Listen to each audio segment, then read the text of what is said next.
Sagino Remix.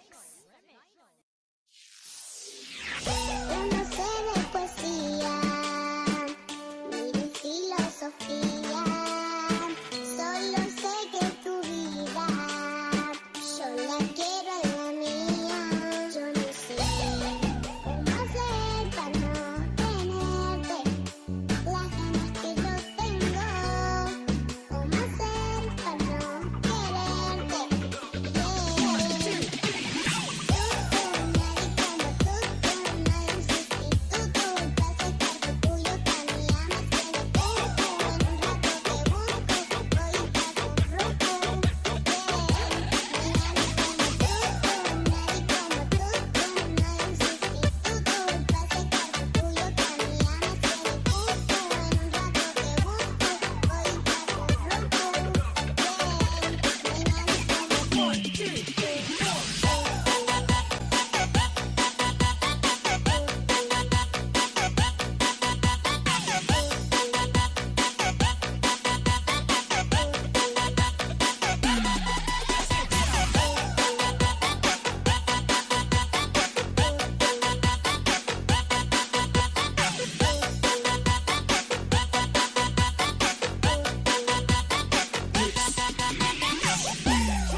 2, ikaw lang. BSFP 183, BSFP 184, BSFP 185, BSFP 186, BSFP 187. Wow, madami lang. BSFP 188. Yan. Masabi po sa mga co-officers nyo kumamol pa. Alam niyo na ba? BSFP 189, BSFP 180, BSFP 1A11. May 11 pa ba? Parang 10. Okay. BSRE 1A1. Isa lang. Isa lang 1A1 po. BSRE 1A2. Ilan sila? Isa din. BSRE 1A3. Yan, marami sila. 3 lang kayo mo. BSFP 1A4. Ayan. So, yung 1A1, isa lang talaga. Pag 1A2. So, 1A3 and 4 ang medyo na. Okay. So, let's just wait for others to come and we shall begin our program.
Lahat po ba nakapag-attendance na? Okay. So, we'll start at exactly 9 a.m. It's just that we're fixing some technical errors on our end. However, we shall begin exactly at 9 o'clock. Alright, so may mga students ba dito? May mga ibang transactions ba kayong gagawin? Para may 30 minutes pa kayo para gawin yon. May magbabayad pa ng tuition fee? Wala naman. Magbabayad ka ng tuition fee? Mag-prelims na ano, so baka pwede na kayo kung meron na, ano na kayo sa OFA. Okay. Uniform po, lahat pa kayo may uniform na? Okay, nakapagpasukat na kayo, baka po available na ang uniform niyo sa taas. Para for the benefit of time, pwede nyo siyang i-check nyo muna doon. Nakapagpa-fit na ba kayo? Nakapagpa-measure na kayo ng, sa uniform? I think, Sir Glenn? Sir Glenn?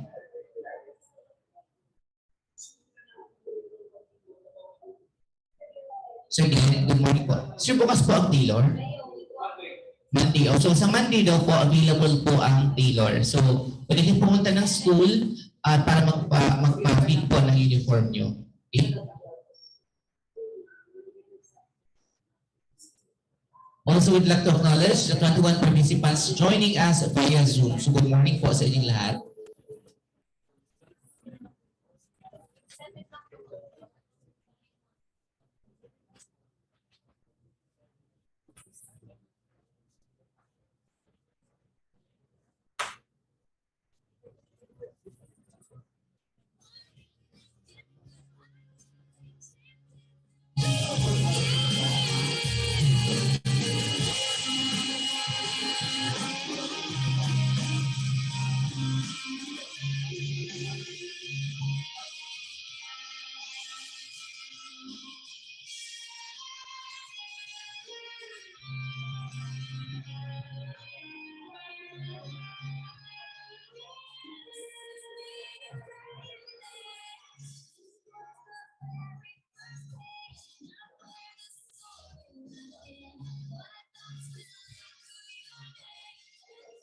Please be back at exactly 9 o'clock in the morning. Ano, pag hindi pa po na ano kayo sa ano, pwede naman po.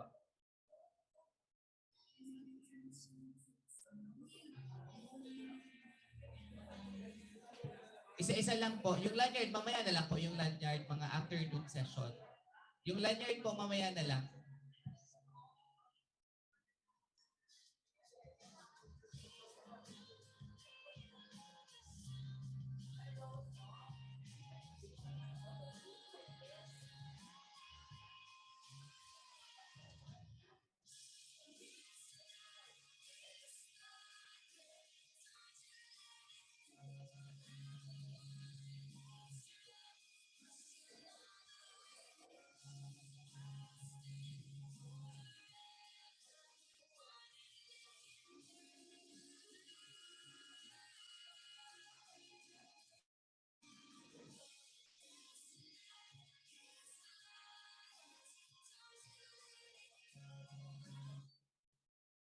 So gusto pong mag-bladder break, available po yung CR natin na dito po sa right side. Right po. Dito po, sa left side nyo. Sa likod po, babae siya. Sa, dito po, sa lalaki. So, lahat ba kayo taga Legazpi or around Albay? May mga galing po ba dito ng Sorsogon, Samar, Katando? Tagasan ka? Katando, Anis. Pero dito, nag-board ka naman na dito. Kala ko nagbarko ka pa kanina. Sino po? May isang Katando, Anis. Meron po ba dito? Tagasan ka? Katando, Anis din. Ikaw? So, sino pa? Kasi ikaw, Sorsogon. Sino pa po yung medyo malayo? Uuwi ka, Mr. Sorsogon? Uuwi ka or ano, nag-board ka? Nag-board? Mag-board pala. So, uuwi ka mamaya. May sasakyan naman kayo? Okay. Mamaya ba ito? Doon tayo sa... Doon tayo, nakasan kayo? Samar, nag-board ka na. Okay. Okay na sa... Okay na. Nagpipit ba?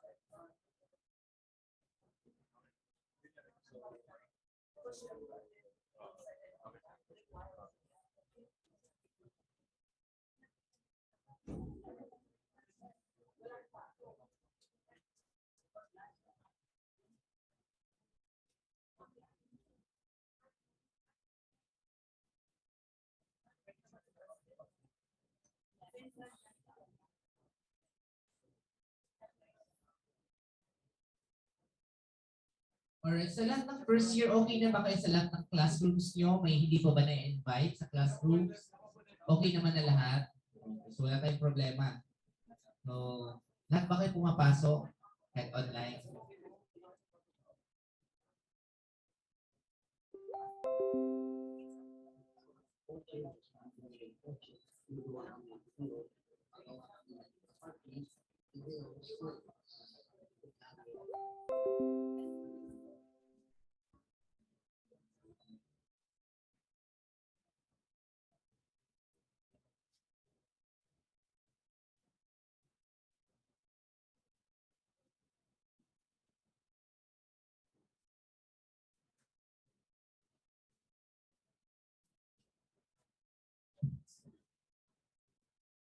We have 137 viewers sa ating YouTube account. So good morning po sa inyong lahat. Joining us via YouTube. Yan po, ka-YouTube live po tayo ngayon. So good morning po sa 137 participants.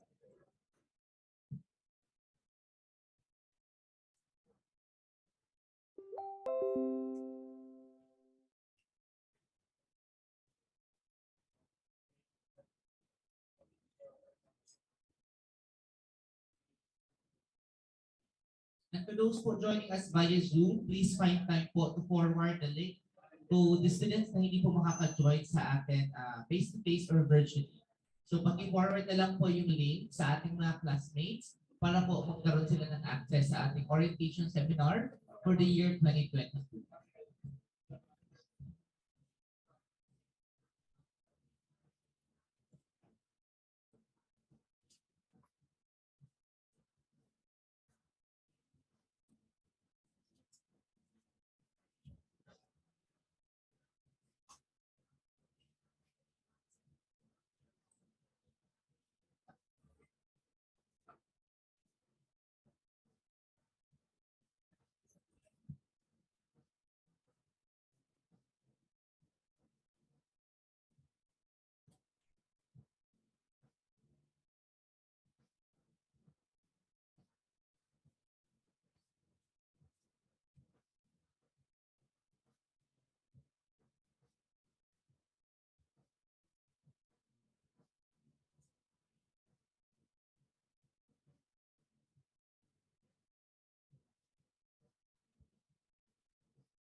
Good morning everyone. Announcement from your teachers sa PAT team.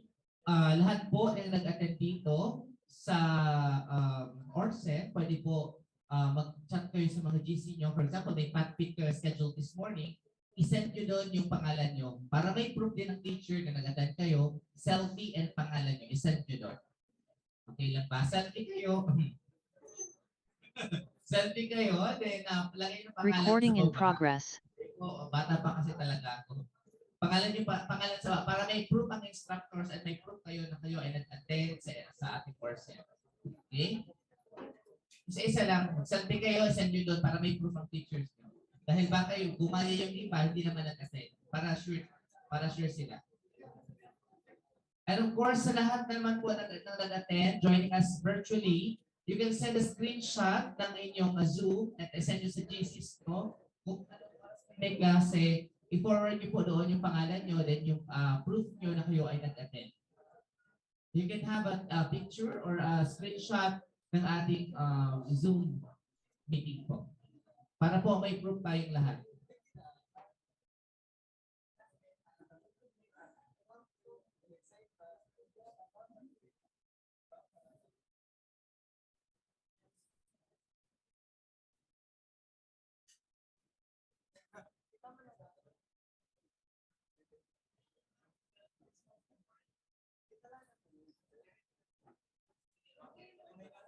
The Bachelor of Science in Marine Transportation is a higher education degree program that deals with the study of navigation, cargo handling, stowage, control of safe operations, and care for persons on board the ship at the operational level. It covers the competencies defined under Philippine Qualifications Framework Level 6 in Table A2/1 and some elements of Table A2/2 of the STCW Code. Why do we need to study Bachelor of Science in Marine Transportation? To become a competent merchant marine officers of seagoing ships of 500 gross tonnage and above, be qualified to pursue professional advanced studies in all maritime-related fields of specialization. Course delivery. Mariners Legazpi is still offering Bachelor of Science in Marine Transportation program through Alternative Learning and Flexible Academic Scheme or ALFAS, despite of the pandemic situation. Though face-to-face instruction is not allowed at this time of the pandemic, the institution remains committed to deliver quality education through online and digital means such as Google applications, bundled under the Google Workspace for Education. Furthermore, we still deliver online laboratory courses using simulators with students' interaction to meet the required learning objectives and competencies for the course. We also distribute individually to students their needed equipment for non-simulator laboratories to make sure that they learn through virtual demonstrations of procedures by the instructors, which they have to perform virtually as well as part of their output for measuring competency. Rest assured that the accounts we are using here are secured in our community as one feature of Google Workspace for Education. Industry partners and linkages. International. Misuga Management Services Incorporated, Dulce Front Crewing Incorporated, TCM Sacos Maritime, Elberg Ship Management Philippines Incorporated, Augustia Ship Manning Philippines Incorporated, Crew Care Incorporated, Marlow Navigation Philippines, Unlad Ship Manning and Management, and NAS Shipping Philippines. Domestic. Archipelago Philippines Ferries Corporation, Starlight Ferries, Chelsea Shipping, Excelsis Consultancy Management and Services, Montenegro Shipping Corporation, Santa Clara Shipping Lines, Panafrancia Shipping Lines, and Regina Shipping Corporation. Being an onboard training supervisor, we ensure our cadets must have placement upon completion of their classroom instructions. Right now, we have distinguished industry partners for both international and domestic shipping with Memorandum of Agreement, wherein our cadets are practicing their onboard training. Career options for Bachelor of Science in Marine Transportation. Merchant Marine Profession.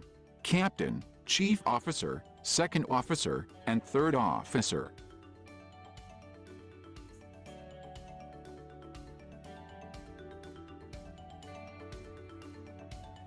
In maritime industry. Shipbuilding and repair, ship operations and management, port operations and management, ship surveying and inspection, and offshore industry. In maritime education and training. Maritime instructor, maritime assessor, program chair, and dean of maritime studies in government sector. Philippine Navy, Philippine Coast Guard, and Maritime Industry Authority.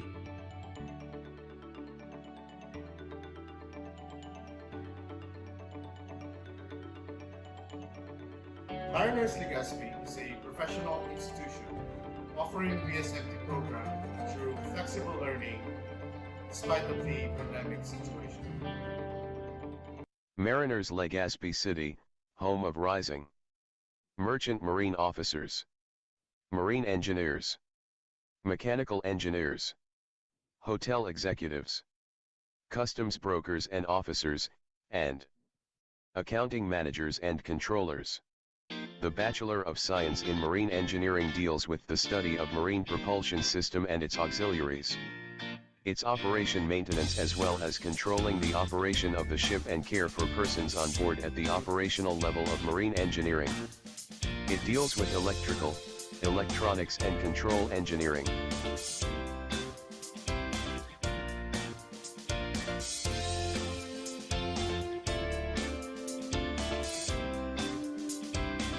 As a degree program, the general program educational objective of marine engineering is to produce graduates who are competent to pursue a career or advance in studies in related maritime field of specification.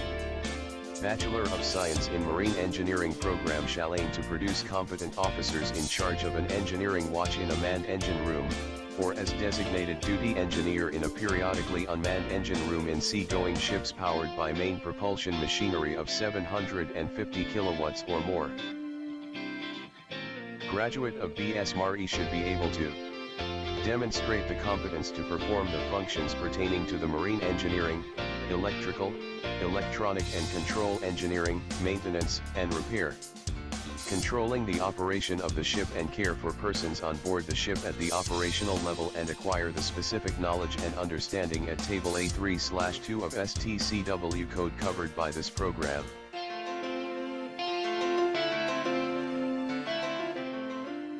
Industry partners and linkages. International. Misuga Management Services Incorporated. Dole Seafront Crewing Incorporated. TCM Tsakos Maritime. Albert Ship Management Philippines Incorporated. Augusti Ship Manning Philippines Incorporated. Crew Care Incorporated. Marlo Navigation Philippines. Unlit Ship Manning and Management, and Nice Shipping Philippines. Domestic. Archipelago Philippines Ferries Corporation. Starlight Ferries. Chelsea Shipping. Excelsis Consultancy Management and Services. Montenegro Shipping Corporation. Santa Clara Shipping Lines. Pina Francia Shipping Lines, and Regina Shipping Corporation. Career opportunities for BS MARE graduates. Merchant Marine Profession, Chief Engineer, Second Engineer, Third Engineer, and Fourth Engineer. In Maritime Industry. Shipbuilding and Repair Supervisor. Ship Operations Manager. Port Operations Manager. Ship Surveyor and Inspector, and an Offshore Industry Engineer. Mariners Legazpi City, home of rising merchant marine officers, merchant marine engineers, mechanical engineers, hotel executives, customs brokers and officers, and accounting managers and controllers. Be one of the best maritime and business career professionals. Mariners Legazpi City offer different degree programs: BS Marine Transportation, BS Marine Engineering, BS Mechanical Engineering, BS Hospitality Management, BS Customs Administration, and BS Accounting and Information System. Guided by the administration's 10-point agenda, it continues to offer the best quality education from senior high school to the college level. It is committed to holistically train and develop professionals who are jobs fit and life ready.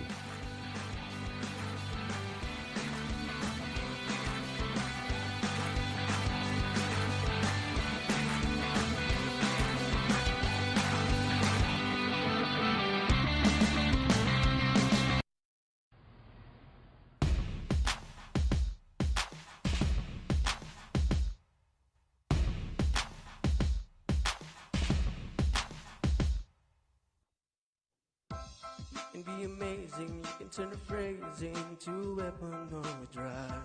You can be the outcast, be the backlash of somebody's lack of love. Or you can start speaking up. Nothing's gonna hurt you the way the words do.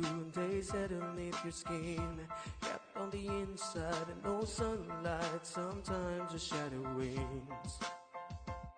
But I wonder what would happen if you say what you wanna say and let the words fall out.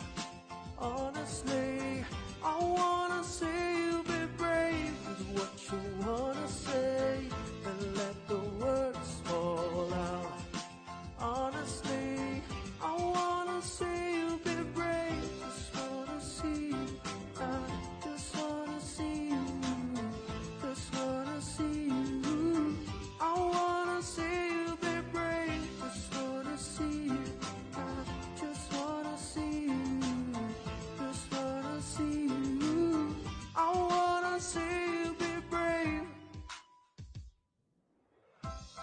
Everybody's been there, everybody's been stared down by the enemy. Falling for the fear and then some disappearing. Bow down to the mighty. Don't run, stop holding your tongue. Maybe there's a way out of a cage where you live. Maybe one of these days you can let the light in.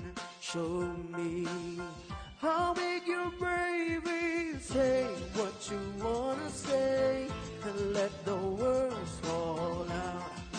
Honestly, I wanna see you be brave with what you wanna say and let the words fall out. Honestly, I wanna see you be brave. Ever since your history of silence won't do any good, did you think it would? Let your words be anything but empty. Why don't you tell them the truth? Say what you wanna say and let the words fall out. Honestly, I wanna see you be brave with what you wanna say and let the words fall out. Honestly, I wanna see you be brave.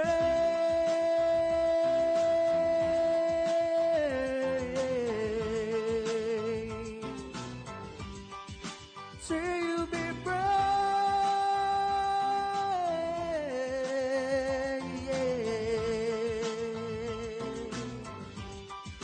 See you be brave.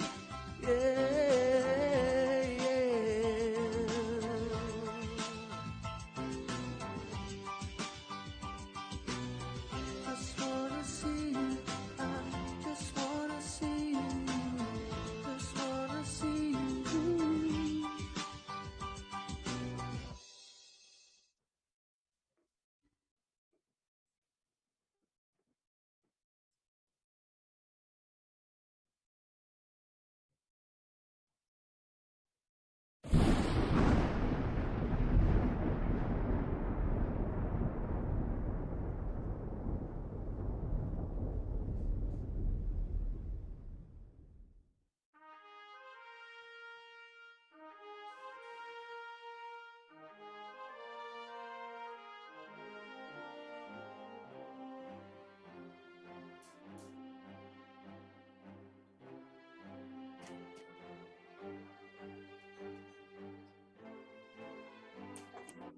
The COVID-19 pandemic has changed education forever. This is how Mariners Legazpi City educational platform has changed dramatically, with the distinctive rise of e-learning, whereby teaching is undertaken remotely and on digital platforms.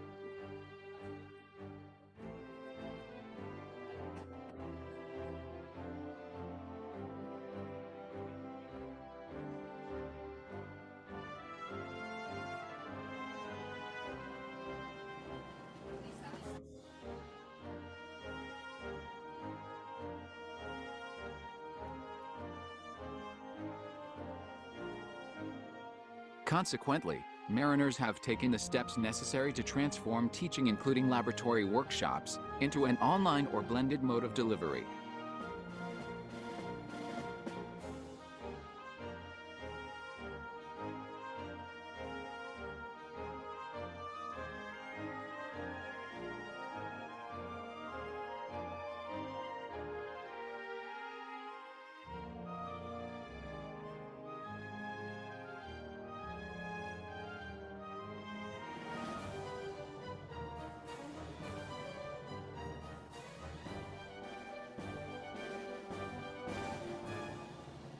So I think medyo madami na tayo compared kanina. So let's just again check our attendance. BSMT 1A1. Taas yung mga kamay. 1A2. BSMT 1A3.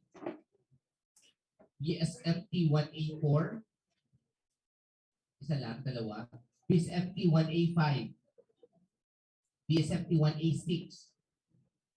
BSMT 1A7. Okay. BSMT 1A8. BSMT 1A9. BSMT 180. Wala ng 11, ano? Okay, BS Smart, may 11 pa? Wala na. BS Smart E1A1. Yan, medyo madami. Kanina wala kayo. BS Smart E1A2. Yan. BS Smart E1A3. BS Smart E1A4. Yan lang. May irregular ba dito?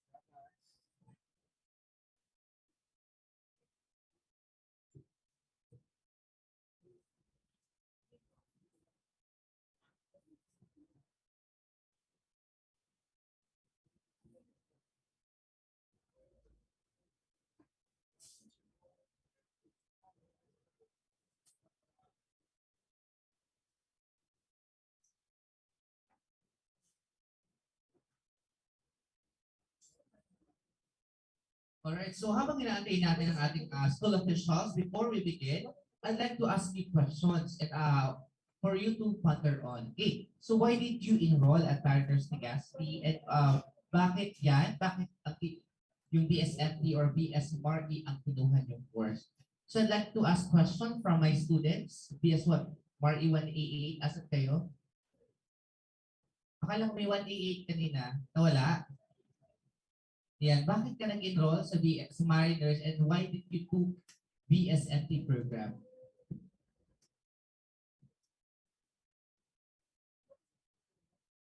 Mas madali nga sa pag BSMT sa kesa BSMT Marisol. Ayun. Wala. Yan, ang sabi dito, mas madali daw ang BSMT kaysa sa BSMRE. Tama ba BSMRE? Yan, gusto ko marinig dito sa natin, official photographer, yan, upperclassman si Kuya. Yan, Kuya, bakit ka kumuha ng BSMRE at naniniwala ka ba na mas madali ang BSMT kaysa sa BSMRE? Tingin ko, depende naman sa capability ng every student. Kunwari, support mo ang engineering, syempre mas madali sa iyo ang engineering. Tapos support mo naman ang pag-navigating, syempre mas madali sa iyo ang MT. So, nakadepende rin yan sa bawat estudyante kung ano mas madali para sa iyo. Bakit mo kinuha yung BSMRE? Gusto ko lang may engineer sa pangalan, sir. Sabi niya, gusto niya may engineer sa pangalan niya. Yung isa dahil sa deck siya, gusto niya may captain. Pwede naman maging barangay captain. Captain ka pa rin. Barangay nga lang. So bakit ka kumuha ng BSMRE? MRE ka ba? MT? So, bakit ka ng BSMT? Choose po ng parents mo.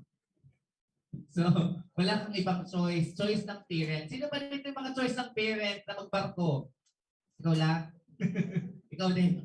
O, dalawa. Ano ba talaga yung choice mo? Choice mo siya kasi di kanya choice. Yeah! Alright. So, dito sa kabila, bakit naman kayo ng BSMT? Bakit kayo ng BSMT? Pangarap mo. Ayan. Pangarap mo maging pangarap niya. Yan! Bakit ikaw? We have here at cadets from BSMT. Ayan, kababae mong tao. Bakit ka ng BSMT? There's a long explanation, sir. Are you willing to? Hi, everyone. A pleasant morning. I'm Donna Rosique, skipper from 185. And I choose BSMT because as a woman, it's a very challenging talaga. Pero at first, it's my childhood dream po talaga. So, if you see somebody that looking BSMT, just support her kasi kung babae nga naman, di ba? But yeah, aside from it is my childhood dream, we know that mataas talagang salary ng pagiging BSMT. And aside that, I want to be a motivation also for the other woman who want to choose also this kind of parang sinasabi nila na mas lamang ang mga lalaki sa trabaho nito. But as a woman, I want to prove that I can do that also.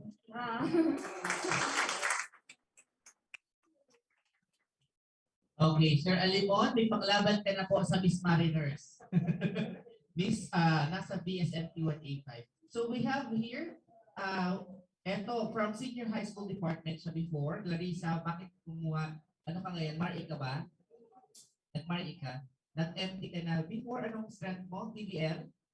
PBL Maritime. So she's from Senior High School Department of Mariners Legazpi. Now, taking his dream, her dream pala, to become a deck officer. So Larissa, bakit ka nag-BSFE? And why did you choose Mariners Legazpi nung the Senior High School Department to be your ground para makapag-enroll ka sa college? Gusto niya na. Taga saan ka, Larissa? Taga Santo Domingo. She's from Santo Domingo, yan. May isa pang babae, ano ka? MP. MP. So may tatlo ka ng FP, sir. So ano yung reason kung bakit ka nag-BSFP? Gusto niya rin lang. Sana all ginugusto. Hindi kasi lahat na ginugusto natin, ginugusto tayo.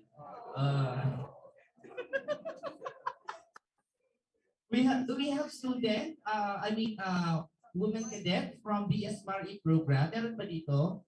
Nag-take ng BSMRE na babae?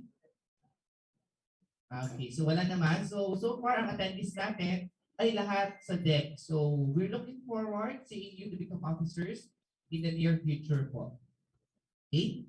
So mamaya makakasama natin yung program chairs natin and some of our faculty members and school officials to explain to us what's the importance of, what's the advantage of taking BSRE and BSMT program and why is it necessary na kailangan nyo mag-attend ngayon. Ano pa yung i-discuss nila? Dahil kasama siguro sa i-discuss nila yung grading system nila. Ano po? So if you want to become an officer, maging sa DEC man yan o sa LG, kailangan mo siguro mag-maintain ng good standing ng grades mo. I-explain na sa atin yan mamaya ng ating mga program chairs and some of our faculty members. Yeah, so far we have 3 women cadets, first year sila. Yan po, si Engineer John Colin Bernal po, isa po siya, isang babae na kadete na graduate ng Mariners na napaka-successful. Okay, so maya-maya may papakilala din sila sa inyo. Okay? So, nag-breakfast ba kayo? Hindi po. Ano yan? G2. May kulang na lang. Alright, so mamaya we'll be providing light meals para sa inyong morning snacks and afternoon snacks. So ang sasagutin nyo na lang ay lunch. Okay?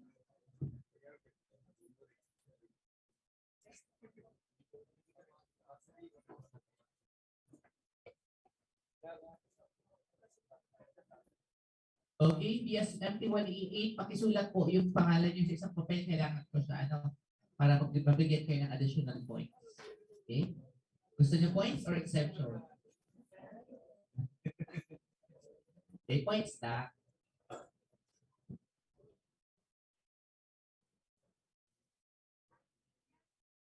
Singer daw. May singer ba dito?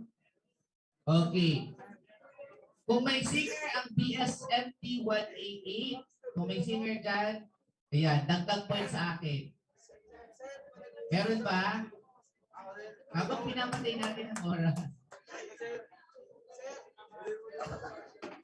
Ha? Patawag nyo na. Kumakanta ka ba?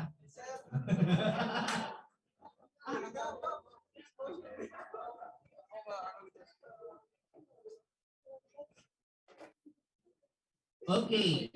So kung sino po ang makakapag mag-intermission, will be receiving 100 pesos worth of load coming from the academics department. Yan. Sino po ang gusto ng Go Plus 99? 100 worth of load. Yan.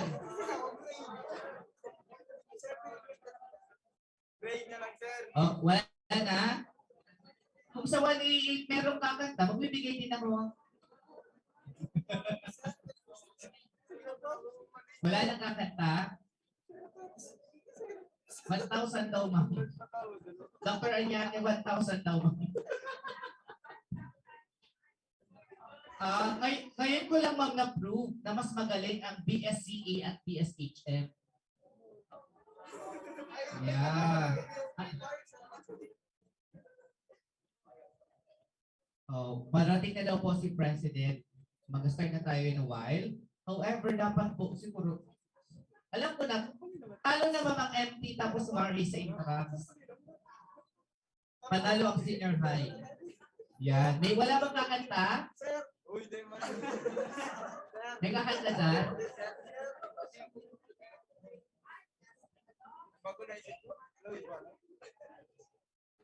Ang usapan lang naman kakanta, hindi naman sinabing perfect.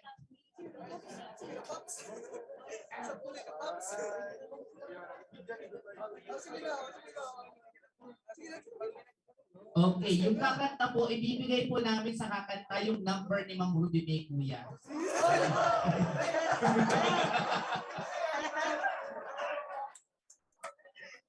Okay, kakanta, Ma'am. Ma'am Ruby, yung number mo pala, hindi yung 100. Plus 100. May isang referral sa guidance office.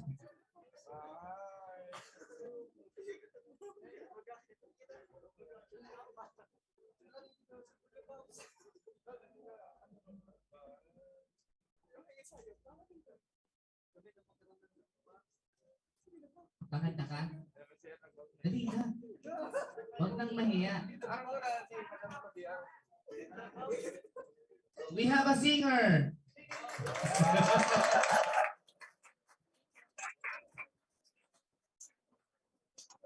Oh, kaninong classmate to?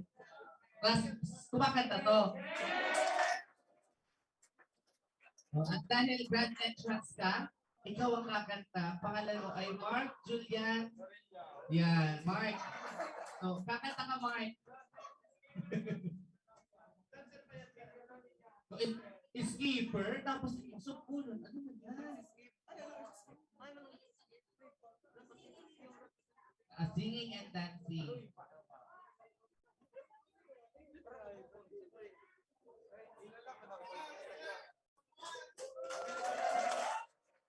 Go, Mark. Ano yung kanta mo, Mark? Tara dito kayo sa unahan. Alam mo ba na yung kakanta may 100 na, kukunin pa yung number ni Ma'am Ruby. Tara na. Isang kanta lang daw po. O request. Papakantayin ba natin siya? Ayan. So, tara na. Dali na. Para may panlaban ng Mari. Magagaling pala ang Mari kaysa FT. Wow!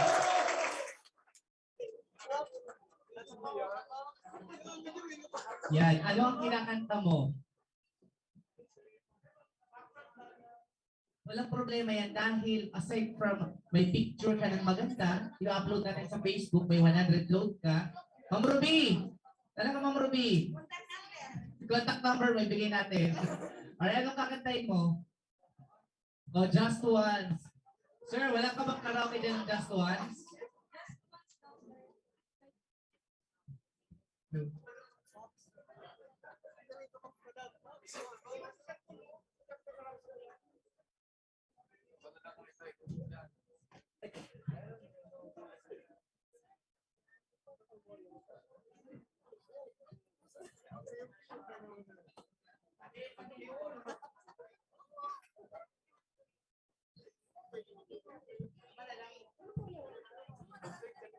May audio to, sir?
Yan, palakpakan natin siya. Yan, may 100 na.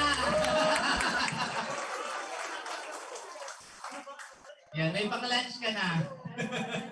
Wala mo sa empty? Oh, empty, may nag-raise ng handbag, empty. Empty ka ba? Oh, yeah.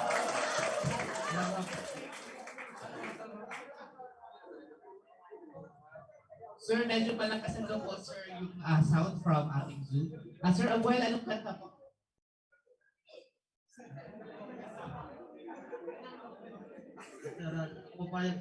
Matalo ang BSFP. Hindi matatalo ang BSFP. Ano ang kakantahin mo? No arms can ever hold you. Wala talaga kayakap sa'yo. Yan, no arms can ever hold you daw po, Sir Abuel. Tandaan niyo po, like po ito sa ating YouTube channel.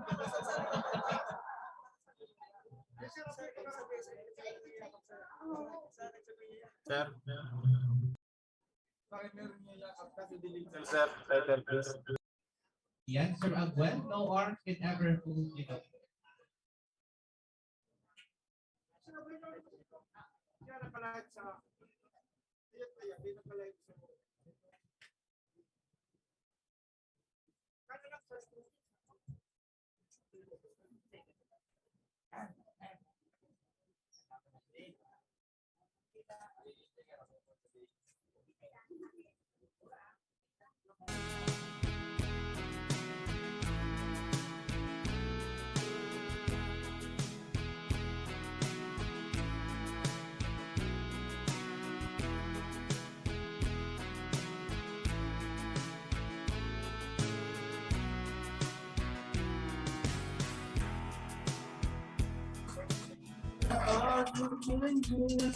I'll never give up, never want money. My love's still alive, and God only knows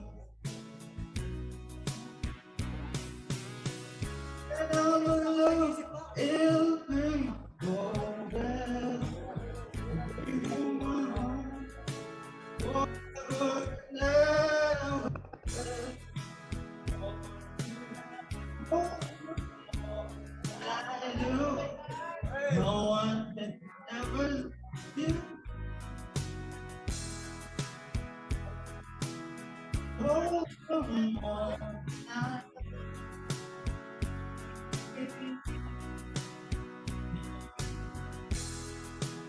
If I ever lose your love, if I ever lose your heart.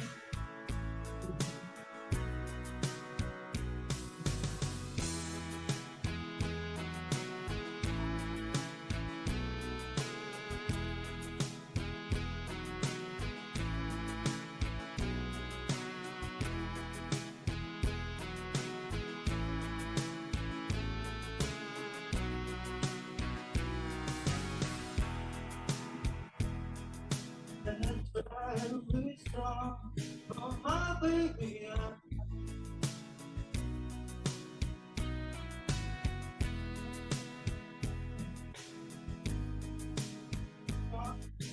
there's nothing to lose.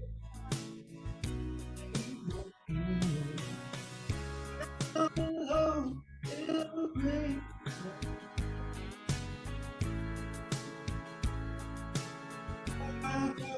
Never.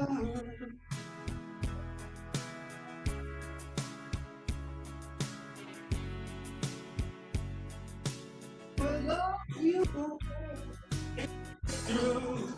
No one can ever hold you more.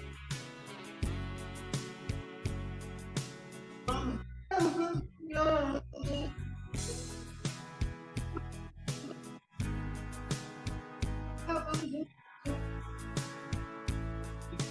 I am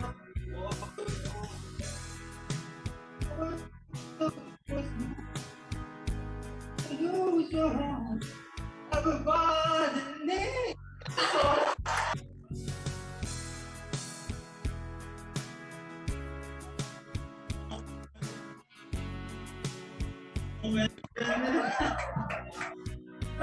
it's true.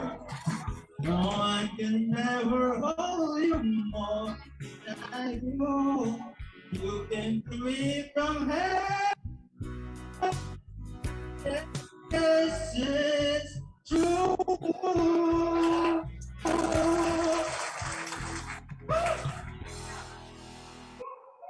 Wala bang palakpakan dyan? Ayan. So, yung pag-whistle talaga nagdala. From guidance office na lang po yung 100. Yeah. Thank you very much for being a good sport.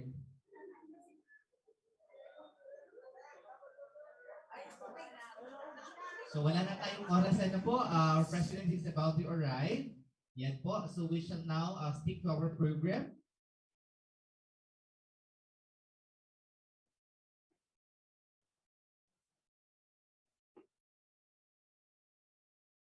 So once again, we'd like to acknowledge the presence of our 30 participants joining us virtually and 134 who's joining us via YouTube Live. So maraming salamat po for staying with us and for attending the orientation seminar for 2022.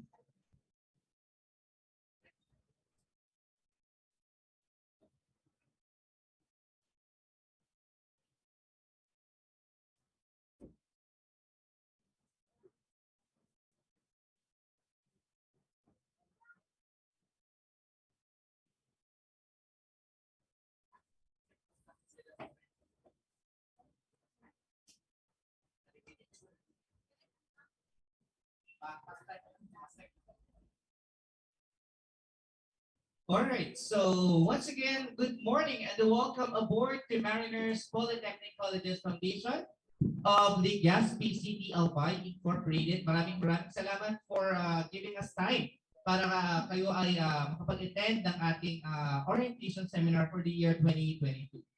So our theme for this morning is a step in the right direction. Tama nga naman, we should make our first step towards the right direction. And one of the directions pong tinatahak nyo ngayon as you journey towards becoming an officer cadet, deck, and NG, your first step starts now. So once again, maraming salamat and welcome aboard to Mariners Legaspi. To formally start our program, let us all rise for the invocation to be followed shortly by the singing of the Philippine National Anthem via audiovisual presentation. Please all rise.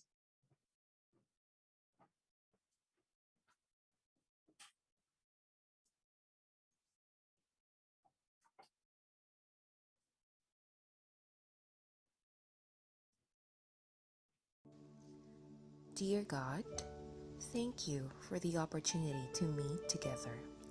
Please help us to come together to make this institution reflect your kingdom. Breathe life into our ideas and decisions. Help us build a team that has love and respect at its heart. Give us the strength to continue working for your kingdom in this time of pandemic. Lord, come give us the inspiration to be the best we can be. May we be a shining example of your goodness and truth within, wherever we are. Inspire our thoughts, discussions, and ideas, and continue to remind us that all that we do here today, all that we accomplish, is for the pursuit of truth for the greater glory of you. We ask these things in your name. Amen.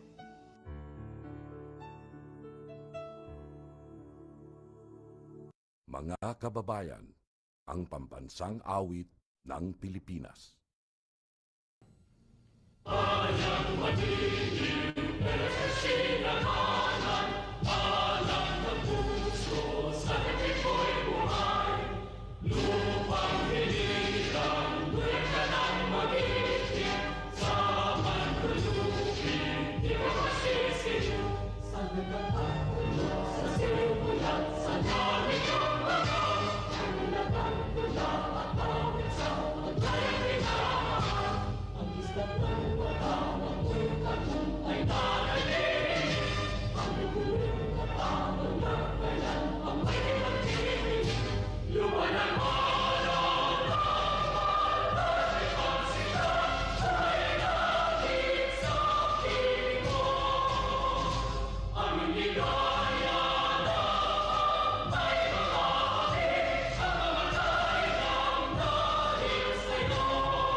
Please be seated.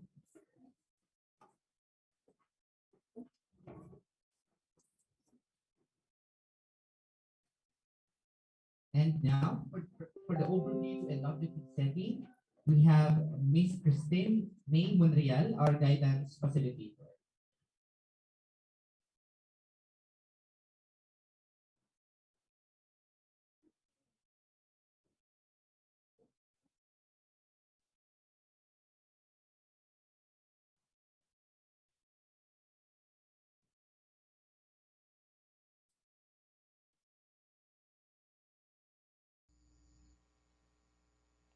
As we start this orientation seminar, let us first discuss the overview and objective setting.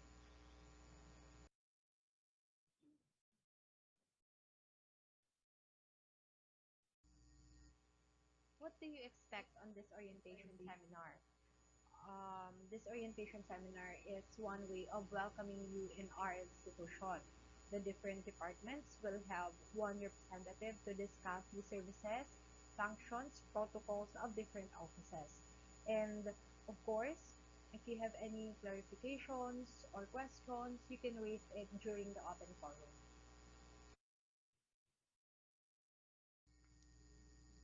What are the objectives of this orientation seminar? First, introducing students to college life. Next is preparing students to the new environment. And lastly, to have solid knowledge and familiarity in different departments.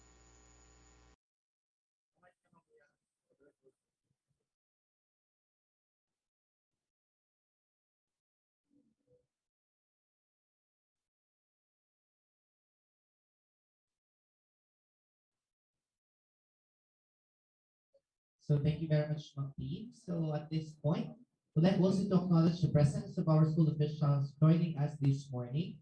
So we have our office directors with us, Ma'am Melisandra Pilolo. Good morning po, Ma'am. Ayan po si Ma'am, ang Director ng Office of the Financial Affairs. Also joining us po from the Marine Engineering, their OAC Program Chair, Engineer John Colin Bernal. Good morning po, Engineer. Also, we have our guidance facilitators, Ms. Christine May Monreal. Good morning, ma'am. We naman po yung hand para ma-acknowledge tayo mga students natin. At ito na po, ang inaantay natin, isang guidance facilitator pa, Ms. Ruby May Kuya. Ma'am, pwede po tumayo tayo for acknowledgement. Yan, po yan si ma'am.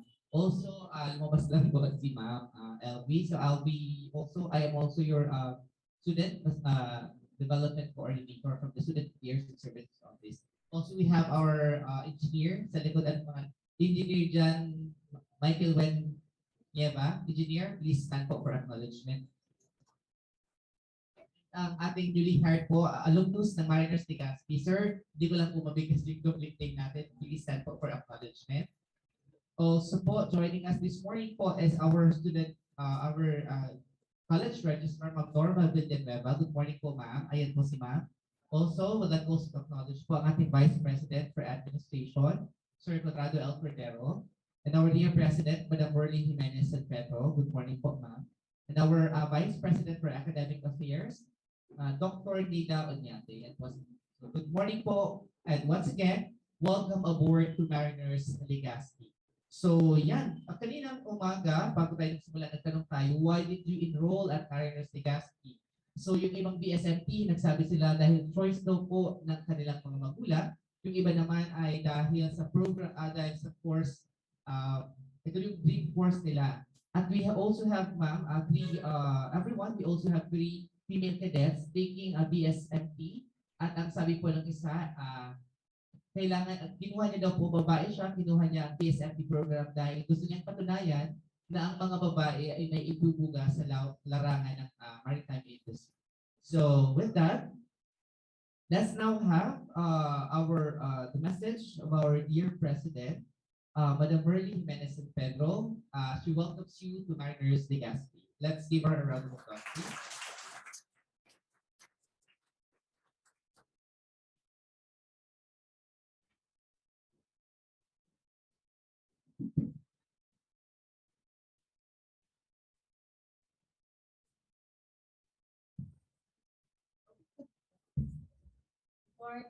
Good morning. Good morning, everyone.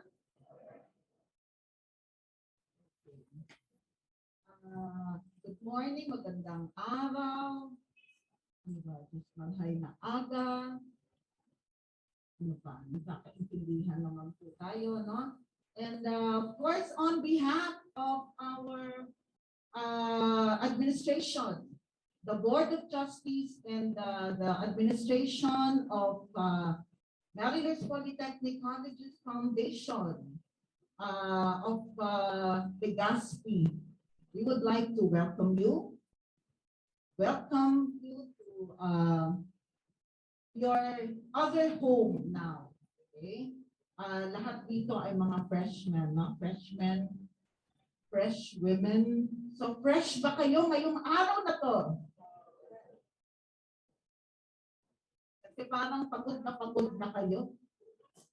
Parang pagod. Okay? Pagod ba o fresh na fresh tayo? Do we feel refreshed for today? Fresh? Sige, tignan natin ha. Tatagal ba tayo until 5 a.m. 5 p.m. Kaya ba natin yan? Yan ang fresh, ha? Yan ang fresh. When you come to Mariners, okay, and now this is the, I'm sure it's not the first time that you have entered the campus, right? But this is the first time that you're having your face-to-face, okay? Elbow to elbow, medyo masigit po tayo. So we have split the group. We have another group right there sa ating, ayun, nakikita natin sila. Sige, pwede bang kumaway? Welcome to our other group there in our Mariners Cafe. Can you please raise your left hand and wave? Kita mo, parang hindi fresh. Parang hindi makapag-relate. Can you hear me to all our, sino bang nandun?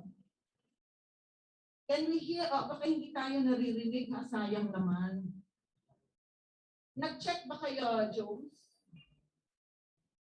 Okay, come on. A little left behind. So let's do this. I'll do this. So on behalf, of course, of our team here, I'd like to introduce and acknowledge our Vice Presidents with me right now. Our Vice President for Administration, Mr. Conrad Cordero. Our Vice President for Academic Affairs, Dr. Nila Onate. Yan. At meron din tayong mga kasamang, of course, you know, Jones, who's with our Student Affairs. We also have our Director for the Office of Financial Affairs, Ms. Mary Bilolo.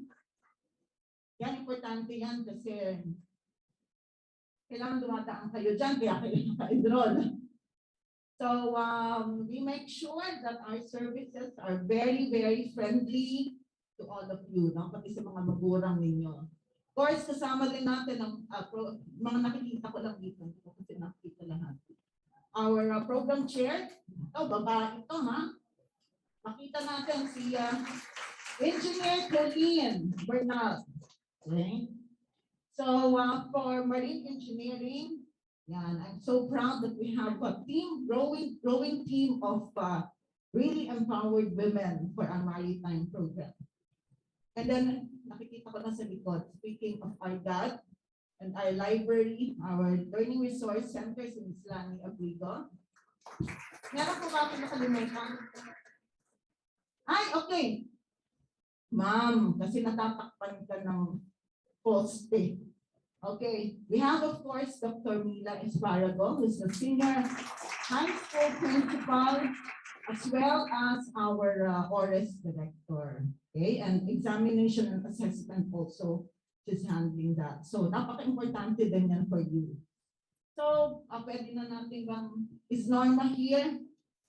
Nasa ko na sa pagbilang, kumakbo na, no? Okay.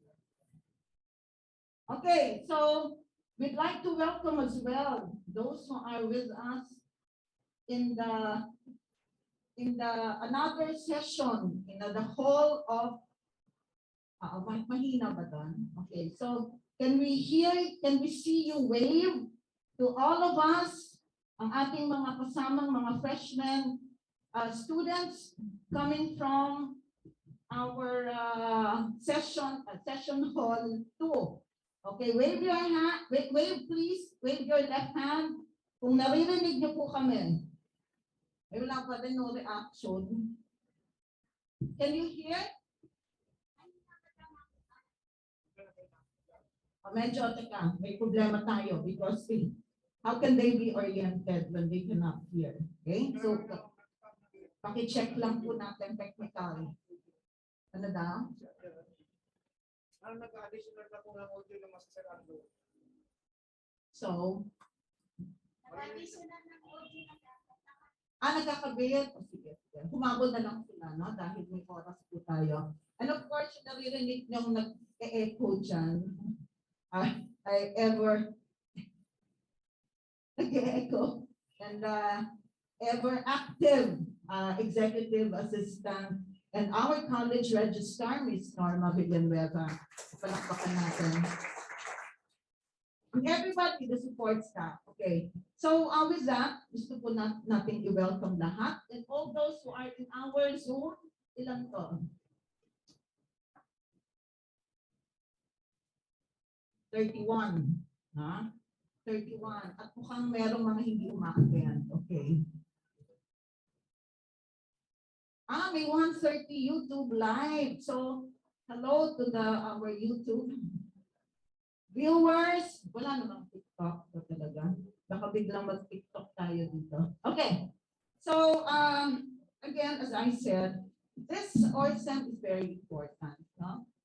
And we're very happy that we're actually slowly going back. Going back to the campus and to start off our learning journey. And this time, you are with us here in Maryland. So, just like yesterday, I just do not want to use the word message, but I'd like to create that connection with you as president of this institution. We've come from 2 years of pandemic. Alam natin, napakahirap. Ano po? Sino bang hindi nahirapan itong 2 taon na to? Taas ang kamay. Okay. Sinong nahirapan mag-adjust dito sa panahon ng pandemic? Raise your hands. Okay. So, ibig sabihin, we acknowledge that really there is so much that we need to do to catch up. At kayo as freshmen, so lumalabas that in your senior high school, those 2 years you spend at home. Tama ba? Yeah. So we all know also that it was full of challenges. So with this, we are slowly preparing for that face-to-face. But just like what I said, in these times of ever-changing world, alam natin na ang laki-laki ng pagbabago na nangyari sa ating buhay, and that means we will really have to push for more changes and for more very positive response to all these changes. Natuwa ba kayo sa mga pagbabago? Of course, hindi tayo natuwa dahil maraming namatay, maraming sakit, maraming paghihirap na nangyari. Pero yung pagbabago na dinulot ng pandemya ay napakalaki sa ating lahat. Even in school here, we actually have made this resolve to do also some changes and innovation. So let me ask you for this time of my discourse with you. Do you think that with all the changes that's happening in this world, in the maritime industry, by the way, ilan po sa inyo ang nasa lahat kayo, no? Maritime pala to, tama ba? Sino bang nasa maritime transportation? Raise your hand. Parang ang bilis naman. May plano ba kayo magbago ng... Again, maritime transportation. Yan, hindi pala sila nagre-react. Okay. Pwedeng paki-address lang kasi kawawa naman. And then marine engineering. Okay, again. So congratulations, you've chosen 2 programs which are really, really in demand. Yeah. Pero there's a lot of changes in the industry right now. And very competitive at that. So meaning, and I'm very happy to see you in your very clean cut ninyo. Sana po ay for the next 2 years, 3 years that you are here, ganyan kalinis. At ganyan ka-refresh tayo. Kasi usually, freshman yan, ganda, no?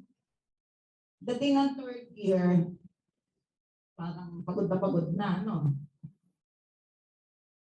Gusto ba natin ganon? Ha?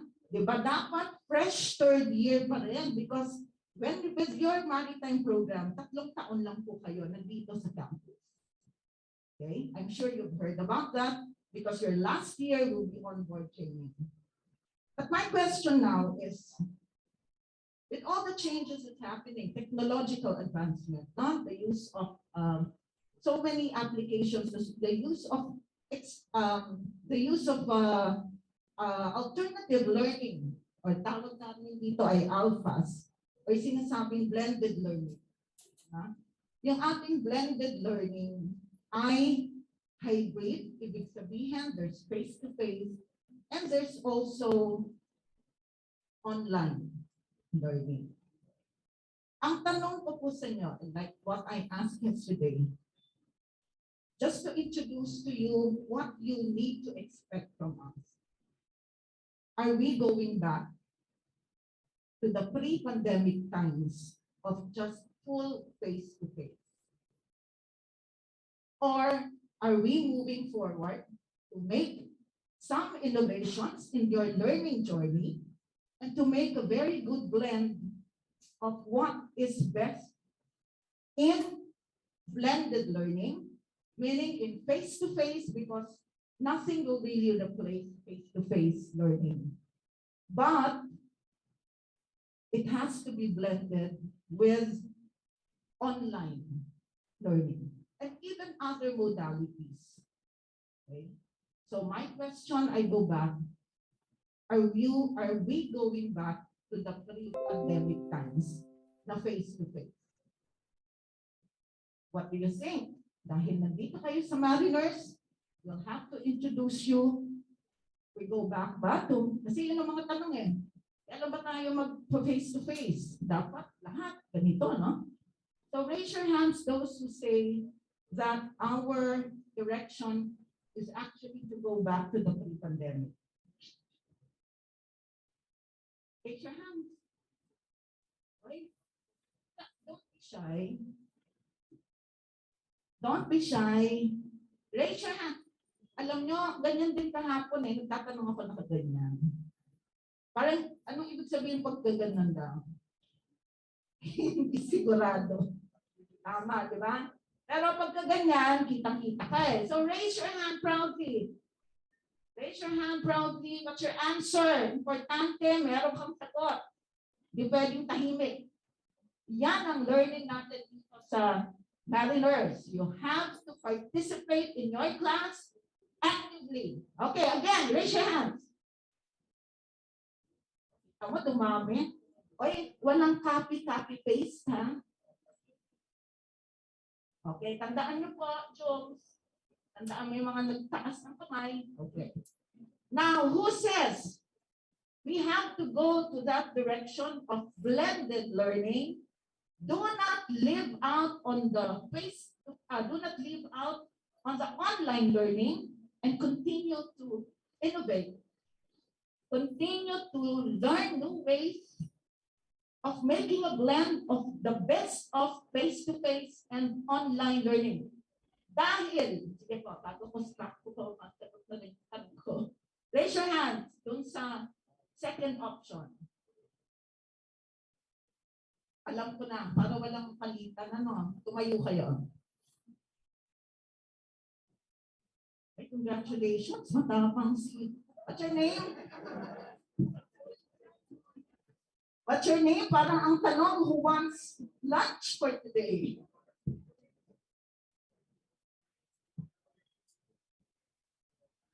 Yan, pangalan. Come on. Tumayo ka. Martin na rin po. Okay. Sige, who else, please? Yan, ay natutuwa ako ni babae. Thank you. Yes, ma'am. Option 2. Okay. So, dalawa lang ba sila? Okay, tumayo kayo. Tumayo kayo, no? I don't have to call you kasi wala po tayong oras. Just stand up. Okay, yan na ba? Ma'am Baldon, kasama ka doon? Okay, ibig sabihin, tayo po, dahil nandito kayo sa Mariners, ang patutunguhan nating edukasyon, ang inyong learning, ay it's got to be a new blend now of learning at hindi lamang face-to-face. Tayo po, tayo. Nakaupo pa rin sila. Okay, so mukhang wala na. Ito na yun. Tandaan ko, Chums. Okay, thank you so much. And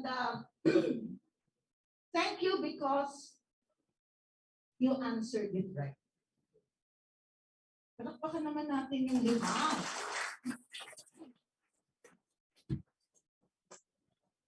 Bakit? You know, before the sorry, before the pandemic happened, there are already schools that have started on alternative learning, flexible learning, online learning.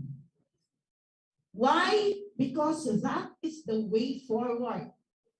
In many industries, even in maritime, you really have to be more updated with technology. At ayaw natin bilang mariners, pag kayo ay ready na, because our slogan is, as mariners, we want students to be jobs fit and life ready. Wow, galing naman. Palakpakan nyo naman. Alam nyo na, ha? Parang nakinig kayo kahapon. That is actually our call.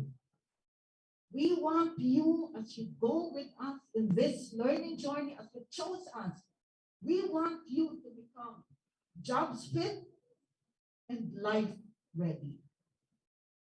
Gusto niyo ba yung ibig sabihin nun? Na pag kayo'y lumabas dito, ready kayo sa inyong employment, sa inyong trabaho, at hindi lang yon. Ready din tayong harapin kung ano ang bibigay sa atin ng buhay natin as we journey with our life. Amen? Biglang naging amen. Okay, hindi ba? Kasi napaka-importante niya. This means you have chosen the right school in Mariners. Because we're not just after teaching you, making you learn all this nomenclature in maritime. Okay? This is not just making your learning enjoyable here, but also to make you what? Speak ka na naman. Babalik tayo sa ating 10-point agenda at ang ating vision goals that will be explained later. Hindi ko na pupunin yan. But that is actually to make you well-rounded and holistic individuals. Ibig sabihin, ano ang saysay kung ikaw ay mahusay sa iyong trabaho? Kung ang sarili mong buhay ay hindi mo kayang panghawakan, maging matatag, maging disiplinado in all our core values of honesty, discipline, integrity, social responsibility, and loyalty. So yan po ang kabuuan. And this is why I would like to connect with you. Because this is also what we want for our community. It's a community of learners. In fact, baka mas marami kayong pwedeng maitulong, mai-contribute sa inyong mga discussions sa loob ng classroom. Hindi lang po. Tayo po ay lahat learners.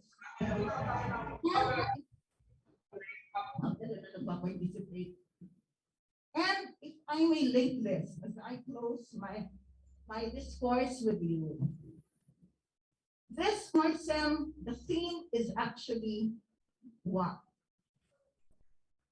Alam niyo na ba yan? Ano ba ang tema? Bakit tayo lahat dito nang maririnig ninyo about the orientation about mariners is actually what is in our theme, which is, what is our theme? Yes? Wow, galing naman. Palakpakan natin si. What's your first name? Your first name? Abel and Tia. Thank you, thank you.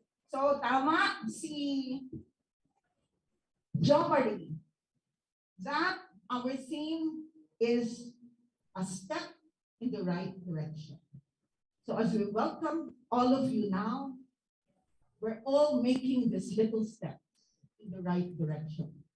And the right direction is to make you what? Come on, say it with me.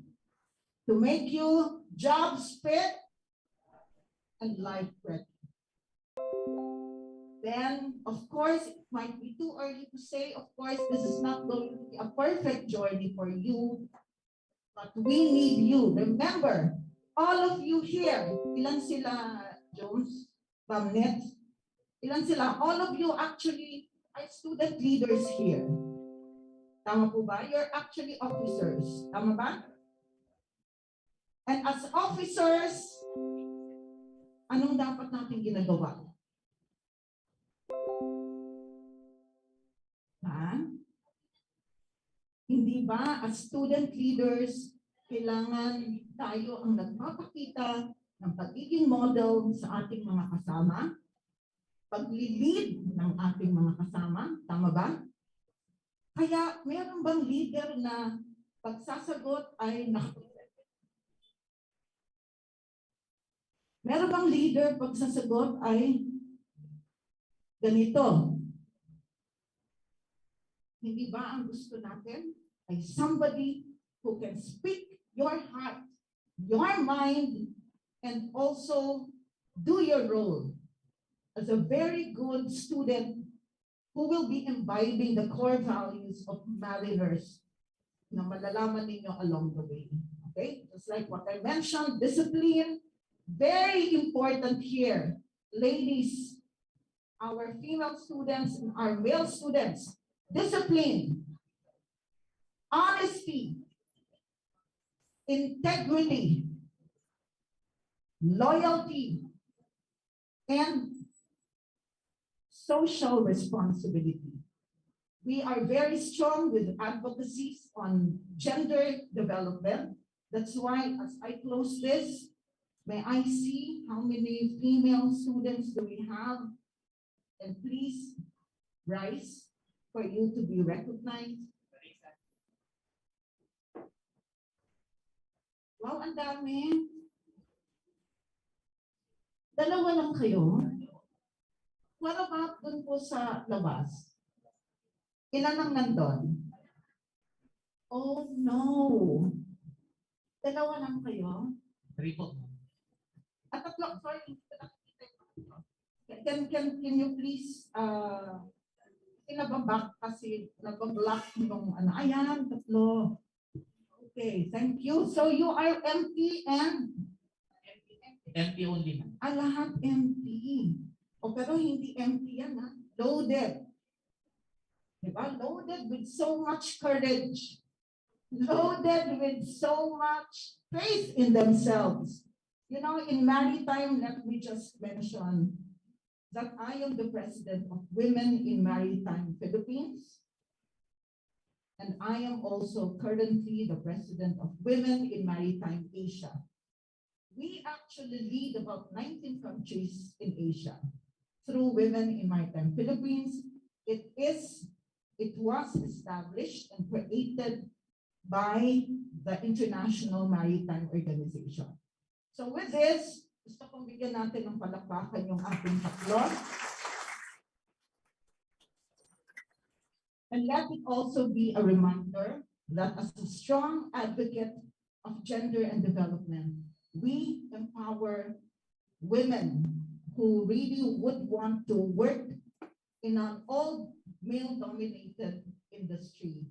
And I'm sure lahat kayo will be supporting also our female cadets at that. Tama ba? So I will we expect that from you. At dahil tatlo lang sila, Lani, ay mukhang kailangan natin siguraduhin ay sila ay makakasakay din. At nobody is left behind. Okay? So with that, I'd like to close this. Thank you. I'd like to close this by saying that, you know, you have chosen Mariners, and please keep that faith in us. If there are any other problems that you encounter, the marching order is always that we keep our lines open. It's not going to be a perfect journey for everybody, especially now that we are introducing this learning journey that will no longer go back to strictly face-to-face, but definitely face-to-face will be a major component of your learning here in Mariners. But there's got to be more innovation. There's got to be more adaptation to the demands of the industry. And we do not want that we will be left behind. Tama ba? Amen to that? Okay, so with that, thank you so much. You will listen. Please enjoy the rest of the day with our team who will be sharing their guidance to all of you. And do not hesitate if there are any problems. Meron po tayong strong programs ng SAS, Student Affairs, and do not also hesitate. My office, the Office of the President, will always be open to hear you out. But make sure, of course, you do not step over your program chairs, your lahat po ng mga makikilala ninyo mamaya. Okay, so thank you so much. And we really wish everybody, actually yesterday was World Maritime Day. No, pasensya na medyo humaba yung aking discourse with you, but I hope I was able to guide you through what we expect from you and what you should expect from us. So again, just marhay na aga at just mamalos at sana po, let's all stay safe, let's all stay healthy, and let's stay very happy and grateful for all the blessings despite this pandemic. Maraming salamat po. Once again, our President, Madam Merlin Jimenez-Pedro. And now to give us the orientation on the administration office, we have our Vice President for Administration, Sir Conrado L. Cordero. Good morning, and thank you, Jomar, Mr. Jomar Masmayor, our MC for this activity, and member of the faculty of MPC at Legazpi City. Magandang umaga sa ating lahat. Magandang umaga sa mga kasama natin dyan po sa MPC at launch area, sa my canteen area. Also, we have some participants over our other platforms. We are streaming live over via Facebook, and also I think is that correct? Thank you. I'll be talking about administrative matters, or I'll be introducing to you or giving you insights on the particular areas of operation in the administrative department.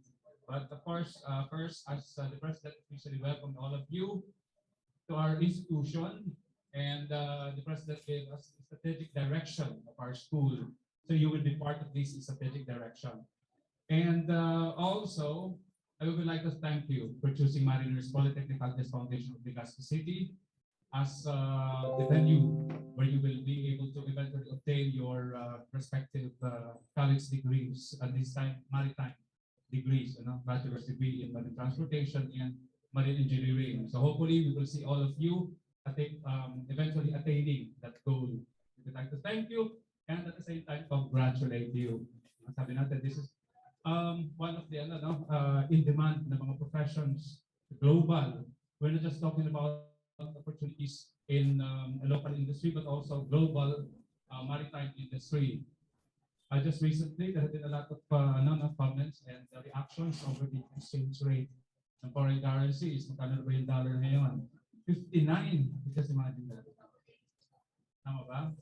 Ayan, according to our economists, our Representative Joey Salceda, it will go as high as 60 and even beyond that. Okay, so these are, although there are negative implications, of course, hindi naman dapat po laging masaya tayo sa ganung development. But the thing is, meron siyang positive impact especially sa remittances for the families of seafarers. Okay, congratulations for choosing the programs. Now, our school, as we welcome you, of course, you have to know the matters pertaining to the institution which you have chosen. So this is Mariners Polytechnic Colleges Foundation of Legazpi City, Albay Incorporated. And this is Rawis Legazpi City. Of course, we have abbreviated it to MPCFLC. We always include the LC because there are 3 maritime institutions in the Bicol, 3 Mariners institutions in the Bicol. 2 are located in Camarines Sur. One in the Naga City, And the other one is in Canaman, Camarines Sur. So tatlo po tayong Mariners Polytechnic Colleges sa Bicol Region. And this is the premier maritime institution in the Bicol Region. MPC of Legazpi City is the only maritime institution in the province of Albay. Okay, this is a foundation. A foundation meaning that our institution is non-profit. All of the revenues generated by the school from the tuition fees that you have paid are reverted back to the institution for developments in terms of facilities and its personnel, training, and a lot of other expenses to improve the quality of service of our school. And that's to better serve our stakeholders, you. I'm talking about you. And, but of course, earlier, Mr. Jumar Basmayor mentioned that some of you were asked why you have chosen maritime programs, and they have their own individual responses and the reasons for choosing this. And of course, some are because of the information that you have obtained, like for instance in the locality or in the family, in the society, some in the community. Some are in the maritime profession. So you were encouraged to also try or also pursue the same career path. Many of you have chosen this since high school. I think how many of you have graduated from Mariners Senior High School? Meron ba Mariners Senior High School graduates dito sa atin? How many? 1, 2, 3, 4, 5. Sa kabila ko, meron ba itong senior high school graduate ng Mariners? Ayan, very significant po ito. Congratulations, because ganun pa lang sa high school pa lang na-establish nyo na yung inyong career path. So you have started as early. But this is not to say na disadvantage na yung mga ngayon lang nag-decide. Ano? But of course, alam po, back of your mind, before pa, you really intend to pursue a career in seafaring. Just like our founder, Commodore Jaime Chavez Jimenez, yung bus po ni Commodore, we have just installed it early this year. Nakikita naman natin dyan sa quadrangle. He started as a boy dreaming about being a seafarer in the future. And he ended up establishing Mariners Polytechnic Colleges Foundation, 3 institutions of higher learning in the Bicol region. So yun yung career path na talagang directed towards attaining this ultimate goal and direction. So isa sa mga taglines natin, as mentioned by the President, aside from Job Speed Life Ready, may mga taglines din tayong Sarong Marinero sa kada pamilyang Bicolano. So those are the things about our institution. This is a private, non-sectarian higher education institution. Okay, so I'm going to present to you some of the other details about our school, like the organizational structure. The highest governing body of the school is the Board of Trustees. Okay, so yung mga general, yung mga strategic plans natin emanates from the board. They gather, they discuss, they plan, and then the direction of the institution is handed down to the executive level for implementation. And at the executive level, the highest officer is of course our president, Madam Berly Jimenez and Pedro. And the organization is divided into clusters. The 4 major clusters or divisions of the institution are the academic affairs, headed by our Vice President for Academic Affairs, Dr. Nilo Oñate. The administrative affairs or administration, I had this particular cluster and the VP for administration. We have the financial affairs. First, we have the director of the Office of Financial Affairs, Ma'am Melisandro Piloto. And the external and student affairs, currently headed by Nilita Caldon, director. I will just be having the administration side, in fact, this cluster. So under the administration cluster, you have the director of physical facilities and the director for human resource. They will be talking about details pertaining to the operation of the respective department this afternoon. Okay, so in a nutshell, that's the organizational structure, but there are a lot of other offices and under those major divisions or clusters. Yeah. Okay, so this particular activity is a collaboration of the Student Affairs and Services and the academic affairs departments. So sila po yung nag-organize ito. Okay, and these are just some of the facilities of the school. Ito po yung kinocover ng ating administrative department. Meron tayong sa physical facilities. So yan, provision of resources, physical material. Let's continue pa sa slides. This is the library, and you're familiar with that. This is our main building. We are in two sites. Ano po, dalawang sites natin. This is the main building, and the other one, we have the annex. This is Mariners by the Sea. Yeah, para medyo maganda yung Mariners by the Sea. We will be developing that, and that's one of the main thrusts of this current administration. Development of the other side. Okay, so we have there the other facilities. Let us continue. Ayan, ganda ng view, ano? Instagrammable. So, sino may picture na dito sa site na to? Meron na? Wala pa. Okay, so this is the swimming pool actually. Maritime, you will be using that thoroughly. Hindi lang sa physical education or swimming, ano yung lessons nyo. When you come to training, ano? Kasi this is education and training combined. So, pati yung mga trainings nyo, gagawin natin dyan. Magta-type kayo doon sa antenna nyo. Mula doon, pababa doon sa swimming pool. You will do that. Just joking. And of course, it's part of training. Ano? Ano namang nasa seafaring ka. Hindi mo mga ganun, no? Sa safety, basic training. Firefighting, and a lot of things na required to prepare you to be seafarer. So, yun po ay under the physical facilities department. Okay? Then next, as a vision and mission of the institution. Yeah, vision and mission. So it is important to be familiar na as a students, the vision and mission natin. May refreshments na. Okay, para mas tayo mas refresh, mas energetic, mabigyan tayo ng ayan.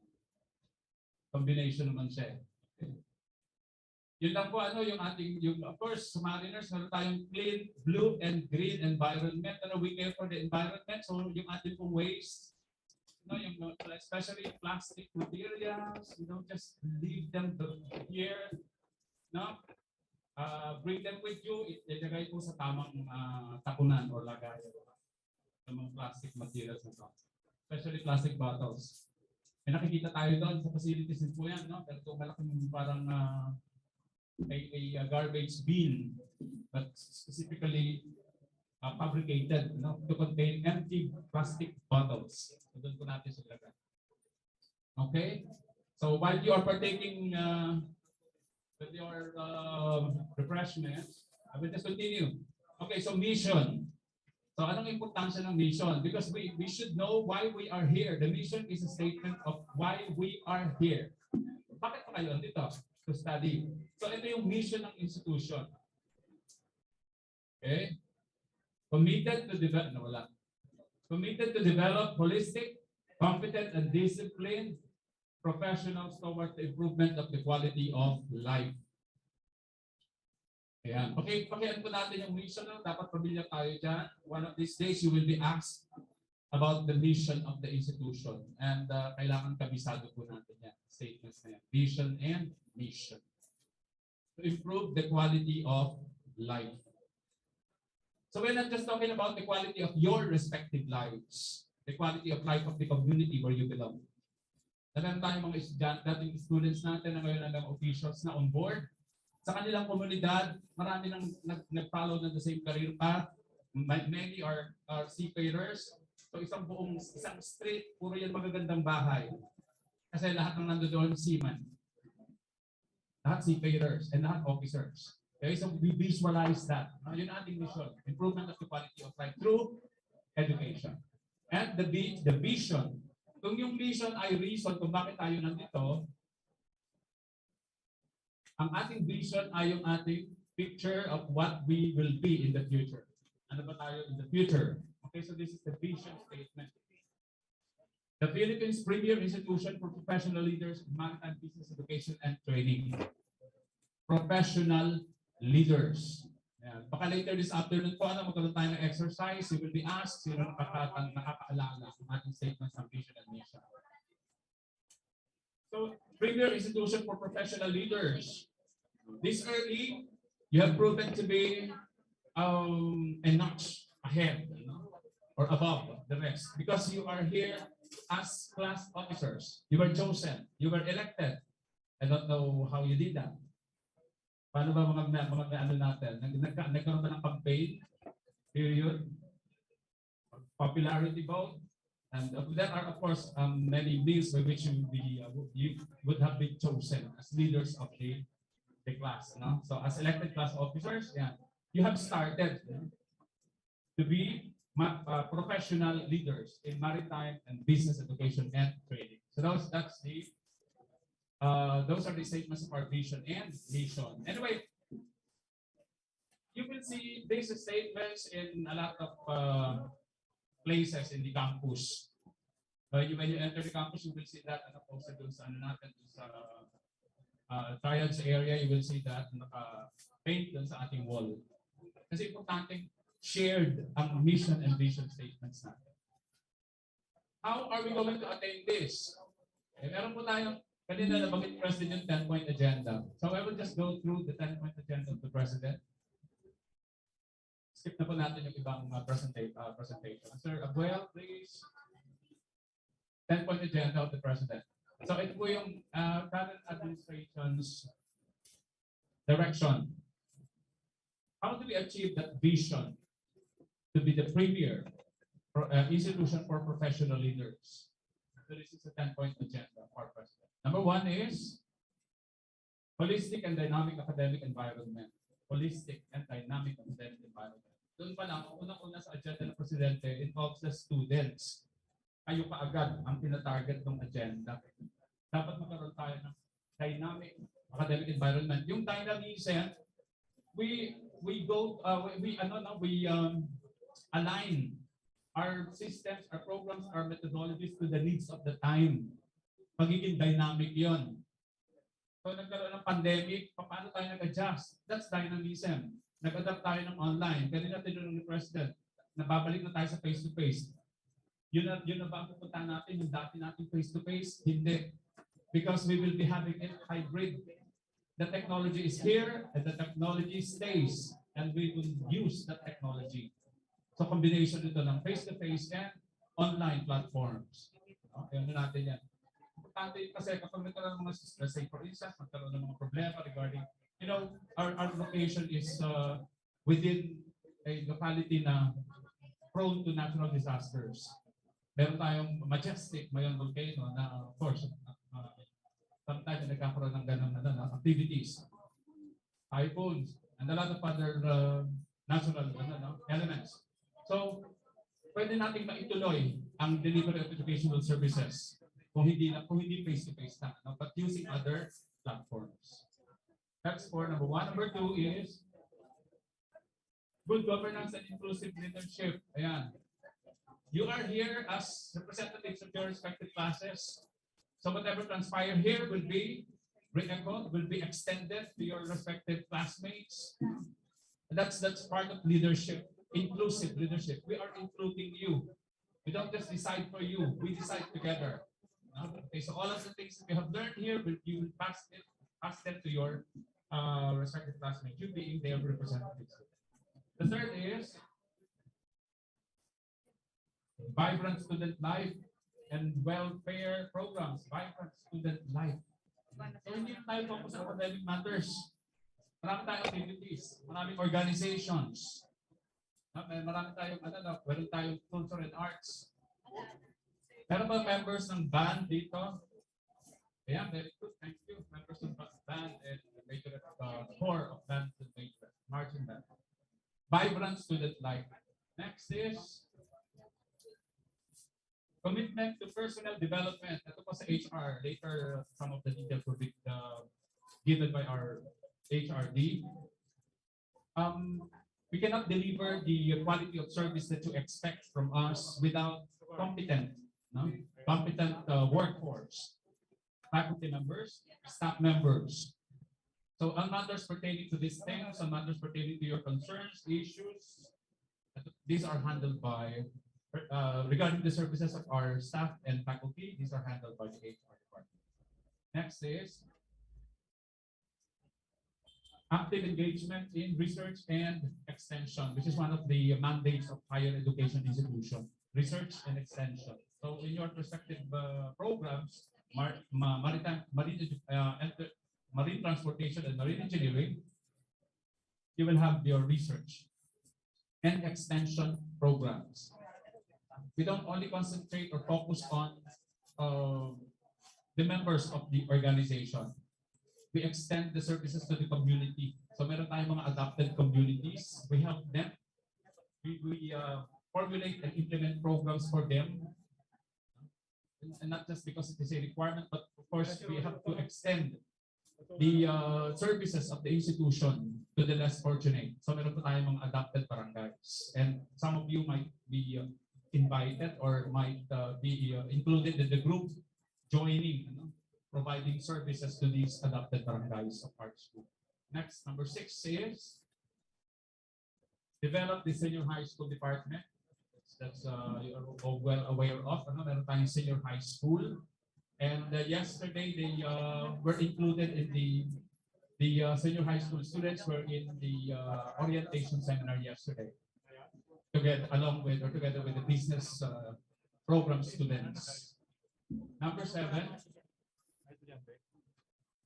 upgrade academic and other campus facilities. We continually improve the facilities. So right now, the facilities that you see might be further improved. Kasi maraming programs ang ating current administration regarding that. Mas may improve pa, particularly sa site natin, sa campus annex. Number 8, vigorous campaign on gender and development advocacies. Kanina si President particularly pointed out ng ating female cadets.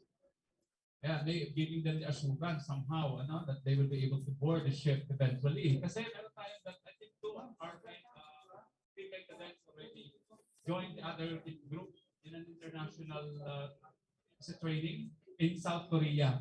Okay, may 2 po tayong female students na ngayon ay nasa South Korea and nag-train sila doon. Ito yung ating advocacy sa gender and development. Our president being the president of the Women in Maritime Asia. Yeah. Number 9 is harmonized education and training systems. Ayan. Sa kabila may training facilities. So this is maritime education and training. And ang quality and training natin is under the Maritime Industry Authority recognition. So we offer basic training for maritime cadets. So that I think comes when you are in your 3rd year. And the last, number 10, is improve branding and sustain partnership. Branding. Ano ba yung brand ng Mariners? Kapag Mariners student na nasa labas, makikilala ba siya? Aside from the uniform, will there be any way by which Mariners students will be distinguished? Yan. Paano ba yung brand natin? Pag merong isang lalaw-silaw sila na naglalakad, ay, taga doon yan. That's the brand. You will be known because of that. Bakit? Kasi smart ang dating mo. Lagi kang alert. Snappy, sabi nga nila. So, yun yung brand ng natin, yung branding natin for the students. How will the students be known? Yan. Meron kasi mga estudyanteng kilala sa ganito ang niya, magaling sa arts and science. So, perhaps galing nga sa ganung eskwelahan. So some are known because of their respective characteristics or traits. So we will be having the improvement of the branding for the MPCF students. Okay, so those are the 10 about the current administration led by the president. And I just would like to continue with the 2 last slides. Yeah. ISO 9001:2015 Quality Management System. Who among you are familiar with this? ISO. Pero nakita niyo na ba ito somewhere? Did you see this? So you saw ISO. So ISO 9001:2015 is an international standard. Global standard po ito, no? Dinevelop ito ng ISO mismo. ISO is an organization. International Organization for Standardization. Bakit ISO? Dapat IOS. Anyway, it's a long story. So, international organization siya. Okay? So, nag-develop sila ng system sa management. Ito ang mga kailangan ng sistemang ito para matawag na global standard sa management system. Paano pinapatakbo ang isang organization? So, gumawa sila ng standard at ito ay in-issue global, worldwide. Then the companies apply for certification. Nagkaroon ng, yung mga company, binisita yan, in-audit yan, tinignan, ito ba ang mga prosesong sinusunod nyo? Compliant ba yan sa standard? Global standard to. Meron ba kayo nito? May ganyan, so on and so forth. So we have been audited and certified to this standard. Since 1994, meron yung standard ng 1994. Ito 2015 standard na to eh. So meaning to say, our quality system is certified to the global standard, ISO 9001:2015. Marami pong standard ng ISO. Isang standard yung quality management system. So doon tayo, na-certify tayo doon. And are you familiar with this? Pakisunod po, the last slide. Have you seen this somewhere? Katabi lang natin na university. Kung napansin nyo, meron silang ganyan. The USC, yes. That's SGS. Ito yung certifying body. Sila yung nag-certify sa quality management system. Sila yung pumunta sa eskwelahan, sila yung nag-audit, at sila yung nag-issue ng certificate. So, ganun din sa kabila. This is SGS. This is certifying body. So, say General de Surveillance. This is a Swiss-based company, but it has its affiliate in the Philippines. Ayan. So, we are certified by this company to ISO 9001:2015. In particular, maritime programs ang pino-offer. So pag nagkaroon din ng audit next year, kasi annual ang audit, some students might be asked, might be interviewed. Ito ba ang susunod sa klase niyo? Ito ba yung manner ng pag-deliver ng services ng school sa inyo? To verify kung nasusunod yung international standard. Kasi maritime programs are heavily regulated. Heavily regulated. Ang nagre-regulate ito, aside from the Commission on Higher Education, we have the Maritime Industry Authority. Because this program has international convention. May international convention tayo. That's the standard for training, certification, and watchkeeping. STCW 1978 as amended. Global, international agreement convention. Dapat nasusunod siya. Particularly interested ang global shipping industry sa Philippines.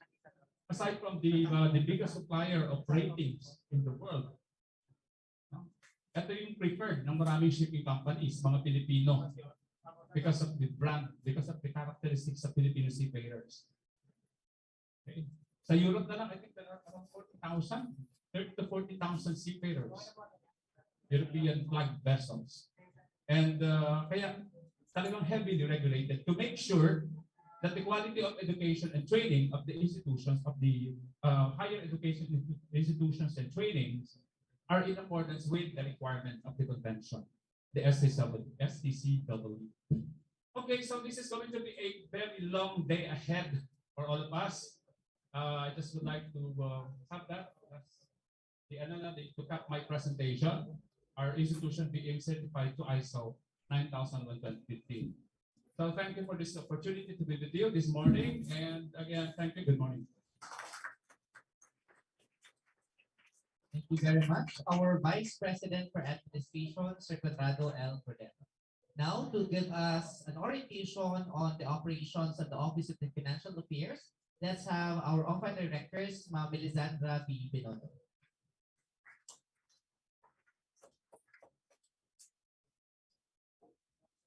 President, alam ko Anyate, okay, Kupon, all the other school officials, colleagues, friends, and of course, to our future captains and chief engineers. A happy and fresh morning to all of you. Okay, so task today is to present to you yung mga services ng Office of the Financial Affairs, especially to you, our dear students. So the OFA, next is, or we are otherwise known as OFA. Isi-shorten ko lang yung aking today kasi may given time tayo. Marami pa kasi susunod. So we just go through the basic. So we OFA collects the secure payments, grants, and other funds from, especially from CHED and from other government agencies. We manage these funds efficiently, of course, through the able leadership of our president. And then we record, account, and reports on financial transactions accordingly. So whatever you pay, we make sure na maibabalik sa inyo through facilities and other services, no? At saka yung mga payments natin to instructors, the support staff, and all. Next, please. So one of our services to make it easier and so that lagi ninyong nakikita kung na-credit na ba yung mga payments nyo is through the school automate. So lahat kayo mag-open ng school automate. But then this will be later more detailed discussed by the representative from the school automate or GPI. But basically, yung system na to, gumagamit na tayo ng system no, para we make sure na less yung manual interventions and make sure na lahat ng payments nyo properly credited to the school. So the school automatically processes records and updates your ledger for assessment. Kapag nag-enroll kayo, nandun na doon, automatic yun na si system na ang mag-compute ng assessments nyo. And then doon natin ipapasok yung mga payments. So please make it a habit to check kung meron kayong questions about your balances, kung kano pa kailangan bayaran, to check your school automate account. So next, please. The school automate also make sure that after every payment that you do, para alam nyo na pumasok yung payments nyo, we send text messages to your registered number and also to your parents' registered number. So make sure na yung ilalagay nyo sa school automate number ng parents nyo po. Para alam naman ng mga parents nyo na ibayad nyo talaga sila yung binigay sa inyong fund. And then we also send out yung reminder of balances every a week before every scheduled examinations, major examinations. We send out text messages para ma-remind kayo of your balances. So always update your contact details. Next, please. So yan po yung part ng school automate kung saan nyo dapat i-update yung mga bagong, kasi di ba there are some of us na every now and then nagpapalit ng SIM. So kailangan nyo lang i-update dito para ma-receive nyo yung mga text ng OFA. Next, please. Here are the payment policies for college. So upon enrollment, actually dapat we assess you of 40% of your total assessment upon enrollment. Pero Mariners have been generous and naintindihan namin yung conditions right now, so we accept at least 5,000 na initial down payment. And then the 60%, we divide that dun sa apat na major examinations. So 15% of your assessment is you are required to pay during prelims, midterms, semifinals, and finals. So if you pay 5,000 during the enrollment, whatever the difference dun sa 40% and 5%, i-add up yun sa prelims nyo na 2. Next, please. We offer discounts doon sa mga nagbabayad in full. If upon enrollment, you pay in full yung buong assessment fee for the semester, we'll deduct from that at 10% discount on your tuition fees. If naman, say, nagbigay kayong initially ng 5,000, pero within a week, pinul nyo na yung ano nyo, yung tuition fees and other assessments, we give 5% discount. That's during the enrollment dates. Next po. Mariners is also a partner of CHED doon sa mga scholarship grants that they offer to college students. That's under the Higher Education Act of 1994. So one of those scholarship is UniFast. So kapag nag-enroll kayo sa Mariners, lahat ng credentials nyo isasubmit namin sa CHED. So everybody is parang have a chance to get this scholarship. Lahat ng enrolled students will submit all their required credentials to CHED, but then si CHED ang magpipili kung sino ang entitled sa scholarship. For the UniFast, they offer 30,000 per semester. Kapag nag-qualify kayo, from first year to fourth year, may enjoy nyo na yun. So, napakaswerte natin kasi nandito tayo sa isang school na partner with napili ni CHED to be one of the partners, university partners of CHED. We also have the CSP. Ito naman, nag-open si CHED for applications before kayo mag-enter ng college. Actually, tapos na po ngayon, pero still, merong mga CSP scholars na enrolled with us. For the PDP and ang CSP is also 30,000 for full merit and 15,000 per semester for half merit. Meron tong qualifying grades na you have to maintain. For the PDP and PES, this is two applications with LGUs and government offices. Yung karamihan, alam naman yan ito na pwedeng mag-apply with your munisipyo or sa city where you will reside. So yan, meron din mga ibang, like yung Ako Bicol, nag-offer din sila ng mga scholarship. Yun, ina-accept din natin yun. OWA, yung mga sa military, AFP, ina-accept din yan ni Mariners. The senior high school, of course, the different subjects. We just discussed yesterday. Next, please. For the internal, we have also the internal discounts and scholarships offered by Mariners, but this will be discussed by the Office of Student Affairs later. These are for the senior high school. You will see yesterday. Next.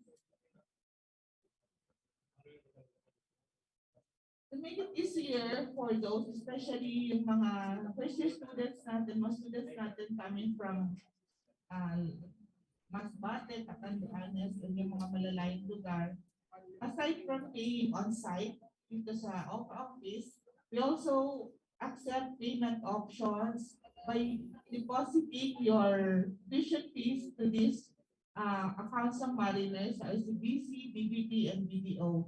So these account numbers are posted doon sa window natin sa OPA. Pwede nyo siyang kuhanan ng picture or screenshot it later. And also, we have this posted sa Mariners OPA Facebook account to make it easier for you to pay your tuition fee. Next, please. We are also in partnership with Palawan. And ang maganda dito, if you pay through Palawan, nakafix ang charge niya at 30 pesos regardless of the amount that you are to remit. Kapag, diba sa Palawan ka, iba yung rates, pero since you are partners with Palawan, nakafix lang siya at 30 pesos. You have to lang, yung sa sender, of course, yung pangalan ng student para mas madali namin ma-record, and then yung number nyo, and then sa receiver, you have to put their Mariners, Polytechnic, Colleges Foundation, and your student number. And yun. Next, please. Pero after po, after ma-deposit,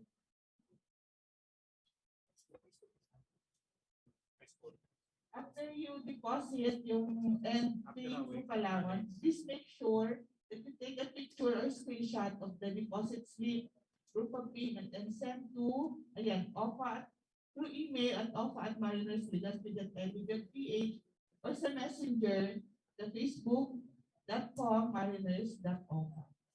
Yan, huwag niyo kalimutan to kasi para may credit natin sa accounting nyo. And then yon dropping of courses, we only allow that on the first month. I mean, pwede naman siya, pero yung refund, we only allow on the first month of the semester. Pero, of course, para magtuloy-tuloy ang inyong dreams of being seafarers, siguro wala pa dapat sa ano dyan. Sa plans nyo, ang dropping of certificate. Okay, next please.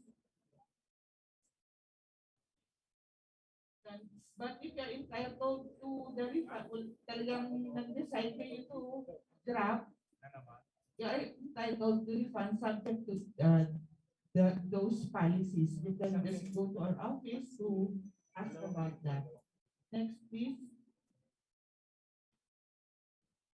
Ano ko lang, i-share ko lang din yung services ng Mariners Cafe to make it easier for you. Although we encourage yung students to bring your own baon, but if you have wala kayong baon, so to avoid long lines in ordering food sa canteen, meron tayong Kite application or online ordering.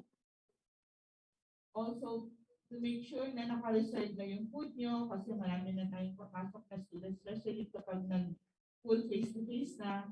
And you are given priority over walk-in orders. Pwede nyo gamitin itong app ng Mariners Canteen Cafe. And to ensure everyone will be, every student will be given an access to the Mariners portal. So nandoon siya. Next po, sa Mariners portal. Yan din yung gagamitin nyo pag pumasok kayo sa ano, diba? Scroll down nyo lang hanggang makita nyo yung button ng Mariners Cafe. Next, please. And then, sunod-sunod na yan. Ano naman siya? User-friendly. So, and ang mga kabataan naman ngayon, hindi marunong naman na mag-ano. So, you just follow the instructions and the proper buttons. So, as much as possible, gamitin natin to para mas madali sa inyo and also sa canteen. Next, please. Tuloy na po natin sa Rowell hanggang doon sa bring your own baunan. Ayan. We also encourage students to bring your own baunan para less nga yung kanina na-discuss na one of our tasks also is yung sa environment, keeping our environment safe and ano. So, if you bring your own baunan, your dessert is on us. We give free desserts for those who bring their own baunan. Next, please. Just so you know, yung OFA team, ito po kami sa OFA. First, there's the director. Yan. Next, si Miss Marisa Tero. Sa kanya kayo magbabayad. Siya lang po ang authorized to receive your payments. Nobody else. So as much as possible para safe and ma-ensure natin na payment nyo talaga goes to the school and credited to your account. Make sure na kayo Miss Marisa Tero kayo magbayad. Or anybody na at least nandoon sa Mariners OFA. Sini sa amin, our budget officer, so she handles the mga disbursements naman natin and our budget for the expenses. Okay. Ito, kapag naging child scholar kayo and you have questions and other clarifications, you go to Ma'am Odess. And the one who handles our purchases for the school materials and all is in fact that.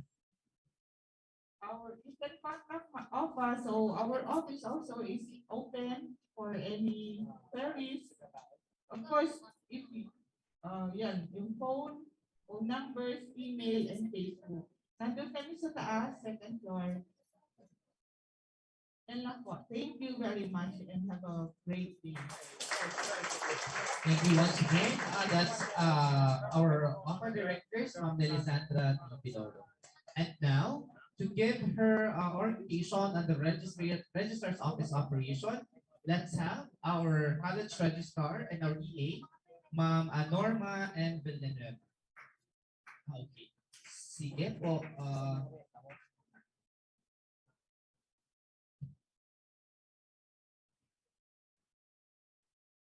Alright. Vivian, wala rin. Okay. So, assistance please from our college guidance facilitator. Please call Ma'am Vivian, Ma'am Norma, and Engineer Kevin.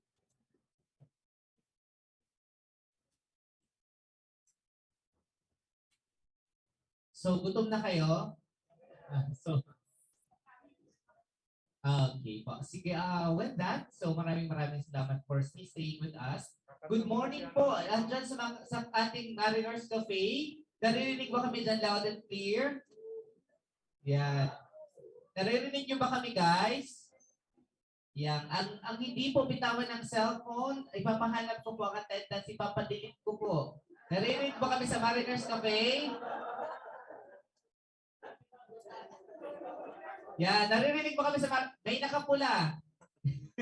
Naririnig ba kami sa Mariners Cafe? Yan. Pwede ba itaas ang kamay ng lahat ng nasa Mariners Cafe? Wala bang palakpakan dyan?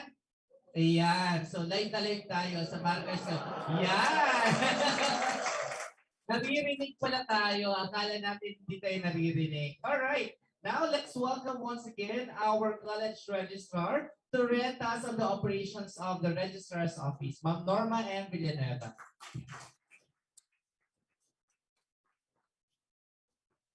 Good morning, everyone. Good morning. Okay, so good morning, everyone.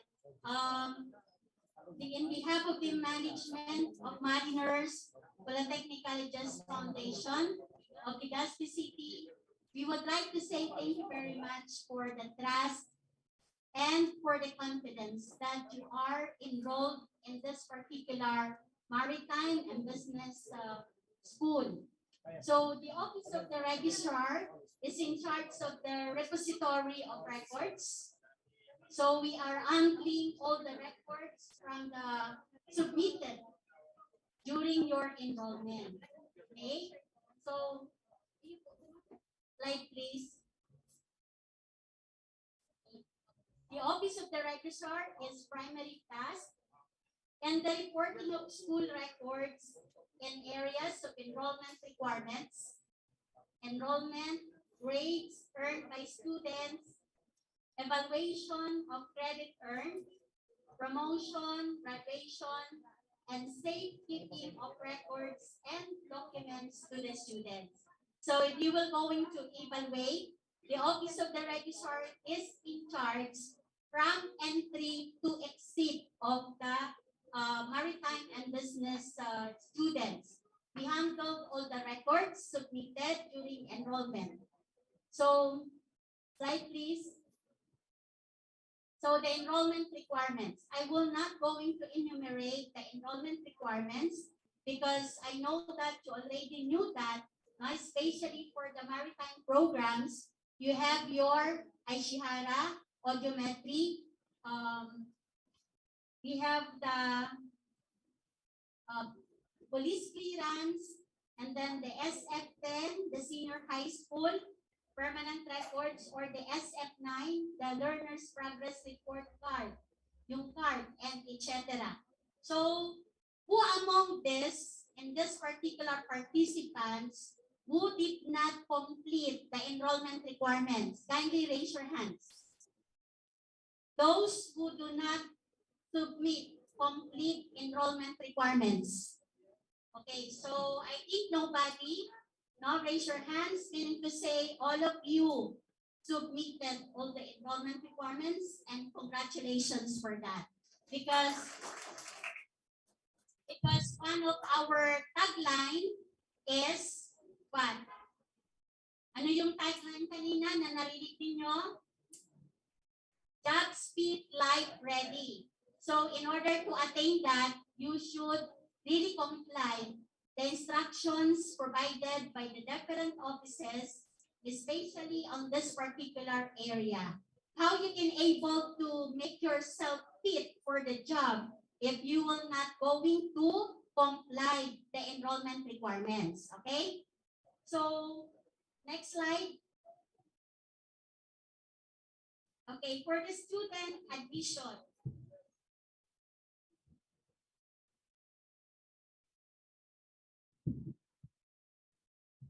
Okay, so student admission, that is education law and the private schools, page 407.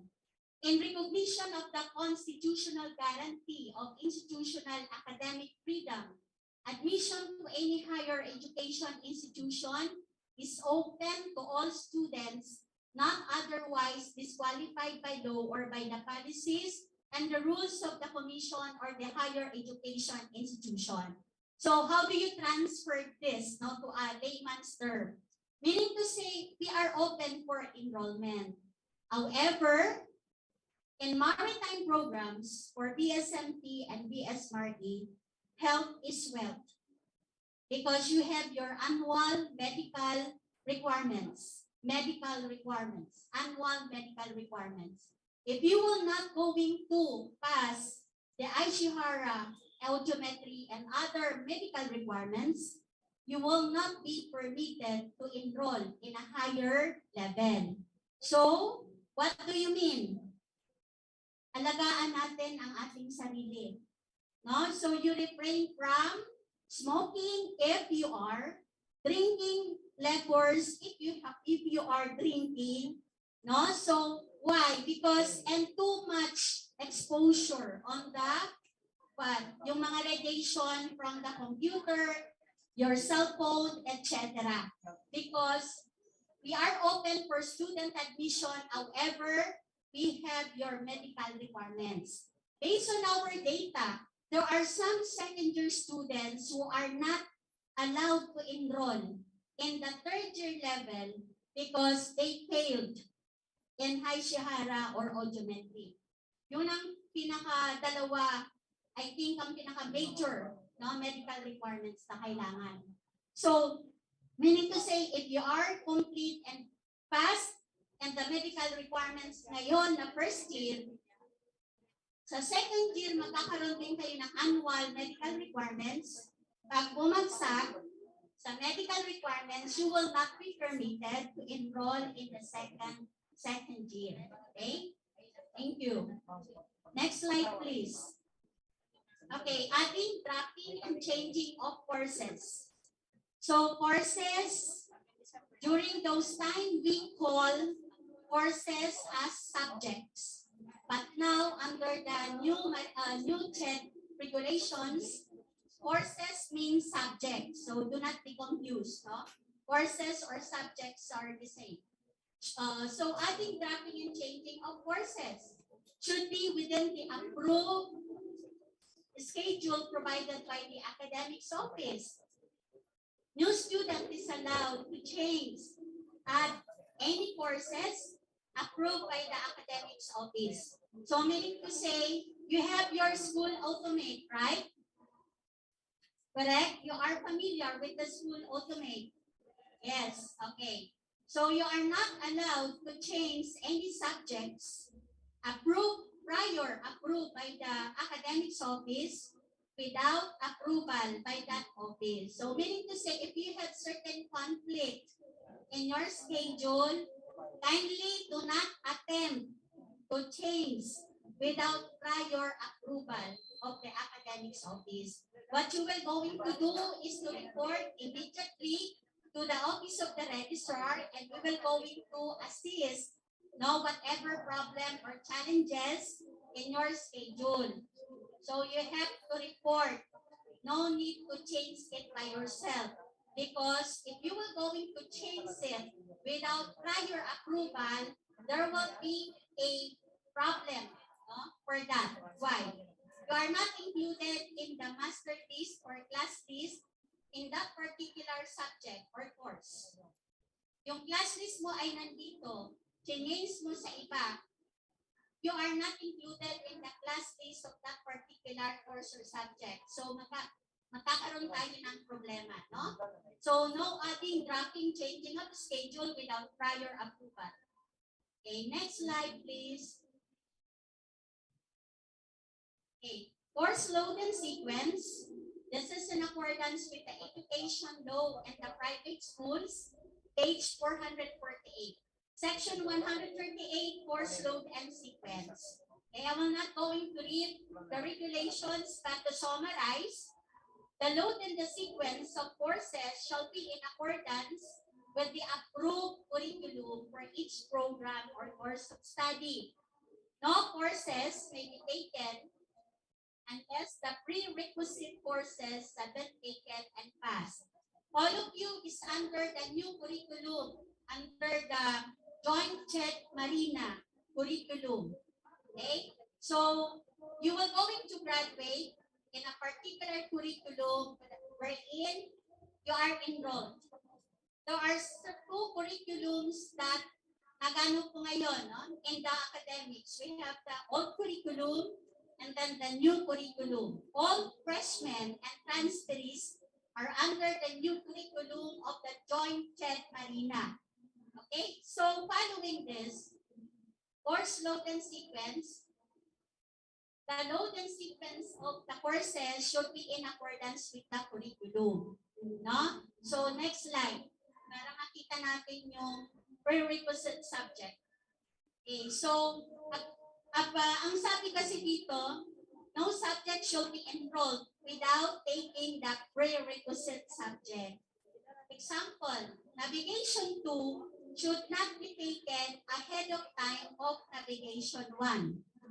Navigation 3 is a prerequisite for navigation 2 and navigation 1. So meaning to say, before you take the second step, you have to take the first step, meaning to say navigation 1, and to be followed by navigation 2, 3, and so on and so forth, including all technical subjects. What I mean by technical subject, this refers to the major subjects, okay? So maybe, for example, during your second year, you want to enroll in navigation 3. Hindi ka pa pwede mag-enroll kasi tapos ka pa lang ng navigation 1. Okay, so you have to follow the prerequisite subject. Unless otherwise, of course, in a particular role, there is an exemption. If you are a graduating student, okay, according to this one, a graduating student may be allowed, no, to enroll a prerequisite and back subject. So I will go to explain that later on. Next slide po. National Service Training Program, or the NSTP, that is under page 450, Educational Law and the Private School. Section Republic Act number 9163, otherwise known as the National Service Training Program, NSTP Act of 2001. So ano ang pinaka-guidance sa NSTP? NSTP and PE, Physical Education Courses. NSTP 1 and NSTP 2, PE 1, 2, 3, 4 are requirements for graduation. No student will be allowed to graduate without completing NSTP 1 and 2. Otherwise, you will not going really to graduate because the Commission on Higher Education will going to provide you a certain serial number. May mga kanya-kanya po kayong serial number. And PE 1 to 4, you have to complete the PE 1 to 2, 3, and 4. Next slide. Okay, section 68, advanced subjects and back subjects. Page 452, Education Law at the Private Schools. Section 68, advanced subjects and back subjects. So I mentioned earlier, kanina, no? You will not be allowed to enroll in a subject with a prerequisite subject. So sabi ko ba, for example, application 1, you have to complete NAP 1, then NAP 2, 3, 4, and so on and so forth. Okay? But there are some exemptions. Here is the, the requirements.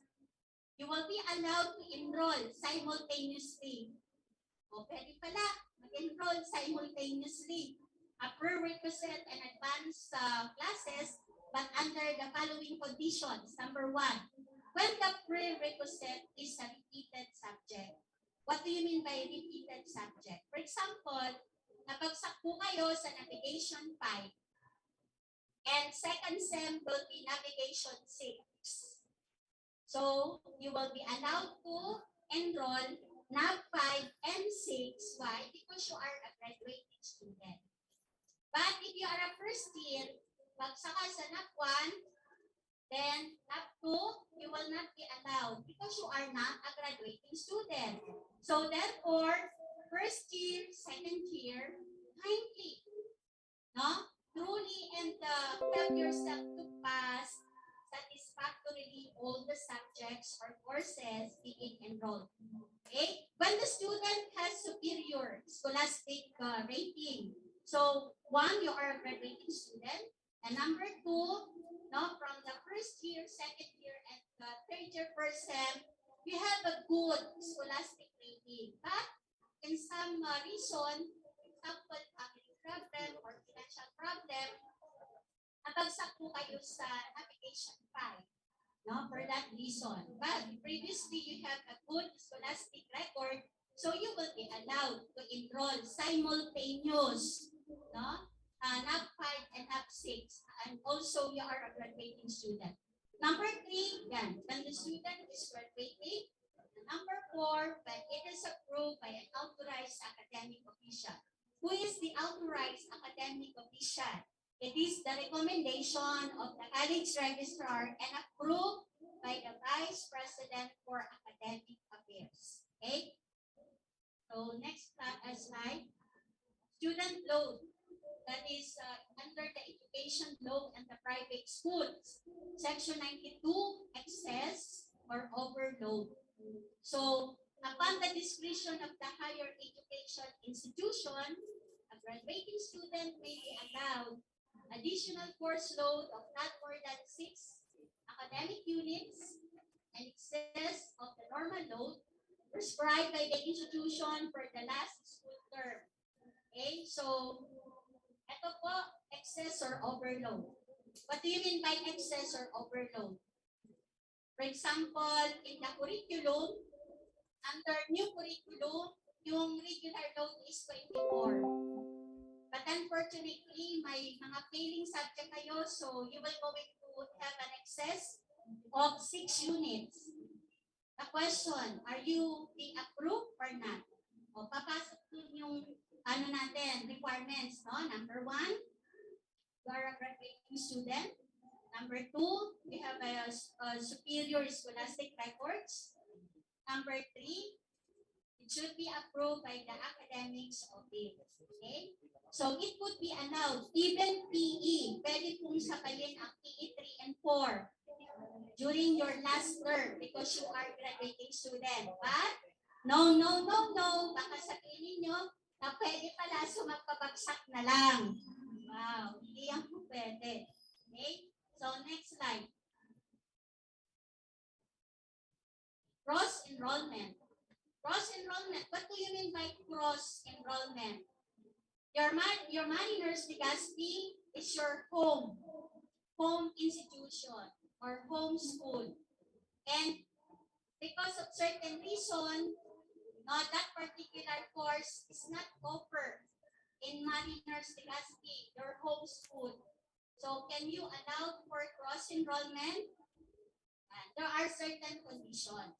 Okay. For example, a certain course, a general education subject is not open in this particular term, but you are graduating students. Hindi open sa isang subject or dalawang subject sa Mariners. But in UST, open siya. And you are graduating student. Okay. Can that be allowed? It can be. pwede, i-allowed. With certain condition. Number 1, the course description of the course taken in the host school is similar to that of the mother school. Mother school is Mariners Legazpi. Your host school is another college or school you want to intend to enroll. Yung the 1 or 2 subject or courses na hindi open dito sa Mariners, it could be.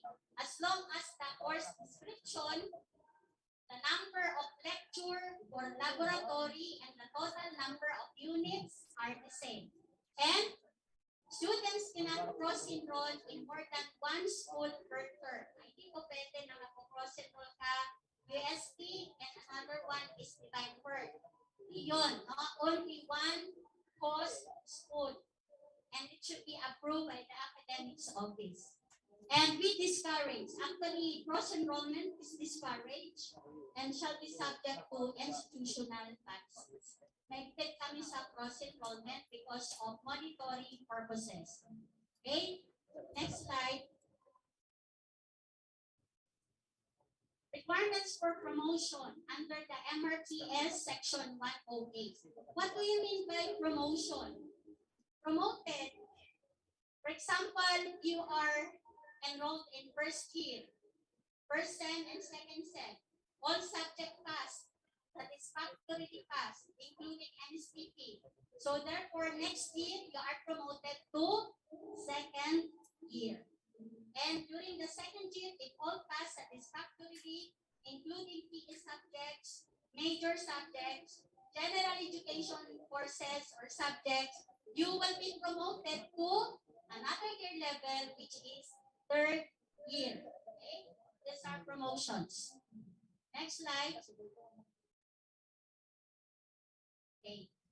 Okay, nandito na tayo. As I have said, no? The Office of the Registrar involves on the entry, pag-enroll, and pag-exit ng estudyante. Enrollment to graduation. So yun, graduation na kaagad. Okay, requirements for graduation.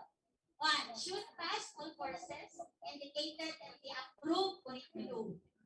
So you have your approved curriculum. As I have said, you belong to the new curriculum under the joint check arena. Curriculum. Number 2, candidates for graduation should process the application form for graduation and approved by the approving authority. So you will go in during your third year, your last academic term for the academic requirements, mag-process po kayo ng application form for graduation. No application form, no approved application form, you will not be allowed to join the confirmation of your 3-year academic requirements. And of course, the result clearance should be accomplished. You are going to accomplish your semester clearance. Next slide. Okay, so before I will going to say thank you so much. Okay, I will going to discuss your curriculum, no? In respect to your department heads, program chairs. So you are enrolling in Bachelor of Science in Marine Transportation and Bachelor of Science in Marine Engineering. So what is the process of your curriculum? You are enrolling in a 3-year academic program. Okay? First year, second year, third year, you are under the classroom instructions. So 3-year academic requirements. After completing the 3-year requirements based on the approved curriculum, you will going to have the confirmation, affirmation activity. So hindi natin tinatawag yun na graduation. You will going to have kasama doon yung sa graduation, ang tawag po doon is affirmation or confirmation because you are completing only the 3-year classroom instructions or the CCI. Okay? So completed classroom instructions or CCI. And Another year is for your shipboard training. Yun na, yung sabi na naririnig ko, yung magbabarko. Okay? So, the 1 year shipboard training is your 4th year to complete your Bachelor of Science in Marine Transportation and Bachelor of Science in Marine Engineering. Okay. So, what are, ano ba ang ano ko, madam?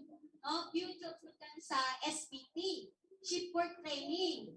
Well, based on our experience, most of the shipping companies, first year pa lang po, inihingi na sa atin yung ranking ng first year.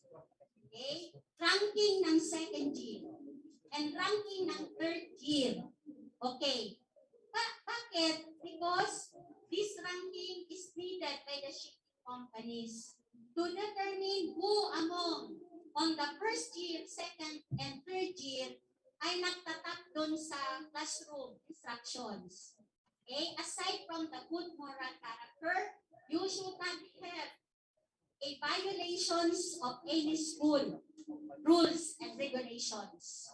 Okay? And the school cannot able to provide you everything under the sun.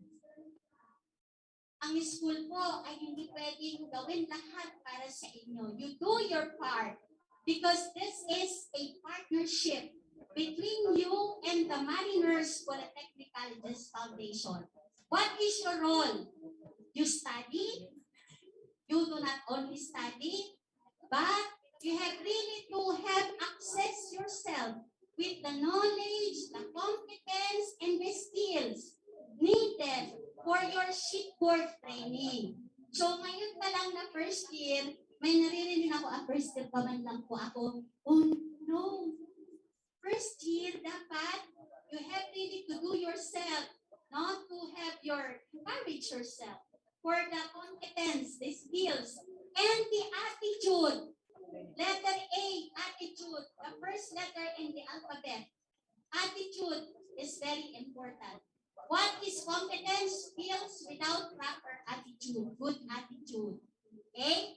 So, yun ang ano, no, I'm very sorry nag-overtime ako, but I need to explain to you what is your curriculum in BSMT.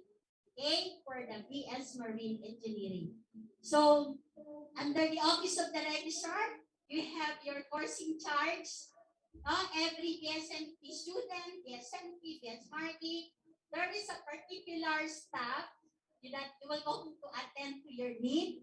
But of course, my office, go directly to your registrar. I am Norma Villanueva, your college registrar, and good morning, everyone. Thank you.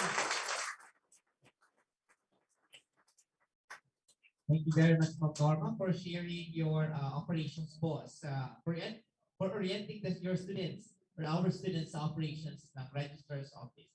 And now, to give us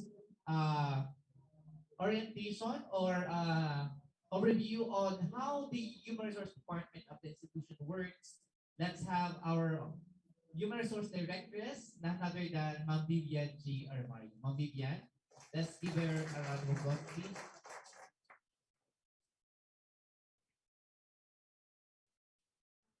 Good morning, everyone. Good morning, everyone. Yan, akala ko gutom pa tayo.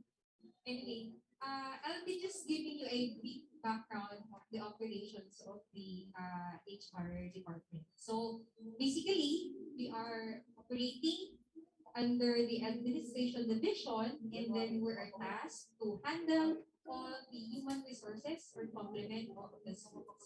So, Sir Well. So, what is the HR or the office mandate of the Human Resource Department? So, basically, we have different operations. Usually, some companies have 7, but in some, for example, here in the Mariners Legacy, very limited lang po tayo because of the number of the populations. Now, for the office mandate, basically the presentation is to give you a glimpse of the manpower component. So, sino-sino ba yung ating school officials? Baka kasi nakasalubong na natin yung school official and then hindi pa natin sila na-acknowledge. There are some cases wherein we have clients or visitors just to give them the enough respect and acknowledgement. So, in terms of the school officials, I think some of them have given already. We have the president, of course, we have Ma'am Bernie. Our vice presidents, we have two, Sir Con. He was here a while ago. Our vice president for academic affairs, Dr. Onyate, will be presenting later on. And then all other school officials from the administration until the academic department. Now, aside from the school officials, video presentation of the list of the complete lineup of employees. Baka kasi hindi niyo pa kilala yung mga instructors natin. Or in some cases, you even don't know sino ba yung ating librarian. Maybe akala lang natin administrative staff or clerk, and then we know who to approach each department. Who is our school psychometrician or guidance? Or kanino ba tayo magbabayad? Sino yung cashier? If you will be needing assistance from our fiscal department, sino yung i-approach natin? So, the video presentation is basically the list of employees. Now, while flashing, I would like to maximize 10 minutes of my time here. I will be discussing what is the importance of HR with the students because some of you may wonder, bakit nandito si HR? Basically, what we need is actually all the academics related. But why HR? The mandate, I would like to highlight, HR department is in charge of managing keyword harmonious relationships between, kanino ba kami? We are the mediator between the faculty members, teaching staff, non-teaching staff, and of course, the management. Si HR ba sino yung nire-represent? The most common misconception is that HR department is supporting just the management level. For just to clarify this, we are both the HR department represents employees and the management, or in our case, Mariners Legazpi. So, Sir Well, can we continue with the presentation?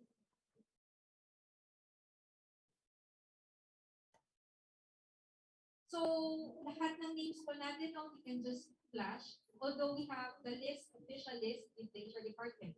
Now, aside from the mandate of office, what's the main role of HR in the institution? Number one, are you even confident that your instructors are qualified?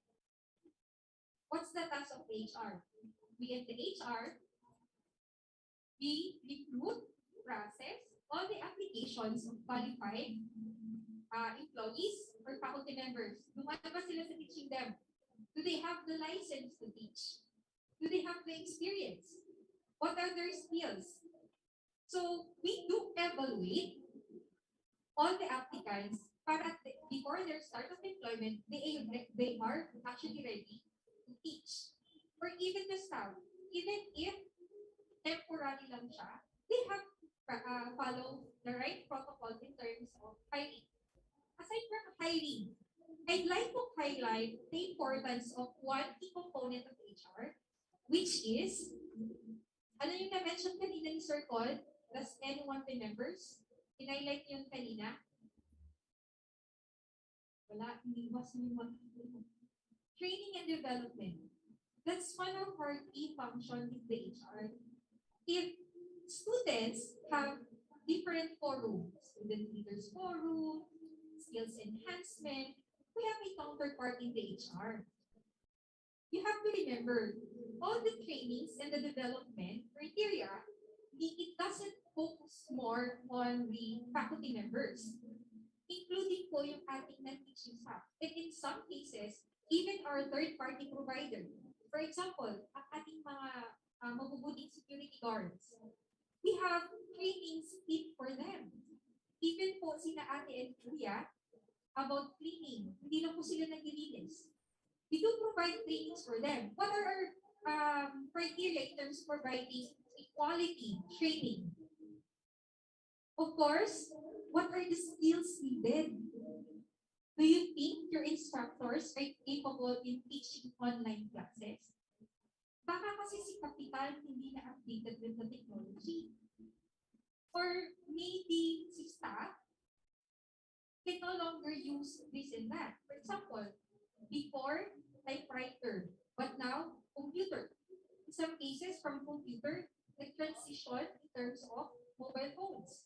That's one of the trainings we do provide for all of our employees.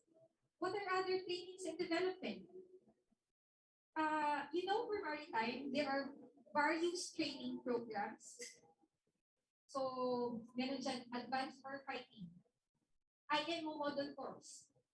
That's one of the trainings we do provide for faculty members so that yung tinuturo nila sa inyo is updated and then can give you enough knowledge for the enhancement of your skills and competencies.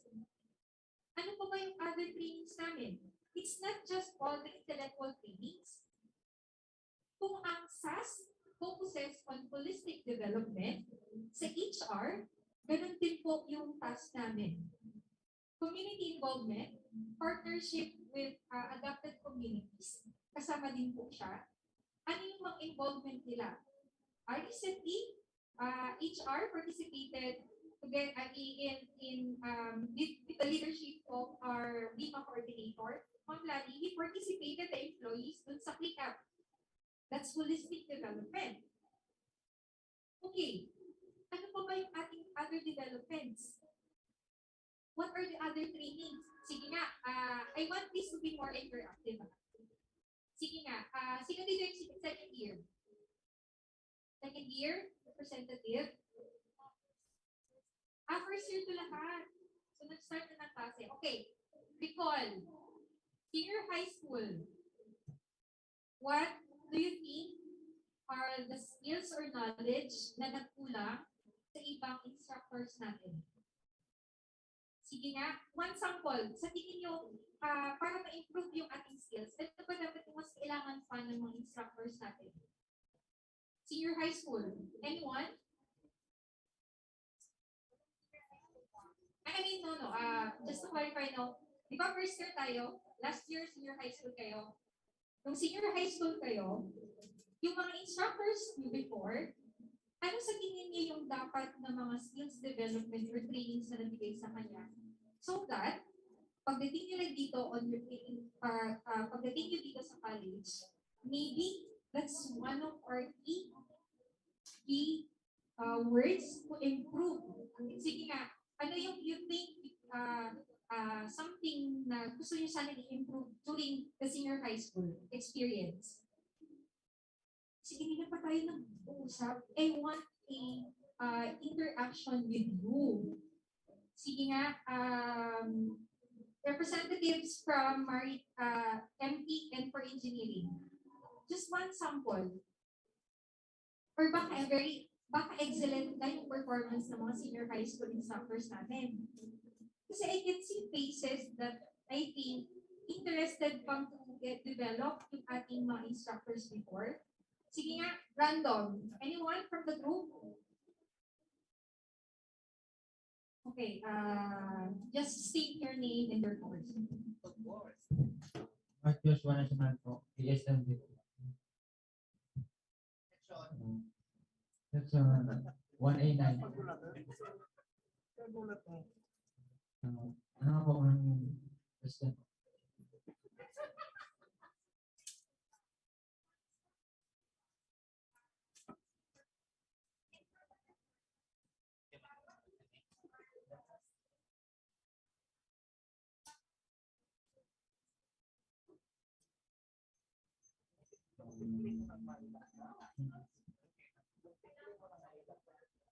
Yes po, ma'am.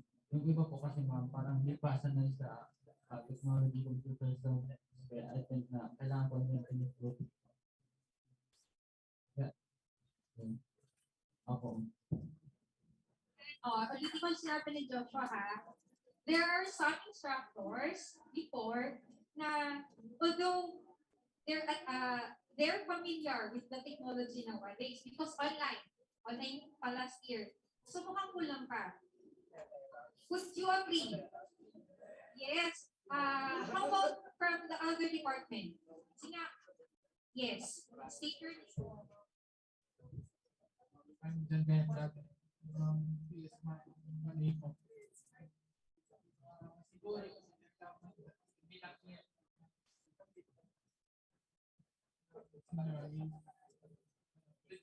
Good communication with the students. Good communication with the students. Imagine that. Sabi ni Joshua, technology. But what's your name again? Jen. John. Sabi mo ni John Kenneth, it's communication. Imagine from a technical to non-technical. It doesn't mean that for the past 2 years in the pandemic, lahat nasa adept na tayo in terms of the technology. There are other platforms that we can use. Maybe we can improve quickly in terms of the computer skills or familiarity with the platform. It could be Google, it could be Microsoft, or Zoom. So that's one. At least, mabig natin yung expectations ninyo with your instructors. I'd like to highlight what John Kenneth said, no? Communication skills. Yes, it's not very technical, but why is it important for the training and development? Baka kasi, ang dami na na-discuss na instructors natin, unfortunately, there are cases na, ma'am, sorry po, di ba, face-to-face, ma'am, AI, masyadong pong mabilis, hindi po namin nasusundan. Communication, that's very important. Hindi lahat technical. So what we can do in the HR, since we heard something from you as students, because at the end of the day, you are our main clients. So probably ito consider siya ng HR department to include basic personality development or open communication or improvement of their communication skills. So see, that's very important with the training and development. What are our other role of the HR? Compensation and benefits, which we will not be discussing because that's very technical for the HR. Ranking and promotion, merits. When you graduate, some of you may receive Latin honors. For HR, we do acknowledge them in terms of one, example, service awards. Meron din dyan na awardees for Founders Award. So you see, kung anong meron sa employees, usually meron din sa inyo. We do acknowledge and holistic compensation and benefits and recognition to our employees. Other functions of HR, I think hindi na siya masyadong relevant with the topic today because it focuses more on attendance monitoring. Siguro sa attendance, ang most common questions natin ay, ma'am, si sir hindi pumapasok. Ma'am, nag-file po ba ng leave? Si ganito, si ganyan. That's attendance monitoring, which HR is in charge. Baka kasi pumapasok sa record ng HR, pagdating sa classrooms natin, hindi naman pala. So we need you to report not just with the HR, but also with Students Affairs and Services and the Academics Department. So I think my 10 minutes is done. The most important part is that how important the delivery of our instructors. So we support the instructor for you to have a quality education here at Maritime Education. So thank you very much and good morning.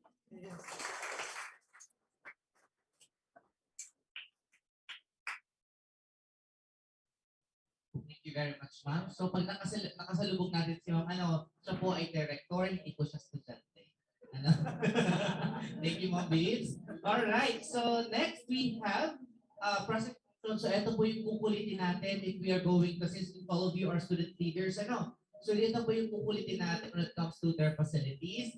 Ito like yung hihiram kayo ng ABR, may sa offices nyo as a student body, ito po yung kukulitin natin. So our office, our PD or Physical Facilities Department, none other than Engineer Kevin Matthew Messias, our PNP Director. Sir.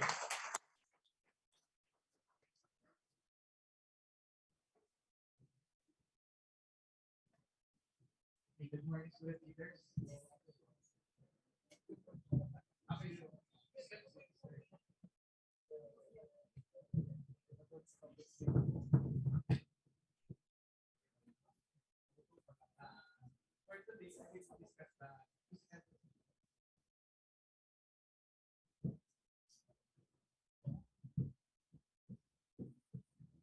For today, I will discuss the for today, I will discuss yung physical facilities and yung bonus. So the physical facilities funding is to we are responsible for the planning, administration, coordination, managing physical facilities operation, safety, maintenance, and its updates and acquire construction new ones. So basically, kami lahat yung in charge sa development, sa safety, sa maintenance ng ating mga facilities. So, in that, I ask you na dapat kayo din, ingatan natin yung mga school facilities natin. Kasi ito yung gagamitin natin for us to learn yung mga dapat natin matutunan within the classroom. So, next, sir. So, I will discuss to you the physical facilities personnel. So, ito yung mga tao na involved sa ating department. So, first is me, I'm the Physical Facilities Director. The next is our property officer, Mr. Architect Nicole Baloloy. So, siya yung pagka may mga hiramin tayo, may sa mga property natin, siya yung usapin natin. So, next is Ma'am Lydia Cervantes, Process Operations Coordinator. So, siya yung in charge sa mga papers ng physical facility. Thanks, sir. Ms. Rosario Haner, siya ang ating canvasser. So, siya yung in charge natin. Pagka meron tayo mga request, ika-canvas yun. Siya yung in charge. So, next is Ms. Jenny Ramos. Jenny Ramos, sorry. So, siya yung ating office clerk. So, sa kanya tayo makapareceive ng ating mga request. The next is Sir Andrew Buhalano. Siya ang IT maintenance natin and technician. So pag may mga questions tayo regarding sa IT or sa mga computers na, for example, hindi ko na siya yung ating charge person. So here the list yung ibang personnel. So our GSO head, si Mr. Roy Nerves, ating repair maintenance technician, Sir Benito Barcela, our electrician, Edgar Bremen, and Mr. Alvin Silosa. Then our driver, Mr. Frederick Balosa and Mr. Mario Sileta. And our utilities, Mr. Cesar Rodriguez, Mr. Aviera, Don Astor, Romeo Bahilio, John Jimenez, and Jay Osorio. So ito yung mga taong to, sila yung mga nasa field natin. So ito yung mga in charge sa mga maintenance natin, sa mga different perspective ano-ano nila. In charge na. So next natin. So ito yung mga forms na pwede natin pilapan. Once na pumunta kayo sa physical facilities department namin, ito yung mga forms na pwede yung makita doon and you can use these forms. So first is the physical facilities use permit. So ito yung for example, hiram kayo ng PBR, hiram kayo ng Reses Hall. Ito yung mga ito yung gagawin natin permit. So dito makikita natin kung ano yung area na yun, then kung ilan yung chairs na needed, then yung ilan yung tables, if kailangan ba ng projector, na mga so yan. So next is the property gate pass. So usually, ginagamit natin itong property gate pass kasi meron tayong annex. So pagka, for example, projector, nasa campus natin siya, gagamitin natin siya sa license hall, which is committed sa annex. So gagamit tayo ng property gate pass so that itong mga itong projector is madala natin sa license hall. So next, sir. So next is the request for tarpaulin. So importante sa inyo yan. Example, may mga events kayo and kailangan kayo magpa-print ng tarpaulin. So ito yung gagamitin natin dyan. So remind ko lang na dapat at least 3 days before the set event, nakapag-prepare na tayo ng request for tarpaulin. Kasi it would take time para ma-produce yung tarpaulin. So last day is the parang worst week. So ito, pag halimbawa mag-iram tayo ng mga flags, yan usually ginagamit ng mga students natin. So ito yung ginagamit natin. So yun lang yung for the physical facilities. Thank you. Thank you. That's it back to the CSR Director for Physical Facilities Department. So students, if you have with you your activity like Maritime Week, events nyo sa DEC and of course sa Marine Engineering Department, so please find time po to go to Physical Facilities Department at gamitin natin yung ating mga forms na nabanggit ni sir. And of course, sabi nga natin sa ano natin, MPC pledge courtesy and respect is for all. So yung may mga GSO personnel natin, we don't call them as janitor or janitress. We call them as GSO personnel or utility personnel. So wag po nating admit, magpasintabi po tayo if may uutos tayo or ipapalinisan tayo. And naiintindihan ba yun, guys? Okay, so with that, let's now have, ito naman ang in charge sa ating learning resources. Ano nga ba yung learning materials na available kay school? Yan po ay dinas na sa atin ng ating God and Wima coordinator and at the same time, our head librarian, Ma'am Lani Abrigo. Let's give her a round of applause.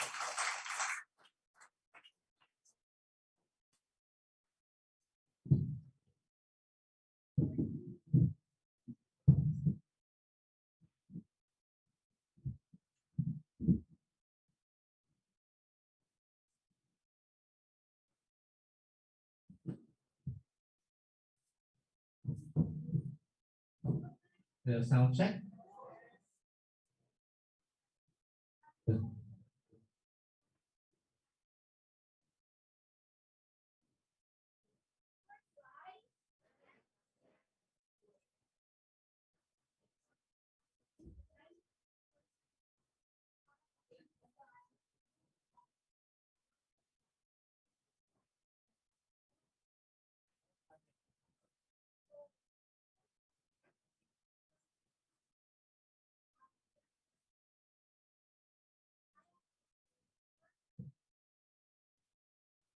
Information specialist.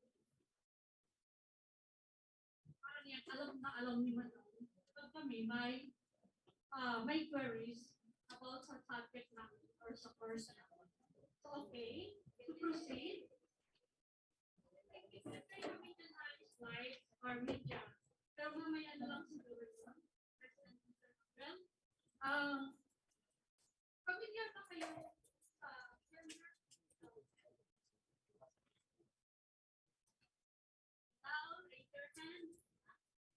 raise your hand. Familiar? Sabi ko, raise your hand. Walang nag-raise. Whisper sila. Akala ko ba 95% back energy ng panandito? And dinamedyan sa lahat. Man lang pala yun, feeling ko na 95% na. So, ang gender and development, mandated yan ng CHED na bawat higher educational institutions and at the same time yung Department of Education, senior high school and elementary, required na mayroon sila that. So ang gender and development is under the President office.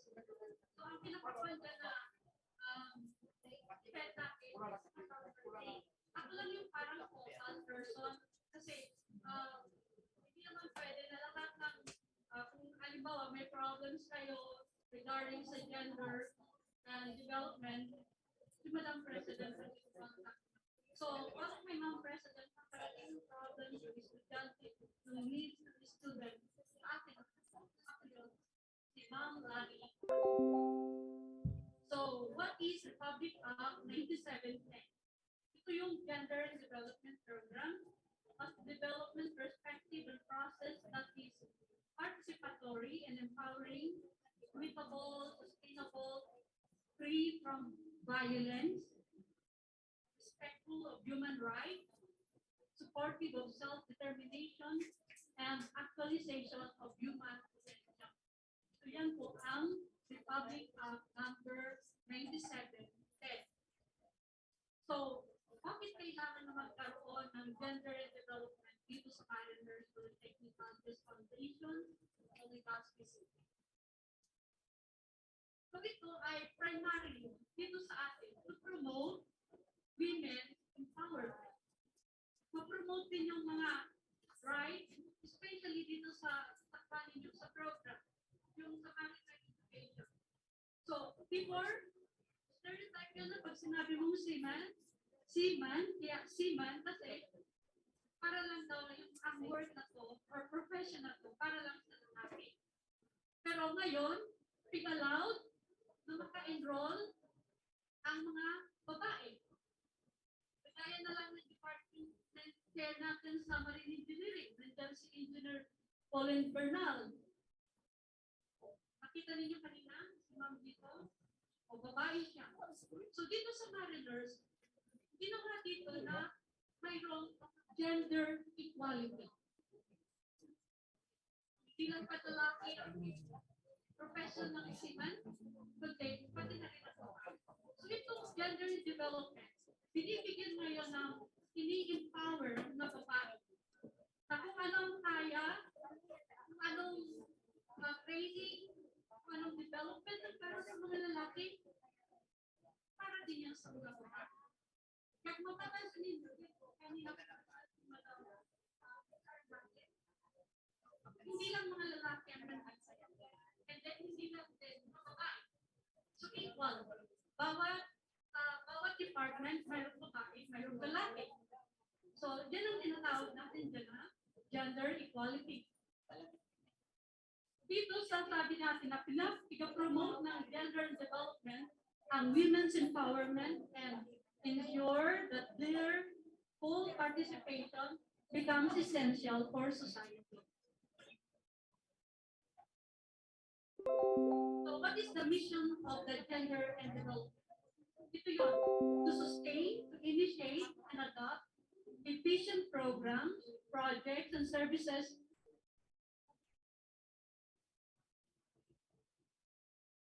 mahina daw ang boses ko. So ngayon, okay na ma'am? Ay, salamat. Wala kasing nag-reach out. Kanino pa? Okay. So what is the mission of God? Ito po yung mission niya. Adopt sustainable and efficient programs, projects, and services to effectively promote gender equality and women empowerment.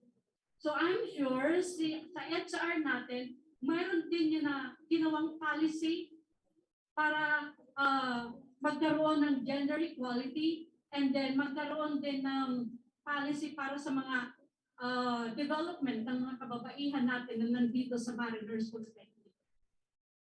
So, pag sinabi din na development, hindi lang talaga yan para sa babae, ang gender and development.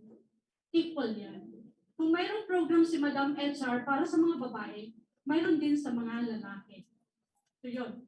Parehas din yan sa academics. And then sa SAS, the Student Affairs and Services. May mga programs na ang magapakinabang ay both male and female students. So ano ang focus ng God? Ito yung i-analyze the causes of gender inequality within the context of relations between women and men and social structure. So ang nakafocus ito yung bakit kaunti lang ang, halimbawa lang bakit kaunti lang ang kumukuha ng maritime program na babae? Bakit mas marami ang lalaki? Parehas din yan doon sa hospitality management. Bakit mas marami ang babae? Bakit konti ang lalaki? Maybe because hindi alam, walang alam tungkol dyan sa program niya. So, ito yung pinaka-purpose ng orientation. To give you background about ng mga program, departments, mga ano naman yan. So, kaya tayo ngayon nandito. So, sa bahay ba ninyo, nakapractice ang God, equality ng work?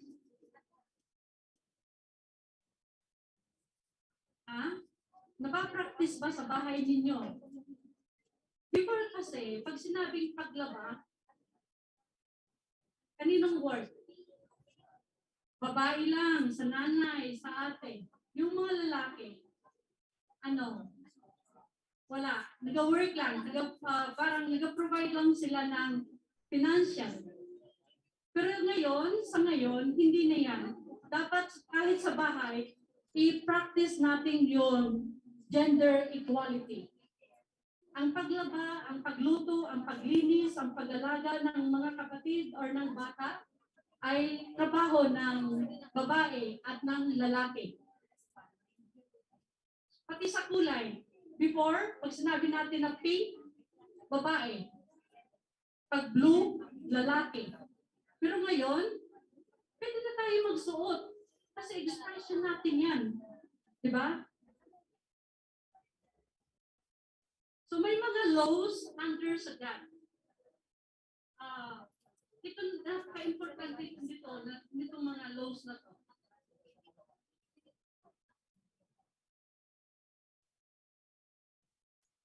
First, we have the Magna Carta of Women or Republic Act number 9710. Ano naman itong Republic Act 9710? Ito naka-focus sa participatory and empowering, equitable, sustainable, free from violence, respectful of human rights, supportive and self-determination and actualization of human potential. So sa title pa lang, itong Republic Act na to, nakakuha nito, malaking tulong sa mga kababaihan. Nakikita dito sa Republic Act 9710 kung ano yung mga rights ng mga babae. Hindi yung parang sunod-sunuran lang baga sa mga lalaki, kung anong gusto ng mga lalaki. Halimbawa, kung may girlfriend na kayo, mga lalaki kayo dito, karamihan lalaki, may dalawa lang na babae. So hindi nyo pwedeng diktahan yung girlfriend ninyo na hindi siya pwedeng magsuot ng ganitong klaseng damit. Yung buhok, kailangan mahaba. So wala kayong karapatan na magdikta sa kanila kung anong gusto ninyo para sa kanila. So may right sila. Halimbawa, gusto ng girlfriend ninyo mag-enroll sa, halimbawa, sa Manila. Hindi nyo pinayagan kasi yung distance. Diba? So hindi yun pwede. Ang mga babae or bawat isa sa atin may karapatan. Pwedeng magsabi ng N-O. Okay. So yan po ang Magna Carta of Women. Hindi ko na masyadong i-elaborate kasi medyo mahaba ito na usapin. So siguro magkakaroon na lang tayo ng another forum for this. Na laws na to. And then, what is the coverage of Republic Act or what is RA 77, 78, 77? Ulitin po, Republic Act 78, 77. Ito ay yung tinatawag natin na, narinig nyo na ba ito? Anti-Sexual Harassment Act. So, importante ito guys, sa inyo, lalo na. Kasi kalimitan, yung mga babae ang biktima dito. Although sinasabi na may nagiging biktima na rin sa mga lalaki. Pero mas dihado siyempre yung mga babae. So hindi ako dito nagiging bias kasi babae ako, no? So yung pan lang talaga, yung sa papresentin natin na context or setup na ang mga babae ang palaging pandito sa sexual harassment. Pero gusto ko itong bigyan ng pansin or ibigin dito sa section 4A ng Republic Act 78-77. Kailangan malaman ninyo ito kasi rights ninyo ito. Halimbawa, sinasabi dito, nandito kayo sa Mariners.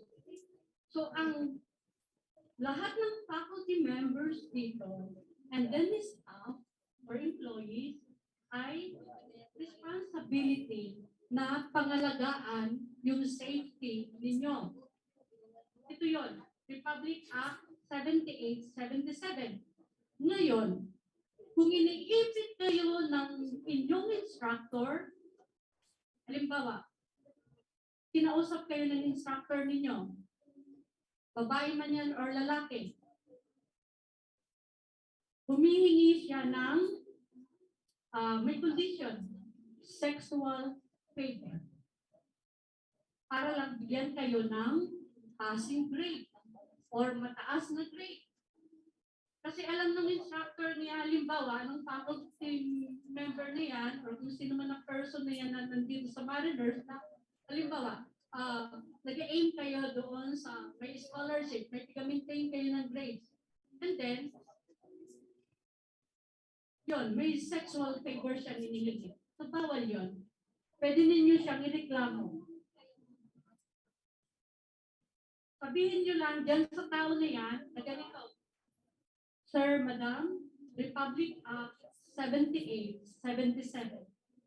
So, alam niya na yan. Pero kahit sinabi na siguro ninyo yung Republic Act 7877, inaharas pa lang kayo, lumapit na kayo sa mga sa office officials na dapat ninyong lapitan. Halimbawa, sa academics office, mayroon tayong VPs, mayroon tayong discipline officer, mayroon tayong guard vocal person. But, what if sila yung nag-aharas sa inyo?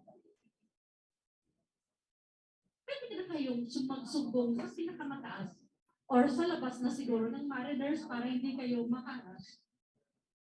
Tandaan ninyo yan, ha? Ang grades, pinaghihirapan ninyo yan. So, walang pwedeng magwan sa inyo ng kung ano-anong pabor in return sa grades ninyo. Okay. To continue, meron pang isa, yung the Republic Act number 11313 or the Safe Spaces Act. Narinig na ninyo sa mga balita or sa usap-usapan about legal matters yung bawal bastos law. So mag-ingat kayo dyan, guys, mga kalalakihan, mag-ingat kayo. Kasi marami nang napan dito, na-fine or nakasuhan dahil dito sa bawal bastos law. Dati kasi baga, di ba, may sex na dumaan, anong ginagawa ng mga kalalakihan? Yun! So kung kayo ang ginawaan ng ganyan, ng mga babae, may rights din ba kayo? Mayroon. Kasi itong law na to, hindi lang ito para sa babae. Para din ito sa inyo. Kung may nagbasto sa inyo, ireklamo nyo. Sabihin nyo lang ng ganito. Republic Act 11313. So yun yun. So, ito pa yung pinakapan.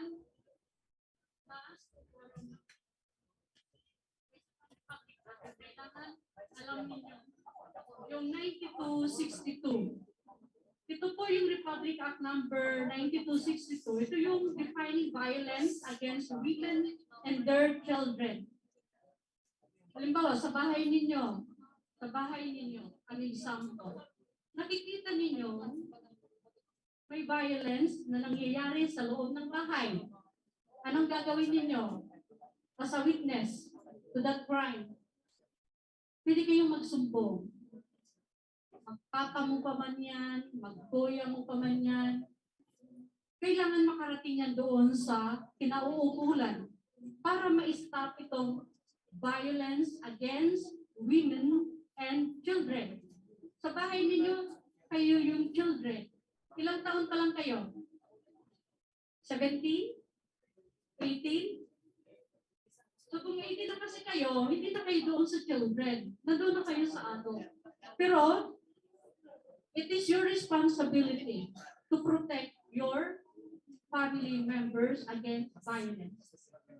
pwede nga yan na kahit yung sa kapitbahay ninyo, pwede mag-report kayo sa police or sa barangay officials para lang ma-stop itong violence against women and children or violence against crime. So, importante itong apat na to na law na dapat alam ninyo. Pwede naman ninyong i-research and further para mas alam ninyo yung content. Okay? So, for God, kung wala kayong question, ito na lang. Dito, hanggang dito ako. Ngayon, for my second talk or assignment about sa library. Kayo ba officially enrolled sa Mariners Polytechnic? Yes. Kayo ba may school ID? Anong gagawin pag wala? Pag secure. Saan kukunin ang school ID? Sa Student Affairs and Services Department. So, i-follow up na ninyo. Kasi importante, para maka-avail kayo ng services ng library, wala na kaming library card na pinag-issue. Ang gagamitin na lang ninyo is yung school ID ninyo. Ngayon, kung wala kayong school ID, anong identification ang gagamitin ninyo? Okay, yung registration form. Pero ang registration form sa part namin, hindi yan assurance na ang may bitbit niyan is siya yung nasa pangalan na yan. So, walang picture, in short. Diba? Walang picture. So, kailangan talaga, pwede naman yun yung registration form ninyo siguro, para kung wala pa talang yung school ID, lagyan ninyo ng picture para makilala kayo ng taga-library. So, ano yung mga services na pinag-offer ng library? May tinatawag kami asynchronous and then synchronous, parang blended learning. So, para sa library naman, mayroon kaming tinatawag na integrated services or blended services. Pwede kayong maka-avail ng service online, and then pwede naman kayong mag-avail ng services on-site. Pupunta lang kayo sa library. Pag online, ito yon. Kailangan mayroon kayong G Suite account. Number 1 yan, na requirement. G Suite account. Para ma-open ninyo yung school automate kung saan nakalink yung library. Sa library, makikita ninyo doon, mayroon siyang OPAC, and mayroon siyang EBSCO post, and then mayroon na Miss Lores. Doon sa Miss Lores, pwede kayo doon mag-chat sa librarian na naka-duty. Sa chat, pag sinabi natin na chat, sa oras mismo na yan, may sasagot sa inyo. Pag nag-chat ka, di ba? Pag online, kaya kailangan, during office hour kayo, mag-chat sa librarian. Aside doon sa Miss Lores, makikita din ninyo ang page ng library sa Facebook. Kailangan lang, i-friend nyo ang library. I-friend nyo si Miss Lores para maka-chat kayo. So doon sa chat, pwede kayong mag-request doon, pwede kayong mag-inquire. And then kami naman, isi-send namin yung kailangan ninyong information or answer doon sa queries ninyo kung may queries kayo about sa library. Yun. Tandaan, nasi-search yan sa Facebook, Mariners Legazpi Library. And then yung Mariners Library Online Services, or pwede naman, hanapin nyo lang, Lani Abrigo. I-friend ninyo para mas madali ang communication. Tama. Kasi during the enrollment, meron sa amin na mga nag-query. May mga query sila. Pag walang sumasagot doon sa page ng Mariners Polytechnic, tapos alam nila doon sa yung library, link ng library, doon sila mag-ask ng mga information. So yun ang online services ng library.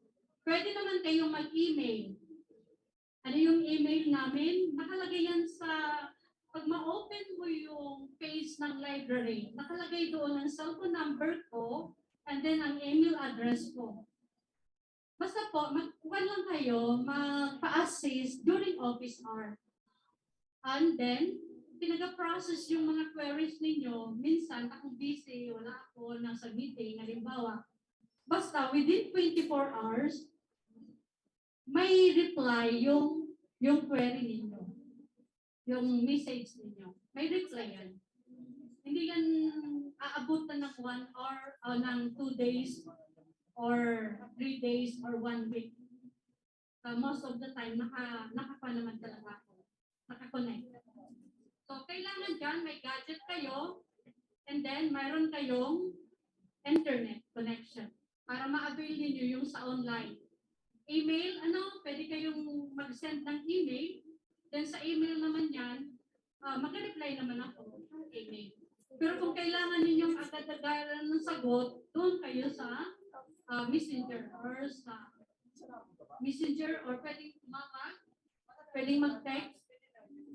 Mas gusto ko yung tawag, tinatawagan ko yung estudyante nag-inquire para mas malinaw yung procedure, yung paano maka-avail agad ng ng information na kailangan niya. And then pwede din na bisita kayo dyan sa second floor. Nandiyan lahat. Mayroon tayo dyan ng mga computer para sa internet. Kung mag-search kayo sa Google ang kailangan ninyo, yung information na gusto ninyo. And then, yung may mga aklat doon. Yung mga textbooks ninyo, nandiyan sa taas. Minsan, pinagapan namin yan. Kung medyo malayo yung estudyante, halimbawa, Masbate, Sorsogon, Catanduanes, pig-scan namin yung kailangan niyang information, yung page na aklat. Basta page lang hanggang siguro 1 chapter lang. Pag marami na, hindi na namin yan. Kasi mayroon tayong tinatawag na copyright law. Copyright infringement. Baka makasuhan ng may-ari ng or author ng aklat. Pag third year ninyo, di ba may research na kayo? So, importante yun. Importante yung EBSCO. Ang EBSCO, mga kanyan, electronic resources, books, and journals. Kung mayroon kayong G Suite account, pasok lang kayo sa School Automate, makikita ninyo yung library, click ang library, then makikita na naman ninyo doon may link. Pag pinindot ninyo yung link, lalabas yung EBSCO host. May link yun. I-click lang siya. Then lalabas na sa screen ninyo yung page ng EBSCO. Madali lang naman. Halimbawa, ang research ninyo is, ano kaya ang mga library services? Type ninyo doon, library services, then click the search engine, then makikita na ninyo doon, maraming lalabas. Pag-try ko yan, ang lumabas nasa 25,000. So pwede ninyong i-limit yung search ninyo para hindi kayo mahirapan. I-limit ninyo, halimbawa, within 5 years na i-publish niya, within 5 years. So i-limit ninyo, kasi meron naman nakalagay doon by date, mayroon din pwede ninyong i-limit by places or by country. Basta, depende niyan kung anong gusto ninyong hanapin. Ita-type nyo lang doon sa search box and then pindutin or enter. Yun, lalabas doon. So, dyan lang po. Doon sa EBSCO, pwede ninyong i-download. Pero hindi lang yan parang one time lang na pwede ninyo siyang i-download. Parang kakanti-kanti lang, chapter by chapter. Pwede naman ninyong i-save doon sa folder ninyo para pwede ninyong balikan. Para sa susunod ninyong pag-search, nandoon na siya. Hindi na kakainin masyado yung oras ninyo and then yung load ninyo, yung data ninyo. Pero kung wala kayong data, wala kayong load, doon kayo sa library. May mga pantay doon. And computer with internet connection. Pwede kayong gumamit doon. So yan lang po. Kailangan lang, officially enrolled ka, may school ID ka, or mayroon ka Your registration form para makabil ng services, G-Suite account, may load, o may data, may internet connection, and then may gadget para makabil ng services ng life. Kung may mga queries kayo, may mga problems kayo about information, do not hesitate to approach me. Nandiyan lang ako palagi sa taas. So yan lang po. Good morning and thank you very much. I hope may opportunity. Thank you very much once again. Our WIMA got, of course, our head librarian, Miss Lani Aprigo. Okay, time check. It's 12:07 in the. It's 12:07. Please have your lunch and please be back at 1 p.m. at the same venue po.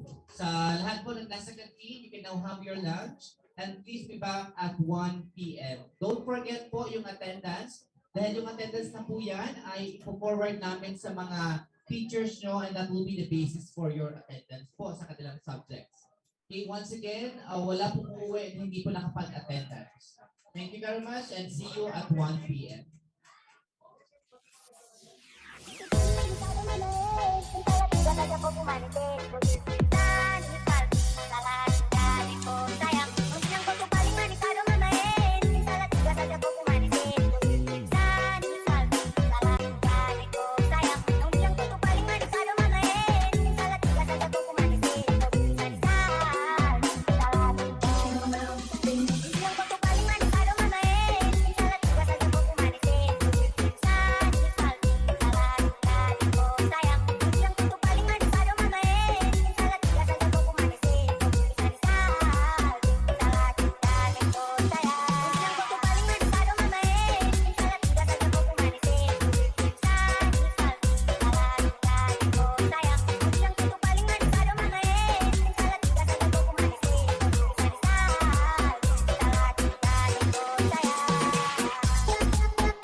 Jonel sa Gyno Remix.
Jonel sa Gyno Remix. Yo no sé de poesía, ni de filosofía, solo sé que tu vida, yo la quiero en la mía. Yo no sé cómo hacer para no tenerte las ganas que yo tengo, cómo hacer para no quererte.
Gampang sekali tak mau dapat.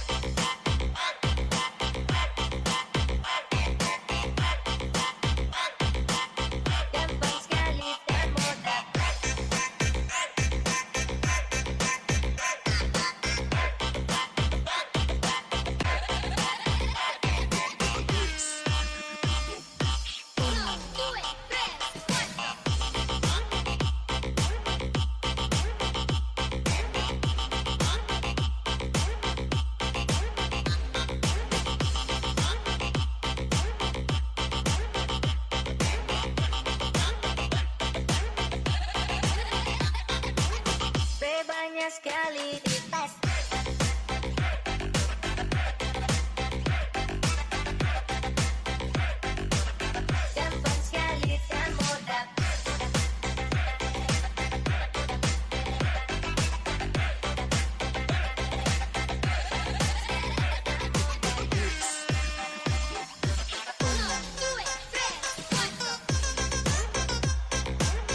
Hey, sorry nyanda barasan, barang putih sampai di dada. Ngana kira kamu cemburu, pengen apa pasangan baru. Love video baking story, double caption sayang sekali. Sorry please jangan jago please, dulu ngana tajam ini. Hey, sorry nyanda barasan, barang putih sampai di dada.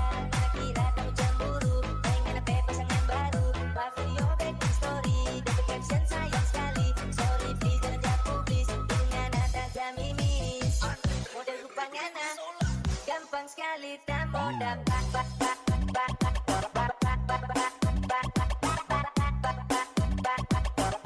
Gampang sekali tak mau dapat.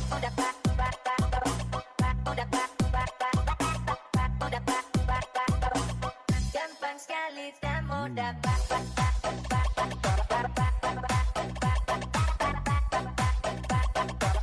Gampang sekali tak mau dapat.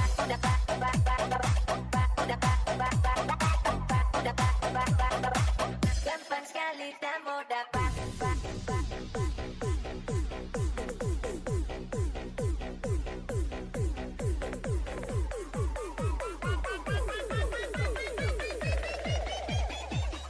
Gampang sekali tak mau dapat.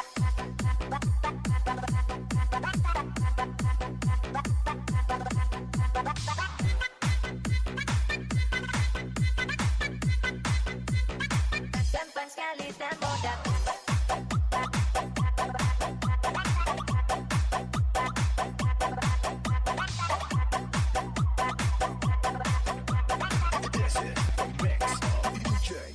Hey, sorry nyanda barasan, barang putih sampai di dada. Ngana kira kamu cemburu, pengen apa pasangan baru. Love video baking story, double caption sayang sekali. Sorry please jangan jago please, dulu ngana tajam ini. Hey, sorry nyanda barasan, barang putih sampai di dada. Ngana kira kamu cemburu, pengen apa pasangan baru. Love video baking story, double caption sayang sekali. Sorry please jangan jago please, dulu ngana tajam ini. Model rupa ngana gampang sekali tak mau dapat.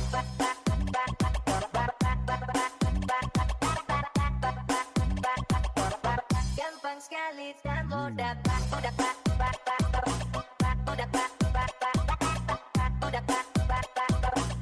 Gampang sekali tak mau dapat.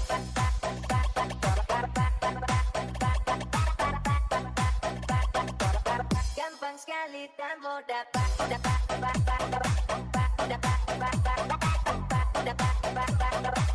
Gampang sekali tak mau dapat.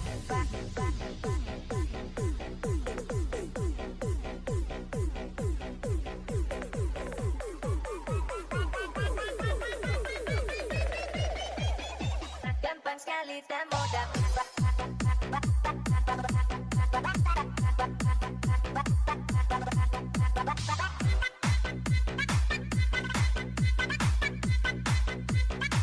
Gampang sekali tak mau dapat.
Ako'y nakatingin ulit sa salamin. Di naman talaga ako annoying. Kung sa tingin mo'y ako'y annoying, tumingin ka ulit sa salamin. Pangalawa di ko sinasadya. Kung baka ko ngayon pinagpala, don't have to look. Kanta na lang tayo ng lamo, lamo, lamo. Lamo, lamo,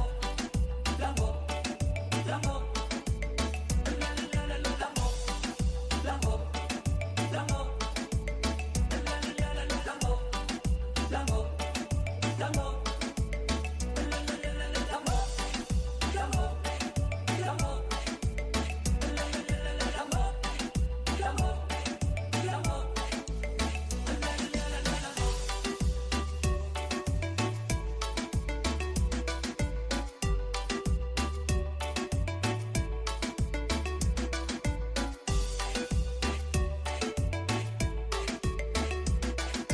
This is the mix of DJ Luis. Lamo, lamo, lamo, lamo, lamo, lamo. Lamo, lamo, lamo.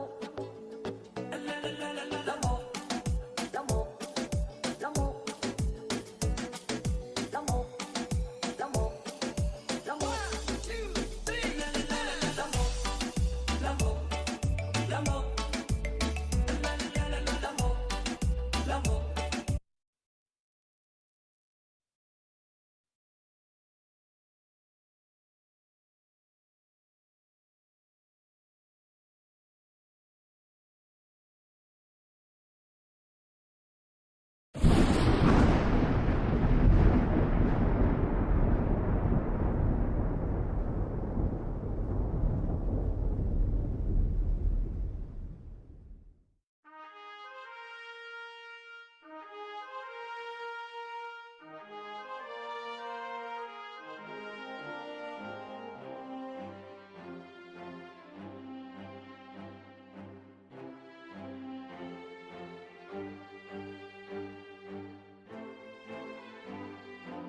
The COVID-19 pandemic has changed education forever.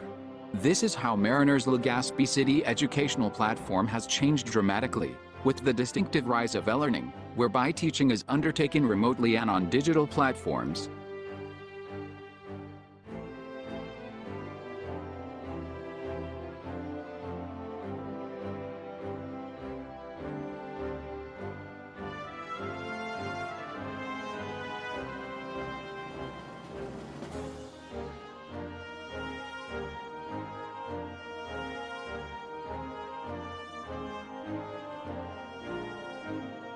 Consequently, Mariners have taken the steps necessary to transform teaching, including laboratory workshops, into an online or blended mode of delivery.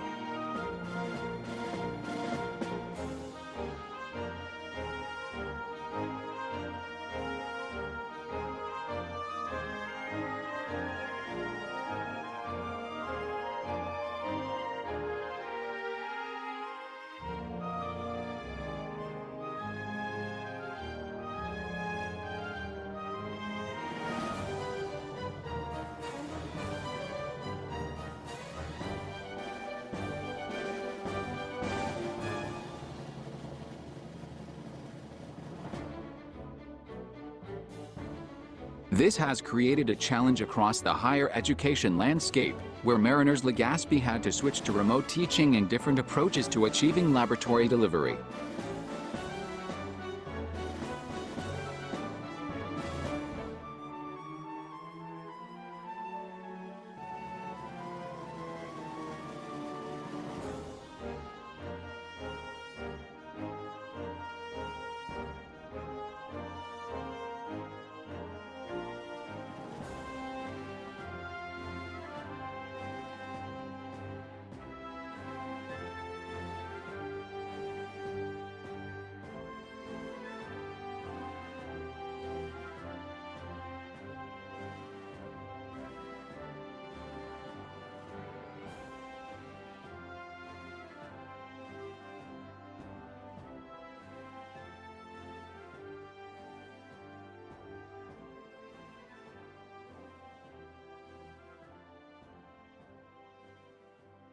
Our institution has been one of the best schools where countless successful maritime officers,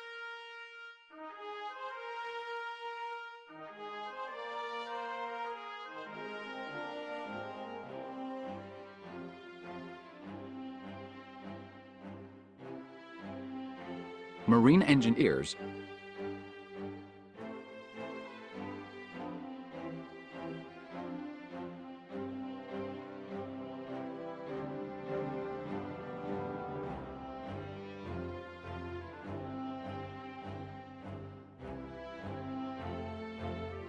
hospitality industry professionals,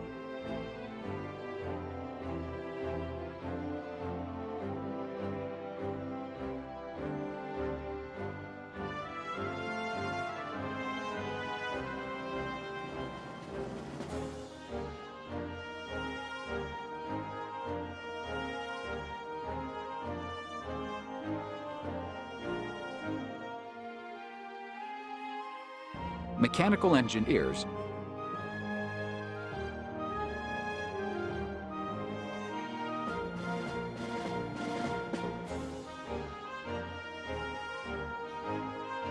and licensed customs brokers have graduated.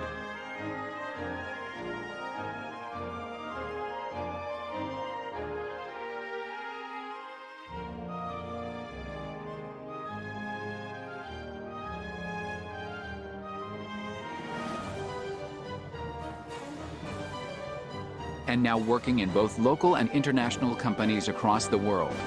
Irrespective of the measures taken, mariners must continue to maintain their high academic standards and provide a high-quality student experience as required for delivery of learning outcomes associated with each degree program.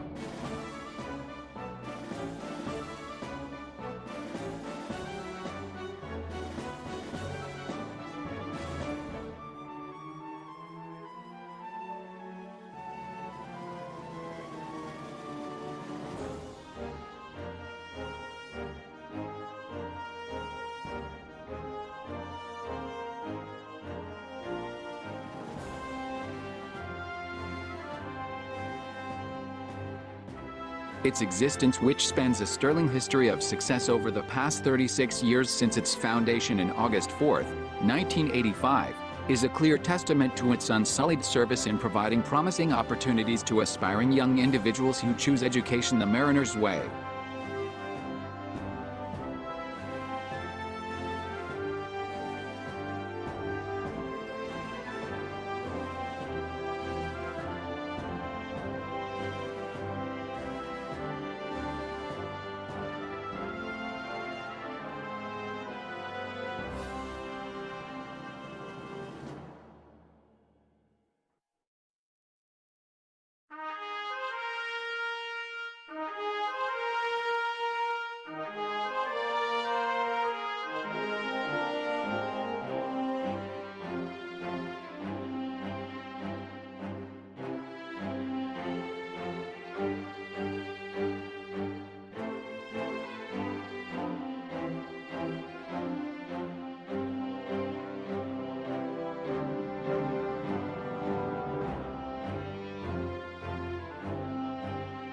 Guided by the administration's 10-point agenda, it continues to offer the best quality education from senior high school to the college level. It is committed to holistically train and develop professionals who are jobs fit and life ready.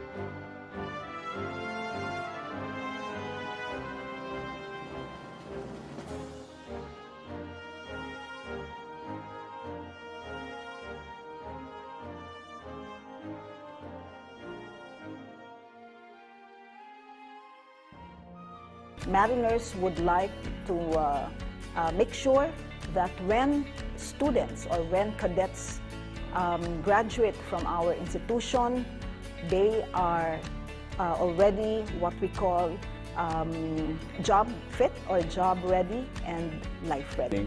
The school also assists graduates in finding jobs through our various linkages, such as shipping, manning, and land-based companies. Come and experience the Mariners brand of education and training in maritime and business.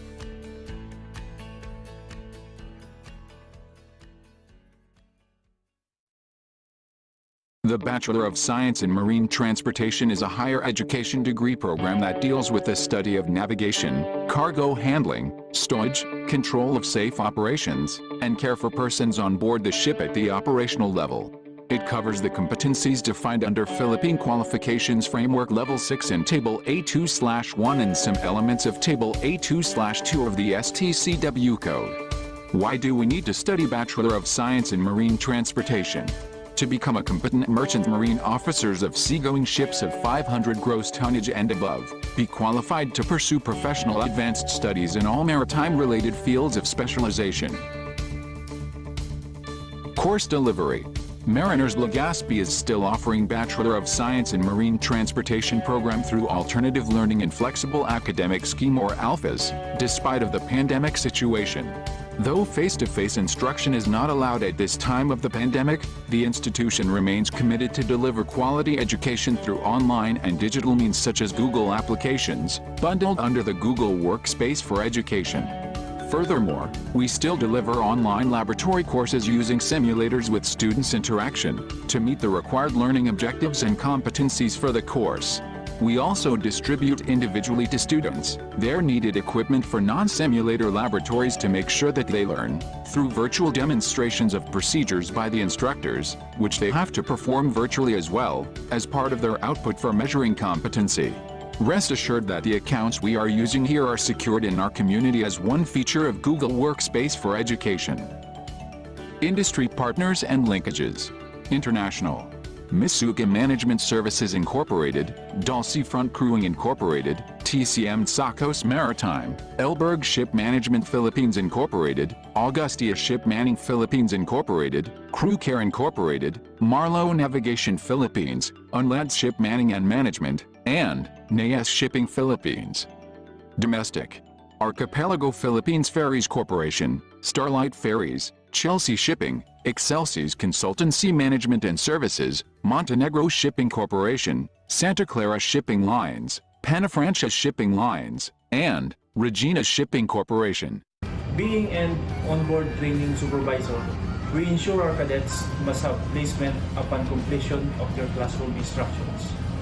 Right now, we have distinguished industry partners for both international and domestic shipping with Memorandum of Agreement, wherein our cadets are practicing their onboard training. Career options for Bachelor of Science in Marine Transportation. Merchant Marine Profession. Captain, Chief Officer, Second Officer, and Third Officer.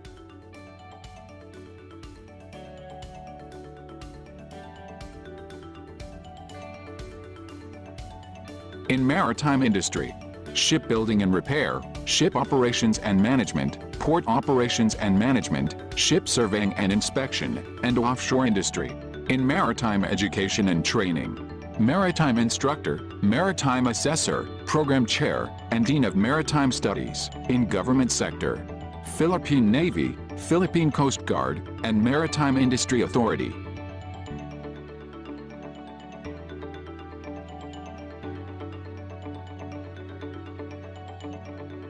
Mariners Legazpi is a professional institution offering BSMT program through flexible learning despite of the pandemic situation.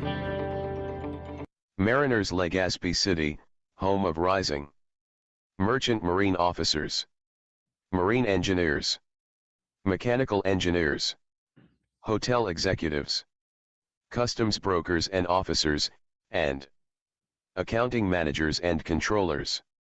The Bachelor of Science in Marine Engineering deals with the study of marine propulsion system and its auxiliaries, its operation maintenance as well as controlling the operation of the ship and care for persons on board at the operational level of marine engineering. It deals with electrical, electronics and control engineering.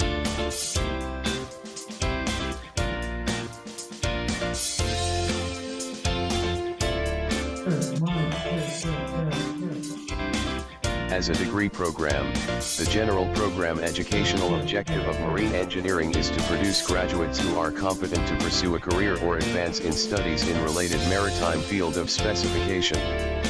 Bachelor of Science in Marine Engineering program shall aim to produce competent officers in charge of an engineering watch in a manned engine room, or as designated duty engineer in a periodically unmanned engine room in seagoing ships powered by main propulsion machinery of 750 kilowatts or more. Graduate of BS-MARE should be able to demonstrate the competence to perform the functions pertaining to the marine engineering, electrical, electronic and control engineering, maintenance, and repair. Controlling the operation of the ship and care for persons on board the ship at the operational level and acquire the specific knowledge and understanding at Table A3/2 of STCW code covered by this program.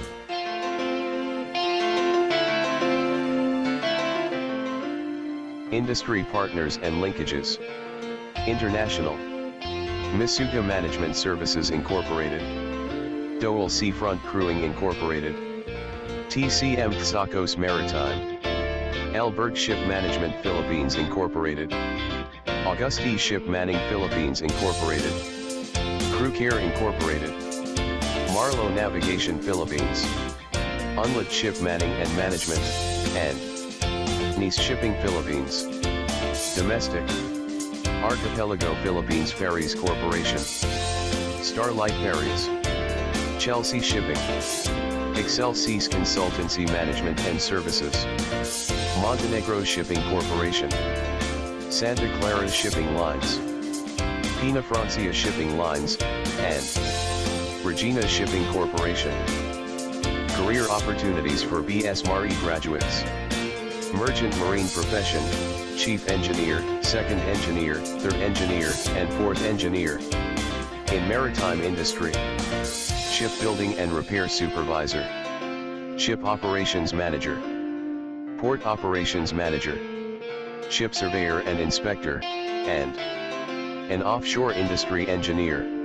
Mariners Legazpi City, home of rising merchant marine officers, merchant marine engineers, mechanical engineers, hotel executives, customs brokers and officers, and accounting managers and controllers.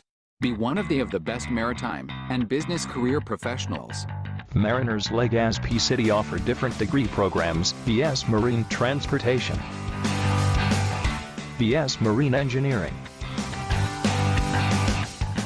BS Mechanical Engineering, BS Hospitality Management, BS Customs Administration, and BS Accounting and Information System. Guided by the administration's 10-point agenda, it continues to offer the best quality education from senior high school to the college level.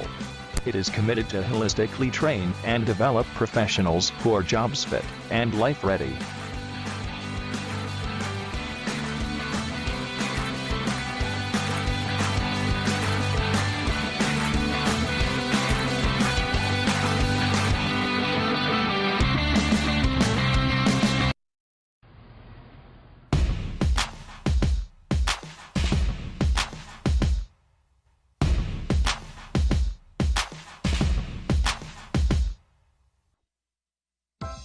Can be amazing, you can turn a phrase into a weapon or a drug. You can be the outcast, be the backlash of somebody's lack of love. Or you can start speaking up. Nothing's gonna hurt you the way the words do, and they settle underneath your skin. Kept on the inside and no sunlight, sometimes a shadow wings. But I wonder what would happen if you say what you wanna say and let the words fall out. Honestly, I wanna see you be brave with what you wanna say and let the words fall out. Honestly, I wanna see you be brave. Just wanna see you. I just wanna see you. Just wanna see you. I wanna see you be brave. Just wanna see you. I just wanna see you. Just wanna see you. I wanna see you be brave. Everybody's been there, everybody's been stared down by the enemy. Falling for the fear and then some disappearing, bow down to the mighty. Don't run, holding your tongue. Maybe there's a way out of a cage where you live. Maybe one of these days you can let the light in. Show me how big your brave is. Say what you wanna say and let the words fall out. Honestly, I wanna see you be brave. What you wanna say and let the words fall out. Honestly, I wanna see you be brave. Ever since your mystery of silence won't do any good, did you think it would?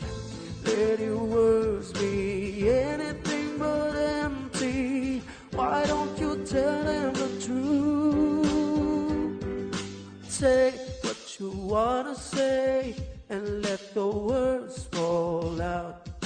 Honestly, I wanna see you be brave with what you wanna say and let the words fall out.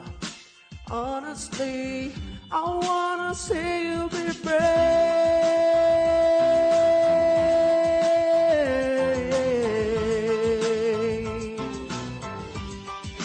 See you be brave.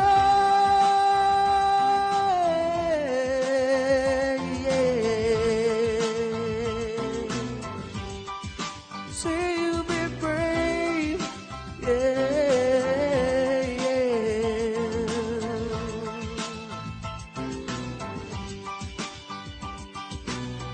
Just wanna see you. I just wanna see you. Just wanna see you.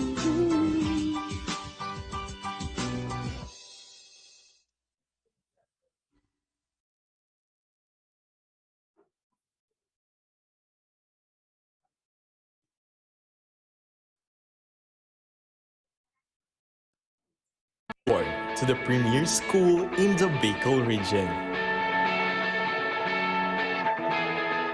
Mariners Polytechnic College's Foundation of Legazpi City offers programs that are designed with input from industry professionals and offer a perfect blend of theoretical and practical training. The Bachelor of Science in Hospitality Management provides work-based learning as an integral part of the program. The program offers different facilities upon utilization for learning and skills development.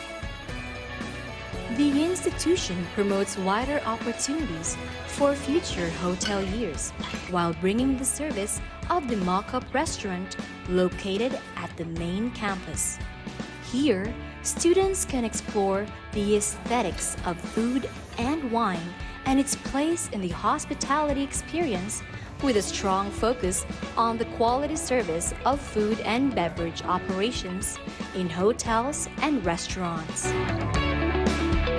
Develop and cultivate the proper attitudes needed for entrepreneurial aspects, including wine and beverage management. The BSHM program also gives significance with application of culinary topics combined with theoretical studies and practical skills. Inside the hot kitchen laboratory, professionals focus on enriching the basic skills of the students, from holding a knife properly to preparing vegetables, and correct planning and preparation of food and equipment that underpin contemporary cuisine.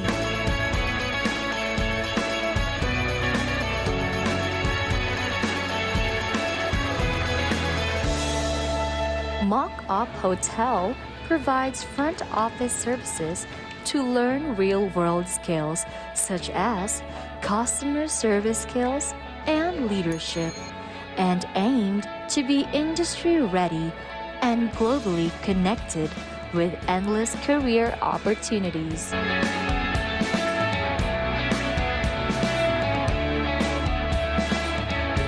mock guest room facilitates the management and practices of lodging operations and related housekeeping operations in our suite and queen room.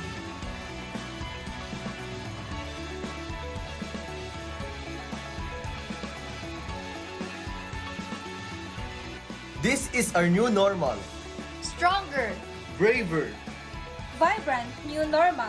So what are you waiting for? Make your dream into reality. In Mariners, we are jobs fit and life ready.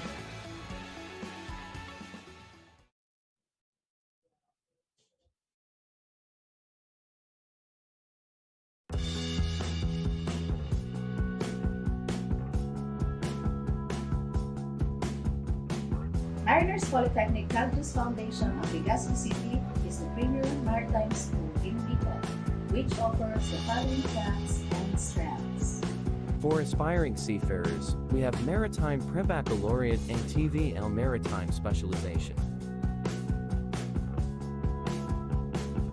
We also have other academic strands like accounting, business and management, general academic strand, humanities and social sciences. In science, technology, engineering, and mathematics, we offer TVL Home Economics strand, with specialization in bread and pastry production, food and beverage services, housekeeping, front office, bartending, and tourism.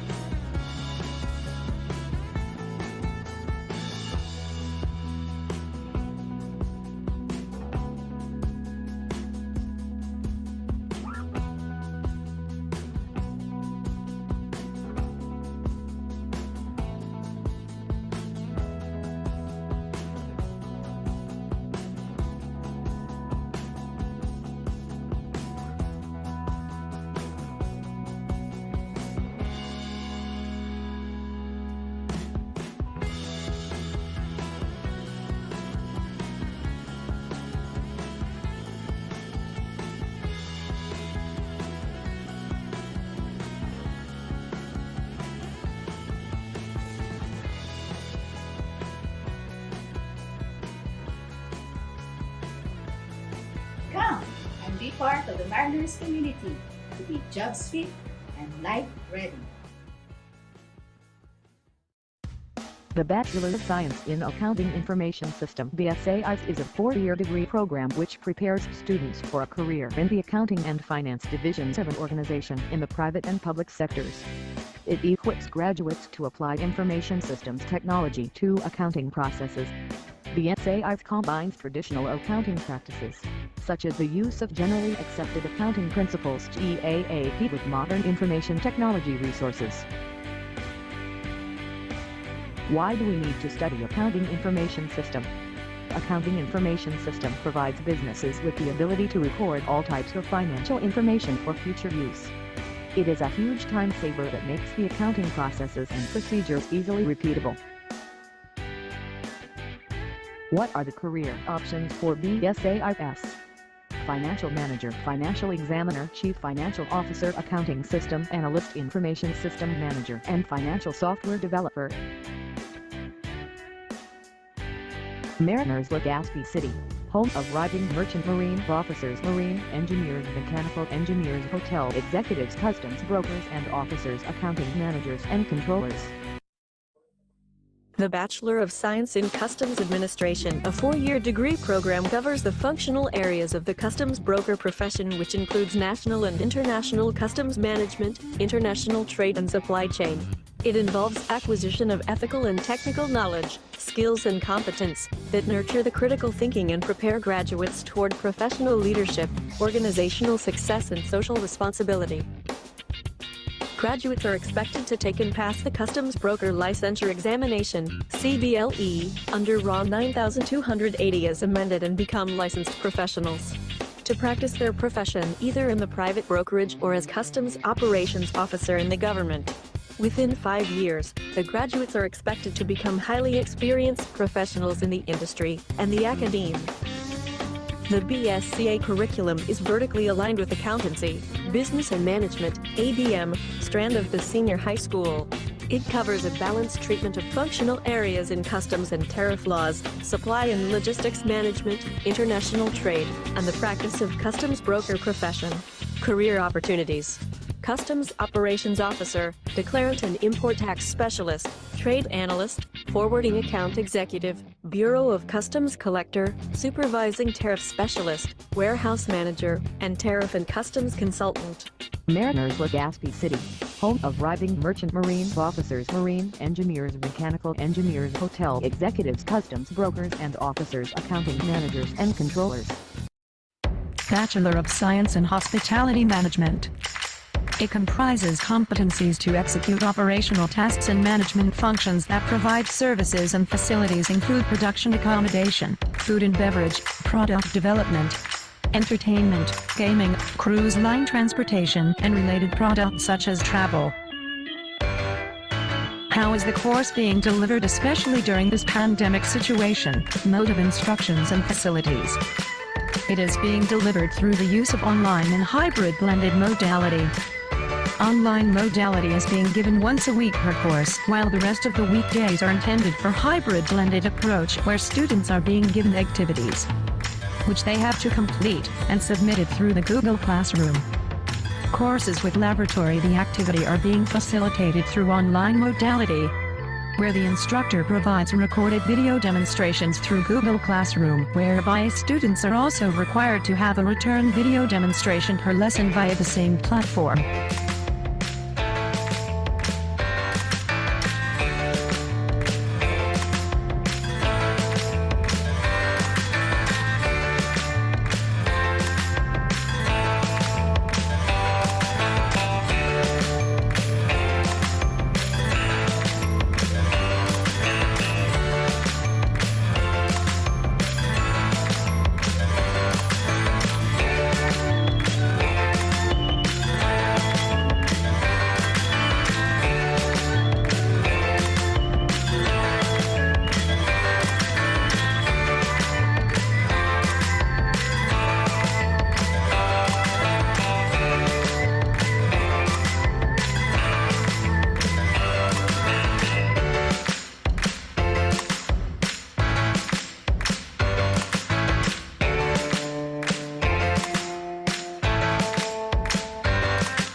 Employment opportunities.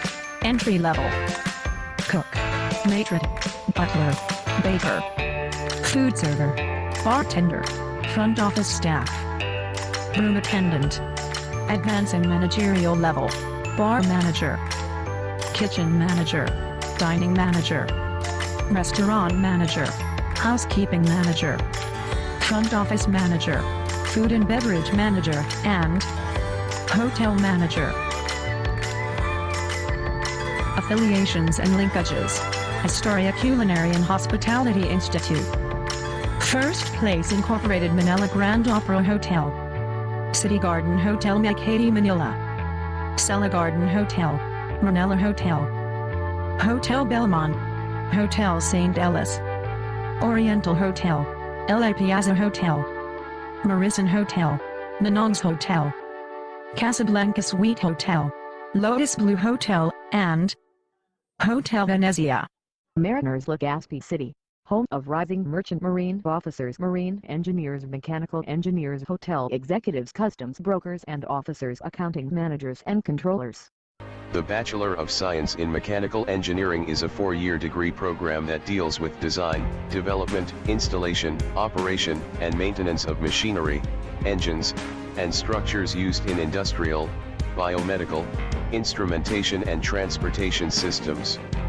The program discusses the study of the conversion of thermal and chemical energy into mechanical work through engines and power plants, while teaching students the proper utilization of these energies, forces, and structures to successfully perform a variety of tasks. Recommended Senior High School Strand. Students who want to pursue a degree in mechanical engineering are encouraged to take the science, technology, engineering, and mathematics (STEM) strand will provide the necessary academic preparation relevant to the mechanical engineering course. They will learn topics relevant to their degree that will be useful in their college life.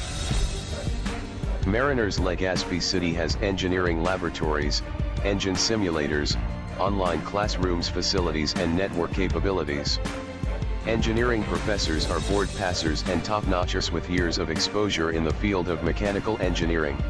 Employment opportunities: Junior Mechanical Engineer, Associate Mechanical Engineer, Technical Support Engineer, Junior Program Analyst, Automotive Engineer, Maintenance Engineer, Durability and Corrosion Engineer, Instrumentation and Controls Engineer, Computer Systems Engineer, and Engineering Professor.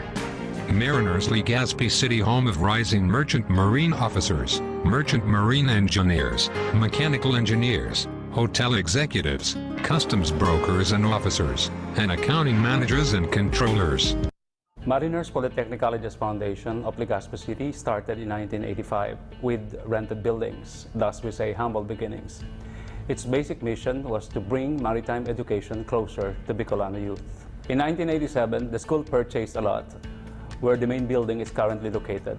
The school continued to grow with the acquisition of state-of-the-art facilities for the use of its students in trainings and education. The school now has the full mission bridge simulator, the engineering simulator, and the recently acquired engineering training modules. The school also boasts of the fully equipped engineering laboratory buildings. Polytechnic College's Foundation of Albay offers various maritime and non-maritime courses, which are taught by competent instructors who share their experiences and learnings to equip the students to become excellent in their chosen careers. Okay, so right now, we have the BS Marine Transportation and BS Marine Engineering program. So if you want to take the course for the BS MT program, if you want to become a captain on board, if you wish to become an officer of the deck, if you want to work in an engine room, you go for BS Marine Engineering. You take the Marine Engineering course. Here at Mariners Legazpi, we are committed to develop holistic, competent, and disciplined professionals. So that's why we have here all our facilities, laboratories.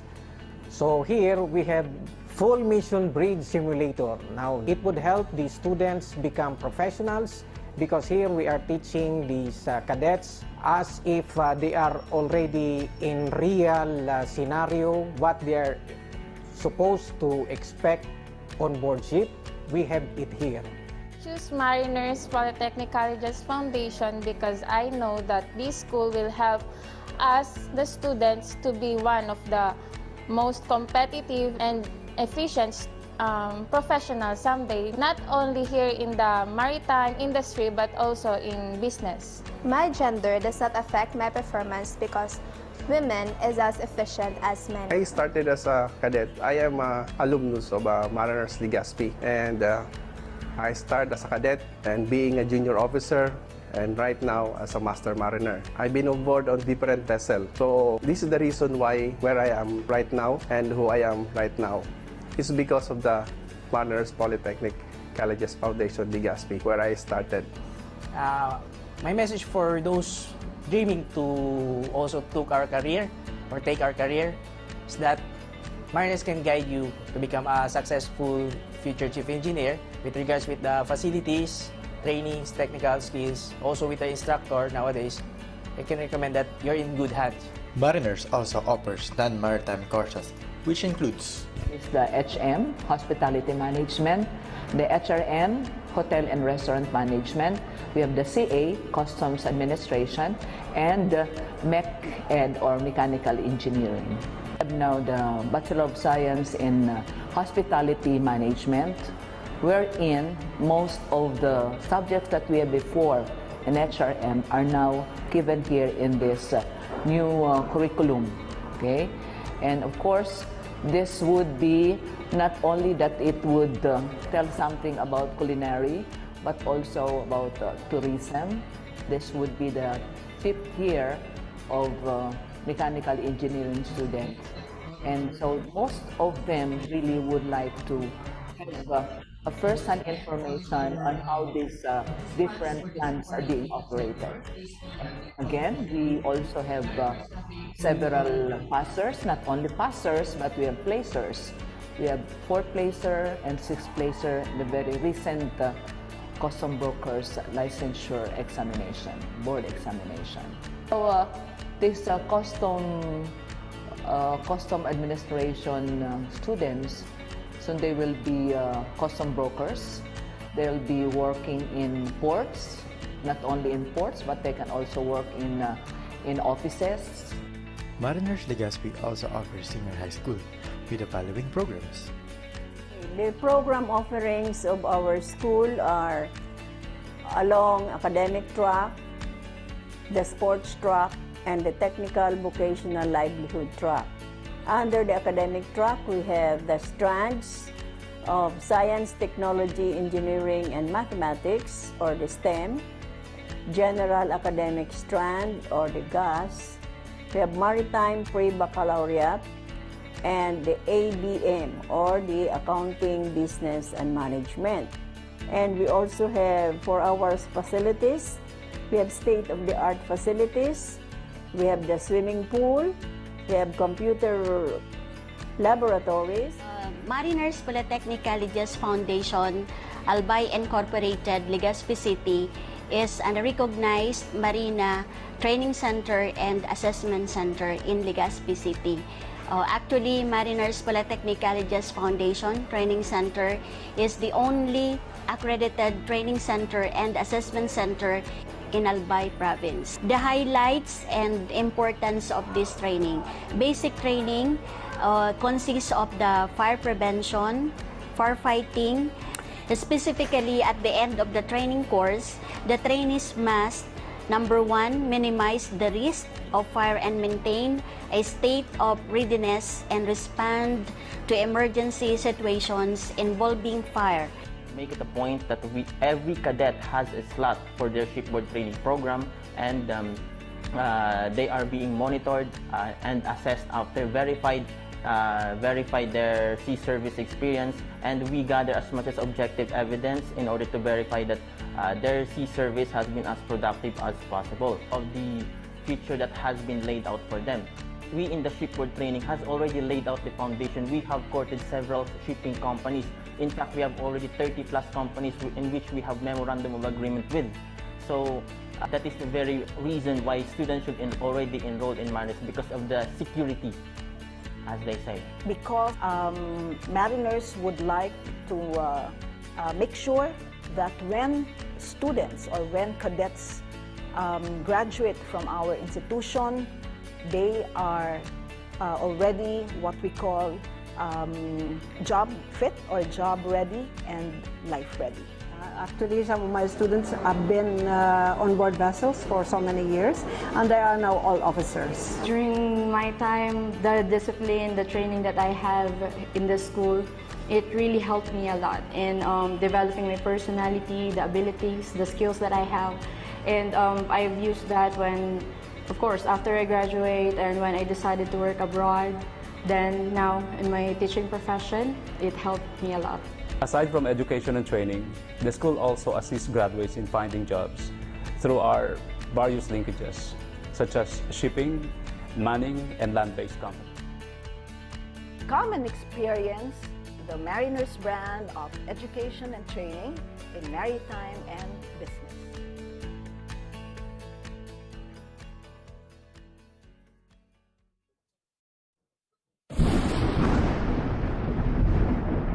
The Bachelor of Science in Marine Transportation is a higher education degree program that deals with the study of navigation, cargo handling, stowage, control of safe operations, and care for persons on board the ship at the operational level. It covers the competencies defined under Philippine Qualifications Framework Level 6 in Table A2/1 and some elements of Table A2/2 of the STCW Code. Why do we need to study Bachelor of Science in Marine Transportation? To become a competent merchant marine officers of seagoing ships of 500 gross tonnage and above, be qualified to pursue professional advanced studies in all maritime-related fields of specialization. Course delivery. Mariners Legazpi is still offering Bachelor of Science in Marine Transportation program through Alternative Learning and Flexible Academic Scheme or ALFAS, despite of the pandemic situation. Though face-to-face instruction is not allowed at this time of the pandemic, the institution remains committed to deliver quality education through online and digital means such as Google applications, bundled under the Google Workspace for Education. Furthermore, we still deliver online laboratory courses using simulators with students' interaction to meet the required learning objectives and competencies for the course. We also distribute individually to students their needed equipment for non-simulator laboratories to make sure that they learn through virtual demonstrations of procedures by the instructors, which they have to perform virtually as well as part of their output for measuring competency. Rest assured that the accounts we are using here are secured in our community as one feature of Google Workspace for Education. Industry partners and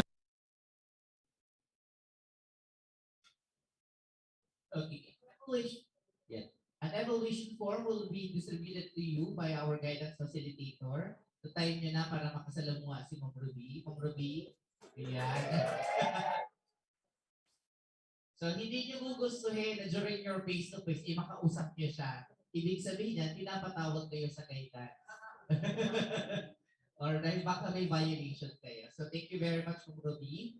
Alright, so at this point, before we begin or we proceed to the presentation of the academics department, let's have a quick overview of what the senior high school department, the Office of the Research and Extension Office, and the assessment, the examination and assessment office has to offer. Paano nga ba yung operations nila? So let's welcome our senior high school principal, EA head, and of course our ORAS directress and other than Dr. Milagros Esparago. Dr. E.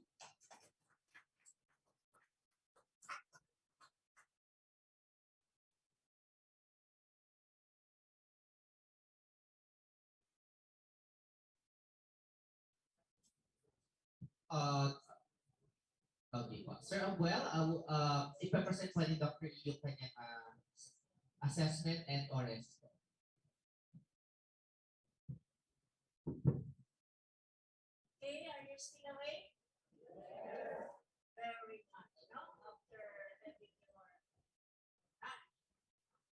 So, as we start, in our school, we get different kinds of tests or examinations. Not naman yun, di ba? If we are learning, teaching learning process, of course, there will always be testing. To find out whether we have learned something or we need to emphasize more the things that were discussed. So, short recess, but after that, after the 4 or 5 weeks,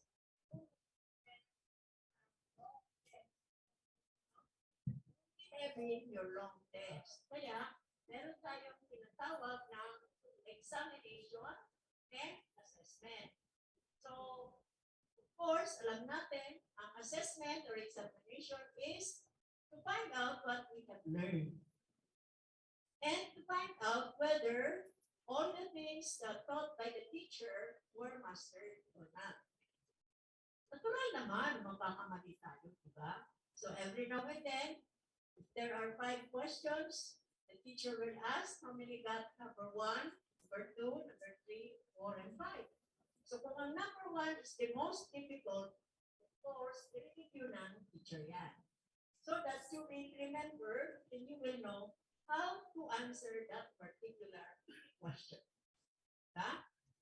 And this test, kahit saan may test, meron tayong intelligence test. Diba? Meron tayong aptitude test na dinaanan na ninyo. No? Meron tayong personality test. Lahat. Kung kayo ay nagkasakit, meron din kayong physical examination or medical examination. So lahat talaga nagdadaan tayo sa examination. But for this purpose, specifically, this is more on the theoretical examination. Ang ano yung mga theories, ideas, concepts na nalaman nyo. So, we have 4 kinds of text. Lalo na sa maritime. We have the term examinations. Then we also have term examinations are mostly theoretical. No? They answer who, what, where, when, why, especially the why questions, the how. And we also have the practical assessment. Practical doon sa mga courses ninyo na may laboratory. For example, you have Lab 1, and Sim 1, and I think Metho 1 wala. But you have for Lab 1 and Sim 1 per semester. Pag Marvin naman, meron kayong ano ba yun? Electro, yung subject mo ngayon, first year, sa Marvin, ng mga courses nyo na may laboratory, doon kayo mayroon ng practical assessment. Pero yung term exams, 4 yun. Meron tayong prelims, midterm, semi-final, at saka final exam. Dito sa 4 na ito, ang prelims at saka semi-final ay ang teacher ninyo ang magbibigay ng exam sa inyong classrooms.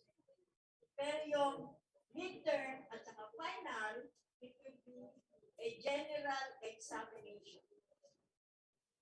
General examination. At saka, ang venue natin ay sa gym. Because we will be combining all sections and then we administer the test at the same time. Ito may nauna, may nahuli. At the same time, para i-share yung answer or yung test.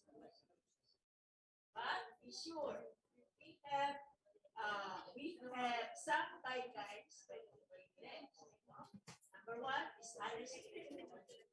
Honesty is also one of our core values. Never share a test item to a friend. Because your friend might get a higher score than yours. Diba? And it is punishable if you share a test question. Nalalaman namin yan. Actually, meron kami estudyante noon, binigay lahat ng test questions. Kanya, may nagbigay sa kanya. So, find out namin, paano ito. So, first offense, second offense, last offense. So, hindi pwede. Alam nyo, pag nag-test tayo, it is a test of our ability. And capability. Okay, you have to low score. Okay, natin sa exam. There are those na 9 of 7 sa minutes. Kasi, hindi yun sa inyo. Hindi po yun depende sa test. Depende sa aral nyo at sa inyong preparation. Pag sinabing may test, is prepare. Go over your notes, go over your modules, your exercises, yung mga sa notebook nyo, go over them because they are your guide in preparing for your examination. Do not depend on the answer your friend will give you. How do you know that that is the correct answer? Diba? Or ang iba, ipaturo na. Hoy, pagtawo nga yan eh. I hope you will not do that. Because that is not. Iba yung lang. Because we are building concepts. Pag first year nyo, number 1, first step. Pag second step, number 2. Pag second year nyo, meron na kayong number 3, number 4. Hanggang sa 7. So kailangan, master nyo yung number 1, number 2, so that when you go to number 3, 4, 5, 6, 7, you have a very good foundation. Huh? So, dito sa first year, ang pinaka-importante pag-aaral. Kaya pag sinabi, mag-exam na, get ready with your notes. Maybe when you miss something, you can ask your friend or no, cheering. Kanino pa kayo sabi mo, sir? Diba? Oo. Ako din may share din ako sa inyo ganito. Pero hindi yung because sasabay-sabay namin para hindi kayo mag-share na ng mga questions. No? You would like to have the integrity of the lesson. Please do not share to your friend, even if she or he is your closest friend. Examine ito ng inyong ability, not the ability of your friend. Diba? This is your ability. So let's prove that we can do it. Diba? Okay. At first, we had 3 days for the exam. But because of the number of sections, we have to extend it for 5 days. Pero hindi naman kayo for 5 days mag-exam. Ang iba, 1 day lang ang exam nyo. Ang iba, 1.5 days. Depende sa number of subjects. Kasi ang number of subjects natin in the first sem may 8, may 9. So, depende. So, kahit na 5 days, hindi po 5 days yung bakasyon nyo or wala kayong lesson. After your test for the first day, for 1 day lang, the second day, mag-leksyon na kayo. Diba? So 1 day lang ang ating exam, and we will check it by a machine. The result will integrate in your exam to your teacher, to your subject teacher. Okay. So ito po ang ating schedule. No? Dati po ang schedule namin, November 3, 4, and 5. But because of the number of students and sections, actually we have 56 sections from first year to 4th year, and we have 90 courses. Lahat yan, bibigyan natin ng examination. Okay, so we scheduled it November 3, 4, 3 and 4 is Thursday, Friday, then 5, 6, Saturday, Sunday, Monday again. It will be 7, 8, and 9. So PSMT, we have here November 3 in the morning. We have sections 1 to 6, and PSRA sections 1 and 2. In the afternoon, PSMT section 7 to 11, and sections 1, 3, and 4 for Mark 8. Anyway, we will give this to your teachers, to your program chairs and teachers, and then bibigyan, kukunin na lang ng bibigay sa inyo. No? Pero pwede na rin picture na rin. Okay, pag second day, that's November 4, we have second year and third year. 8 and section 1 and 2 for Mark 8, and then 3A1, 3A3, and PN, BSMT, 2A1, 2A7. Anyway, siguro yung sa first year lang natin. Ano? Okay, dito, meron pa ba kayo sa November 7? November 8. Meron pa kayong November 8. 1A1 to 1A11. So lahat kayo, November 8, meron kayong exam. Ang BSRA, 1A1 to 1A4. So lahat kayo. Lahat tayo magkikita-kita sa gym. You will be arranged according to your section. And we will be having proctors. No? Okay. Then November 9, wala na kayo. Basta. So ang testing nyo ay only November 3, full day, and November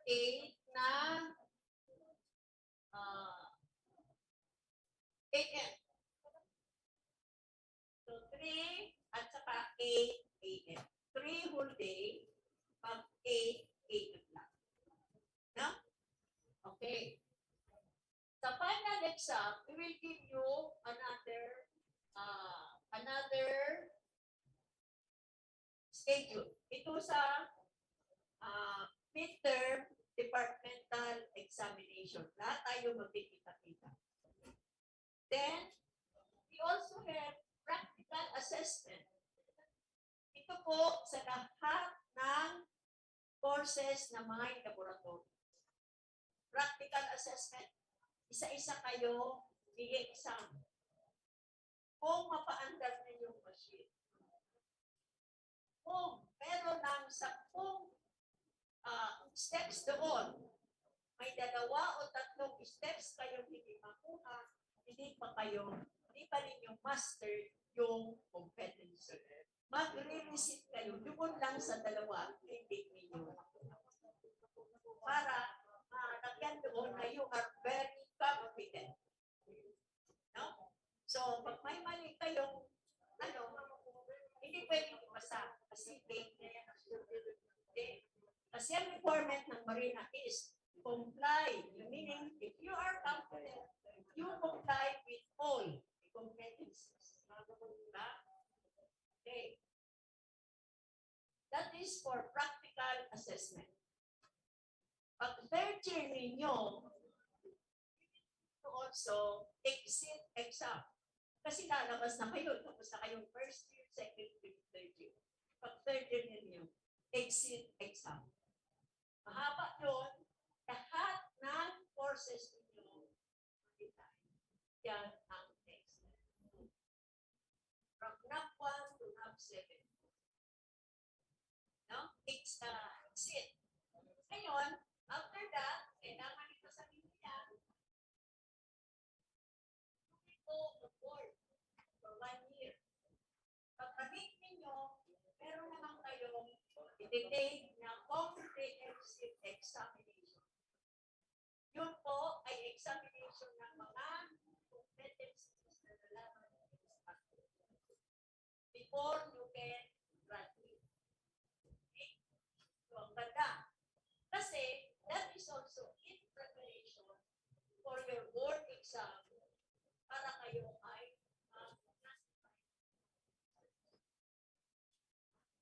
third week, second week, sixth week, and then week. No?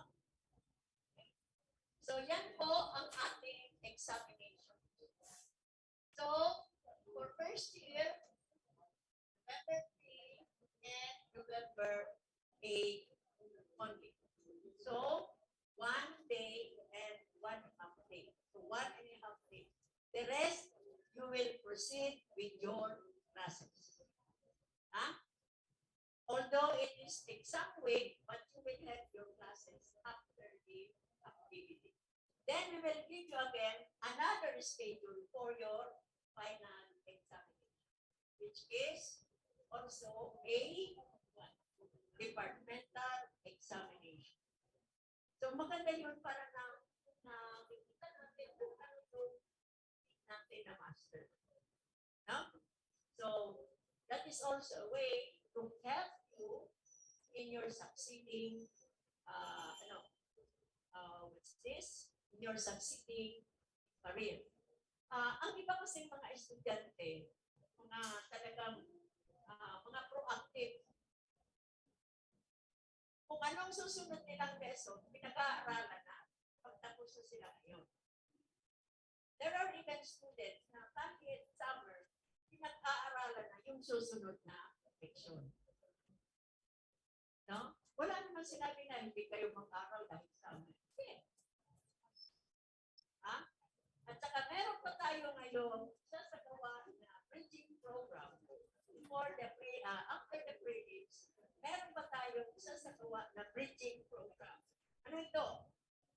This is a program where those who were not graduates of maritime strand, we will give you this program. No? So, magsaseparate kayo sa MARI at saka sa MT. So we will be conducting this program is tayo natin kasi hindi natin nagawa noong summer. No? Gagawin natin ngayon, isisingit natin doon sa mga time na available.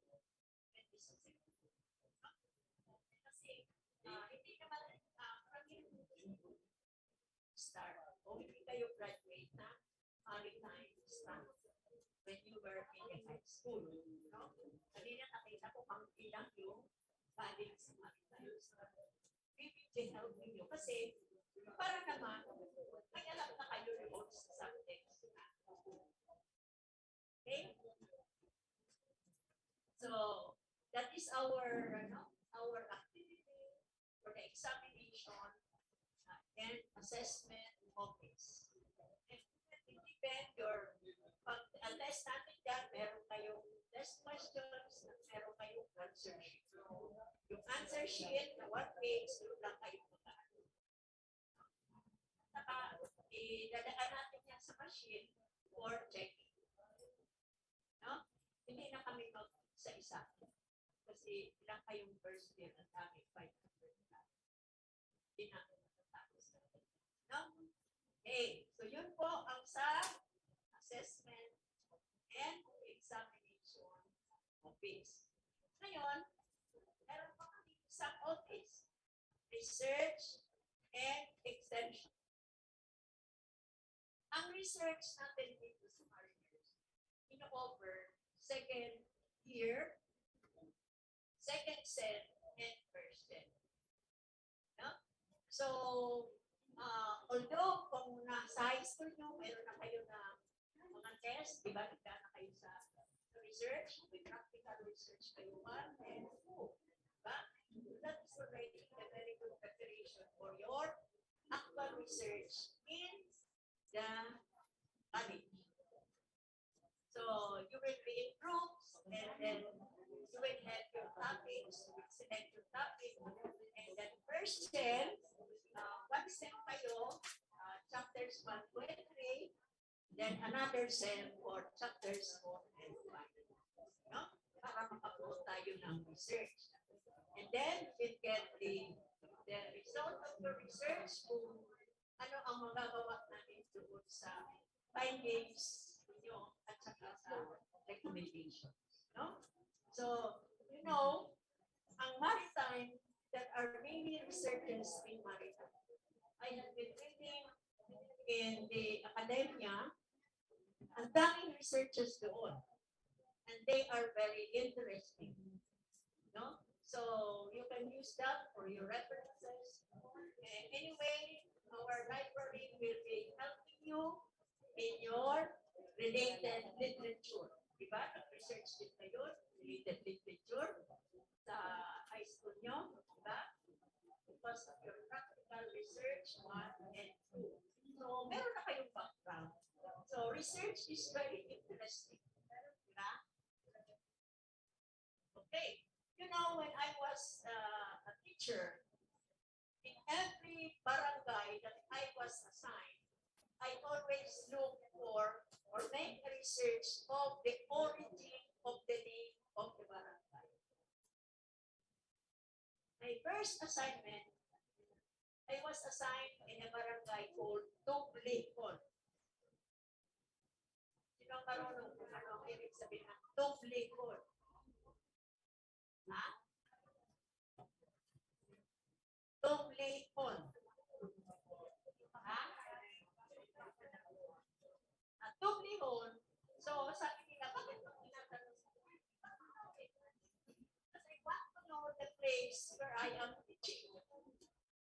At sabi ng matatanda doon, noon daw, yung mga tao naghahanap ng mga isda. So, nung ginagawa nila, okay, tatamot naman sa ito. May need na, no? Okay. Yung pala, ako din noon, hindi ko rin alam yan eh, kasi hindi naman ako mangingisda. Yung pala, it is a way of catching fish. Yan sa mababaw lang. Tinutubli, para may nalus ka na, ha? Oh, yan pala. Alam din ako Vincent. Oh, anak ko ang pangalan, Vincent. Ha? Okay. Yung pala. In the next barangay that I was assigned, the name was Bukalan. Sabi ko, why? Pero malapit na. Meron pala doon ng mga spring. And the water is very, very cold.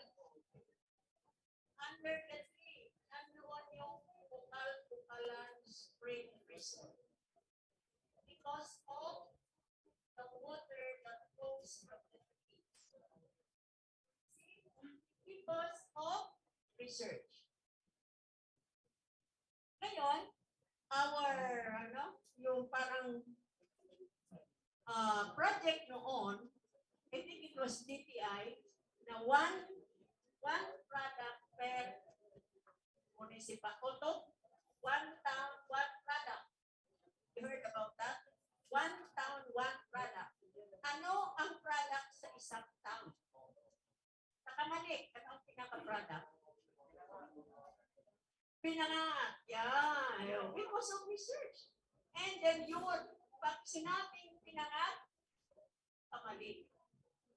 So, masarap. Diba? Try to find out in your communities, ano ang ano ang product din. Pag sa TV, ano yun? Mga urot, mga made of clay. Yes, very fine ang ganda. And it becomes a tourist spot, you see? Because that is a research. That is a very good, especially now na nasa tourism tayo. Diba? Okay. You will need that when you will be with you will be in your second year. Kasi 3 years lang kayo dito sa school. Ang 1 year nyo, ang school nyo, ang barko. Doon na kayo. No? So, kailangan may training kayo para tayo nakamumanervyos. No? For example, our senior high school graduates here na nagdaan sa Maritime, nag-immersion na sila sa barko ng 15 days. Kaya may experience na sila kung paano magsuka sa barko. Kung paano hindi magsuka. Okay na dyan kasi I have been traveling from the smallest community to the larger. I have rode all the motorboats. Nagdaig ko na sa sasakyan. Cruise ship. Yan ang pangarap ko. Cruise ship na lang. Roro, sakyan ko na. Ha? Mga ships. So, the smallest bangka. And imagine, doon ka sa gitna ng dagat, na wala ng gasolina. Sabi ng bangkero, huwag lang kayong gagalaw. So, sabi ko, makapaghinga, hindi na kami maghihinga. I had an experience traveling na nakabagyo. We were only 5 passengers. Yung bang may lang, may cutting. Okay. Now, so, yun ang research, malalaman ninyo yun. Ano lang yun, parang stinking ka, no? Then, I am also assigned as the principal of the senior high school. Kumbaga sa kape, 3 and 1. No? Sa research, sa assessment, sa senior high school. Actually, ako nag-start ng senior high school. Ngayon po, dahil po galing po na tayo sa pandemic, mag-face-to-face na yung senior high school. Sa Monday, mag-face-to-face na kami yung mga senior high school. And we would like to welcome them very well para mag-love nila yung mariners. Kasi pinili nilang school, di ba? So, we are welcoming them with a campus tour. So, kung nandito kayo, o kung ano, siguro ano naman namin dito sa video, nakikita nyo inviting your friends, your relatives, your brothers or sisters kasi meron tayo scholarship or discount, but may kapatid kayo dito sa senior high. Okay? Just watch us on video for the campus tour on Monday, October 3 after the morning colors. Thank you and good afternoon to everyone. Thank you very much, Dr. E, our senior high school principal, ORS directress, and the head of the examination and assessment office. I think there's a reminder coming from our directress in the student affairs and services, ma'am. Thank you, Jones. Okay. My dear seafarers, future seafarers, if you look around, we are a little bit sad. Will you please look at the back? Yun. Okay. Why are we sad? Because some of your classmates did not anymore come back. When this Orsem is very important for the maritime. That's why we have scheduled 2 days for the Orsem. Yesterday, we had the business education, and this time we dedicate the day to the maritime. Though I have already reminded all the instructor of the maritime, engineering, and transportation, but again, very sad. When in fact, we know very well, when it comes to mga like this, maritime should always shine. Maritime department. Why? Flagship kayo eh. That's why we have to call, we have the number of those who are not here anymore. We have to call them and inform them that their presence in this orientation is very important. And that we will coordinate with the instructors. Okay? If they are not here, if they have already gone home, then that would be absent in the classes that they have. To be fair with you who are here, diba? To be fair with you. Now, what will be presented in this orientation? Very important.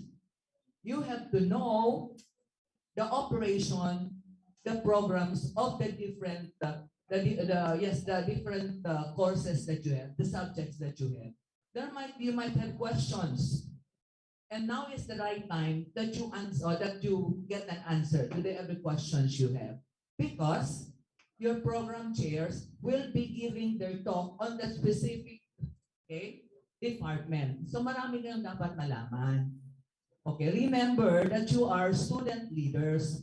That's why we called for all the class officers of the first year. And the non-officers and the upperclassmen would be online. But again, very sad kami. Why? We made this, no? We scheduled this orientation for your sake, not for us, but for the student. So you as student leaders should already disseminate this to your classmates that every time that we are called, we have to be present, especially with you. Sooner we will be meeting all the skippers. We have to really meet.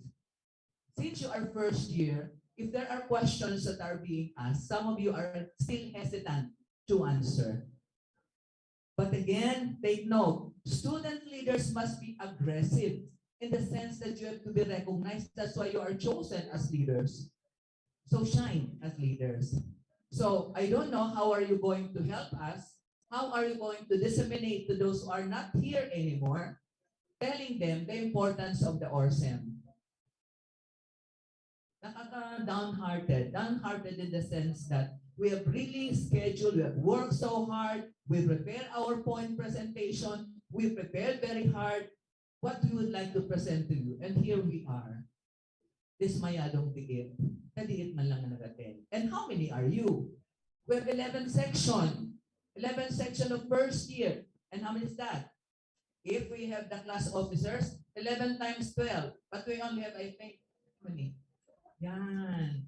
We are expecting actually 180 mga student leaders to all the students from MP and then Marty. And look, lura nga nakita ko 80. No? Makaano sa heart. Why? Because we really had worked so hard for this. So I don't know how we're going to help us as student leaders. Okay, maybe you have to inform, disseminate whatever you have here to your classmates, disseminate to them. Maybe you can already create mga Gmeet among your classmates and then inform them of what happened and what they need to do about the Orsem. Go tayo dyan? Okay, so that's all, no? That's all. We just would like to inform you that, no? Those are not here. We have the number. We will be calling them. And of course, I will be telling also the instructor to trip. And then that would be one absent for them. Okay ba? Thank you very much.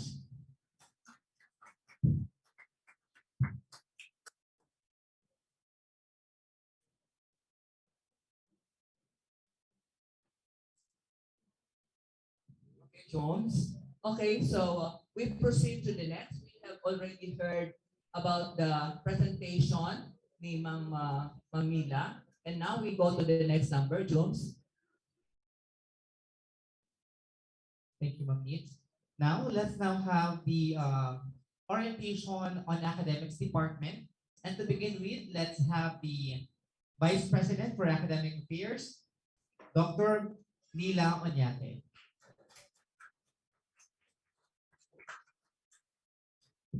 Good afternoon. Buhay pa ba tayo? Okay, buhayin natin ang inyong mga natutulog na dugo. May icebreaker tayo. Sir Ruel, before my presentation, pwede pa-play mo lang ang ating icebreaker. Ano ang icebreaker natin? Sir Ruel. Isang araw sa buhay ng mga bayani ang title. Alam niyo yon? Hindi. O ngayon, malalaman niyo kung bakit.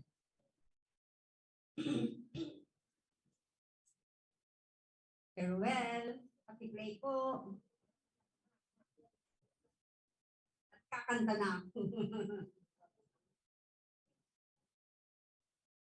Yan. Sige. Sige pa. Sige pa. Yan. Ang ano natin ay isang araw sa buhay ng isang bayani. So, i-group ko kayo into 4. Siguro, first 2 row, isang group, and then third and fourth, another group, then 5 and 6, another group, and then yung mga nasa likod, another group. So, bali 4 groups. Okay? Next slide, please. Roll. Okay, isang pagpupugay. Sige lang po. Wait lang. Okay. Ito ay action word. Actions and words. Sige. Click, click, click. Si Diego. Kakabayo. Yung mga Kastila. At saka Katipunero. Naalala ninyo, yung inyong 1 and 2, si Diego kayo. Ha? Kabayo, row 3 and 4, mga kabayo kayo. And then yung 5th and 6th, mga Kastila. And then yung mga nasa likod, yung mga nakatayo at nasa likod ngayon, sila ang mga Katipunero. Ngayon, may babasahin ako. Pag sinabi yung Diego, Kabayo, Kastila, Katipunero, tatayo kayo. So, pag sinabing Diego, ayan, ang action words. At tabang, tumayo, at macho ha, macho pose. Yung pag sinabing Kabayo, paano kaya? Tigidig. Dalawang padyak. Pag sinabing Kastila, tatayo, Viva Espanya! Ulit. And pag sinabing Katipunero, sugod! Yan. Itaas ang kanang kamay. Okay? Tandaan ninyo. Ano, Diego? Ano nga yung Diego? Paano? Hindi, tatayo kayo. Macho pose. Diego, sample. Diego, listen to. Ay, kailangan macho. Kabayo. At paano yung kabayo? Pag sinabing Kastila, medyo malakas man. Viva España! Katipunero! Katipunero! Row 5 and 6. Subol!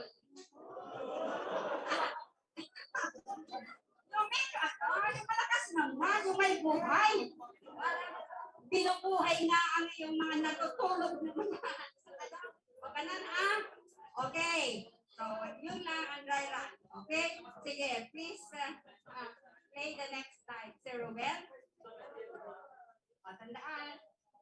Isang araw, nakasakay si Diego. Sige lang, click. Sa kanyang kabayo. Kasunod ang maraming katipunero. Oy, katipunero! Katipunero! Yung ano? Sige pa. Sige pa, Terrell. Na nakasakay rin sa kabayo. Sige. Click mo ng click. Sa kanilang paglalakbay, habang nakasakay sa kabayo, may nakataan silang mga Kastila. Nagtago si Diego. Nagtago rin ang mga katipunero. Kasama ang mga kabayo. Habang palapit ang mga Kastila, habang ang tinalakay ni Diego at ng iba pang mga katipunero na nakasakay sa kabayo. Yan. Sa kabayo ng mga Kastila.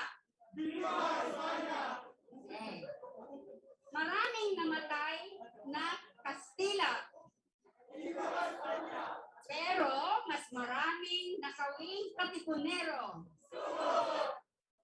na nakasakay sa kabayo. Pati si Diego na nakasakay sa kabayo ay hindi pinalan. Patay na si Diego. Wala na si Diego. Umalaw na si Diego. Yan. Ang kawawang Diego. Yan. Sikat si Diego. Okay? So, kailangan matapang kayo. Ha? Palaging aktibo. Sabi nga ni Ma'am Nix, kayo ay mga student leaders. Kaya, dapat walang hiya-hiya. Mga walang hiya. Ibig sabihin, you should be active na. Hindi pwedeng makeme-keme ang mga student leaders, no? Okay? So, you were chosen ng yung mga classmates, yung mga friends. Kaya, ipakita ninyo na capable to lead the student organization. Okay? So, tama na yun. Buhay na siguro. Okay? Sir, balik na tayo sa academics. Patay na si Diego, mga macho. Sa academics na. Okay. So, very short lang ang presentation ko. Just to give you an overview about the Academic Affairs Office. Okay? So, ako ang currently designated as the VPAA na lang nung August 16. So, I'm new. Okay? And, okay, anong function ng academic office? So, maraming function ang academic office. But ito ay very general lang na sasabihin ko na major functions. So, ang academic office implements plans and programs for the effective and efficient attainment of the goals and delivery of quality services to the clienteles and other stakeholders. meeting, of course, the requirements of the regulatory bodies, such as yung CHED, Marina, then STCW 78 standards, amended, and of course, the ISO 9001 2015. These are the regulatory bodies na nag-monitor sa mga higher education institutions if they are delivering quality educations to the students. And also, the office collaborates with the administrative offices in order to support the operations such as the Office ng Financial Affairs, Office of Human Resource Development, yung Physical Facilities Department, and the Student Affairs and Services Office. Okay. So, sino yung mga academic officials na nandito? So, kanina, si Ma'am Norma Villanueva, our registrar, who have already given you about the functions and the responsibilities of her office. Si Dr. Milagros Esparago, yung tinundan ko kanina, she was the former Vice President for Academic Affairs, but she was given more challenging task at kung ang binigay sa kanya, yung Senior High School Principal, and then the ORS Director, and the Examination and Assessment Office Officer. Okay? Kaya, yun. Then, si Miss Jane Chan, sa HM Department dito, siya ang Academic Affairs Coordinator. Kumbaga, ang nagiging function niya, she coordinates the maritime and the business education. Parang hindi, kumbaga. Okay? Then, we have here our very industrious curriculum developer. So, siya, as a consultant sa mga sa curriculum development, Ma'am Lourdes Iliosa, napakasipag niyan. And then, we have the program chair of the Customs Administration, and at the same time, he handles the Accounting Information Systems, OIC, Ms. Rosel Lainesa, and Engineer John Pauline Bernal, our Marine Engineer, lady Marine Engineer. Yan, nakala yung lady kanina dyan sa may poste. Oh, later on, magiging ganun ka na yun. Nawala yung mga babae. Okay. So, gusto niyo bang makita ganyan, naka-uniform, maging engineer, o, di ba? So, yan, program chair ng Marine Engineering Department. And then, Ms. Lani Abrigo, our librarian. Then, we have May Chad Donyo, the shipboard training officer. Then, Ms. Bernadette Viena of the HM, Hotel Hospitality Management Department, siyang program chair. Then, sa Mechanical Engineering Department, the program chair is Engineer Dave Dominic Balino. And at present, kasi he met an accident, may sugat pa. Kaya hindi siya makareport. So, for the meantime, I take over doon sa Mechanical Engineering Department. Kasi engineer din ang by profession. I am an agricultural and biosystems engineer. So, I was temporarily designated na rin. Pero siya talaga ang program chair. And he has assisted with by Engineer Carl Abraham of the Marine Engineering Department. So yan, kami dalawa at for the meantime, acts as the OIC doon sa MECA. Okay? And last but not the least, si Chief May Ariel Alimon of the Department of Maritime Studies. Siya ang program chair. So yan ang composition ng mga officials of the Academic Affairs Office. So ano ang mga curricular offerings? Okay?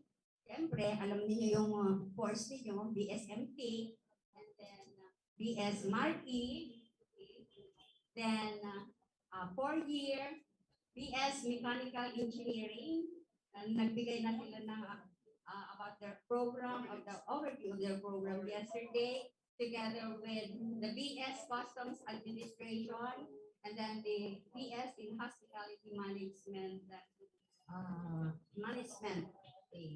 and also yung Accounting Information System.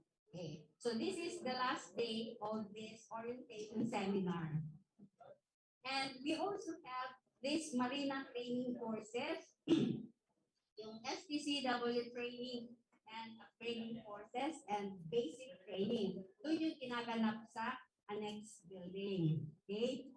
So sooner, you will be using these facilities sa mga susunod, especially during your face-to-face classes.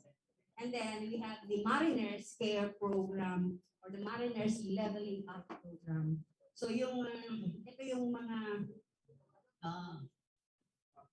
graduates ng maritime dito sa school na underemployed. Yung trabaho nila ay hindi related sa maritime.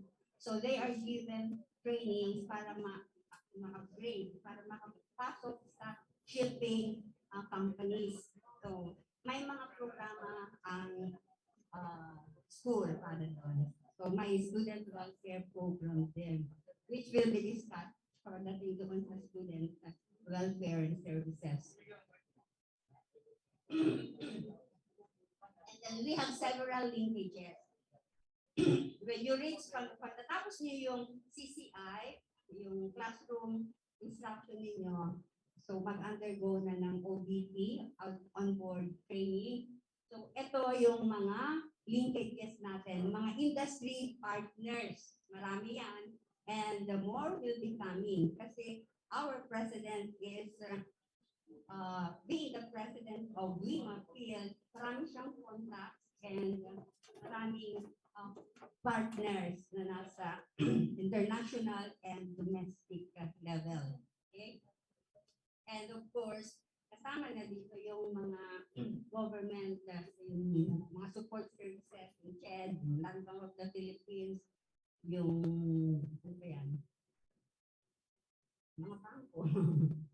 Ayan. Okay, TESDA. Kasi may mga TESDA courses na i-offer again soon. And here are the existing laboratory facilities for the maritime. You have this mga simulators, the GMDSS, this, and then the full bridge mission, which you are going to use during your laboratory period. Okay, as nag-increase as you are promoted to the next level. Okay, and may mga engineering facilities din dyan, yung mga arc welding, may mga lathe machine, may mga electrical workshops, etc. Okay, next please. Meron din tayong swimming pool as indicated kanina, nakita ko na i-present na ito, may swimming pool for the training. Then yung we have also computer units. Then we have lunch ship, enclosed lifeboats. Makikita nyo doon sa annex building yan. Okay? Kasi may training center tayo doon. Okay? Next po. Ay, ito yung sa business department. Skip na lang. And these are the OJT or capacity building activities for the business din. Skip na rin. Of course, meron din kayo mga OJT dito. And ito ang maganda, our pride. Okay? So since meron tayong 5 curricular programs, meron naman tayong mga successful examinees sa licensure examinations. Yan, mga sa customs broker licensure examination, meron din tayong na-produce dyan. Then we have yung sa customs, ano ba to? Yung sa mechanical engineering, na-produce ng mga mechanical engineers. Then we have produced also marine engineers. And then yung sa marine transportation din, sa licensure examination. Diba? Yun ang pride ng mariners. Do you want na ang next time, mga 4 years of stay here, na kayo mga stay here kayo, nandyan na sa tarpaulin yung mga gwapo at magagandang mukha ninyo, di ba? Maganda sa pakiramdam. Talagang engineer. Ganito. Tapos, shipmate. CM, ano ba yung sa maritime? CM. Okay? Next row. Yan for the business. Dito lang, nagkaroon tayo dito ng outstanding midshipman awarded by the Multinational Maritime Incorporated in partnership with Medjing Shipping. Yun ang mga outstanding midshipmen na na-award internationally. Siyempre, gusto nyo rin ang mag-excel in your academic and also yung mga sa trainings ninyo. So, ipopost yan sa Mariners website ang mga pangalan at pictures ninyo. O, diba? Makikita ninyo sa buong mundo na nandyan kayo, naka-uniform. Okay? Next slide. Okay. So, ang goal or the vision of our department is to provide you the high quality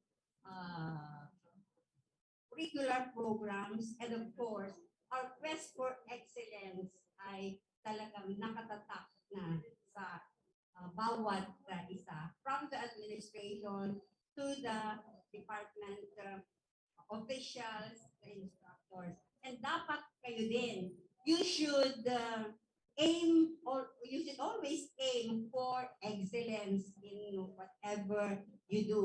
Kasi nasa sa inyo yan. So yung development ng competence are provided by the institution. So you should also do your part to attain the na inaasam nating excellence. Excellence sa academics, excellence in whatever things or activities that we do. Excellence, hindi lang sa classroom, kundi sa lahat ng bagay. Okay? So, yun. Ang ating goal ay the MTCF Legazpi as a prime mover in achieving academic excellence in business and quality maritime training to develop competent and socially responsive and globally competitive maritime professionals. So ito ang ating vision for the quest of excellence for Mariners Legazpi in 2006 and beyond. Meaning to say that we are visioning that this quest for excellence can be attained for the next 5 years, starting from this year. And of course, you as a freshman, you will be staying here for 4 years, hopefully 4 years lang, wala nang 6 years, wala nang 5 years, no? So depende sa performance ninyo. So within 5 years, you will be part of this quest for excellence. I hope that the number ngayon for the first year will be the same number or increase pa in the coming years. Diba? Hindi maganda yung marami pa kayo ngayon. 1,000 plus yata sa Maritime. And then pagdating sa second semester, nakati. Oh, di ba? Anong nangyari? And then the next year, second year, yung kalahati, nahati ulit. O, di ba? Hindi maganda yun. Kailangan, kung ilan kayong nagsimula, yun din ang magtatapos after 4 years. 3 years lang po na kasi mag-graduate nyo na after nun, yung babalik kayo after the on-board training. O, di ba? Okay. So, do you accept the challenge? Ha? Kasi parang hindi. Parang ayaw. Dapat, yes! Okay? Okay, so kay that, so thank you. And hopefully, I hope that you will really be serious in your studies while you are in the institution. Okay? Thank you. Let's give a hand to the Vice President for Academic Affairs, Dr. Ila Onyate. All right, so at this point, let's have the presentation of the BSMP programs here, and other than second name, Ariel and Limon. Let's give him a round of applause, please, BSMP.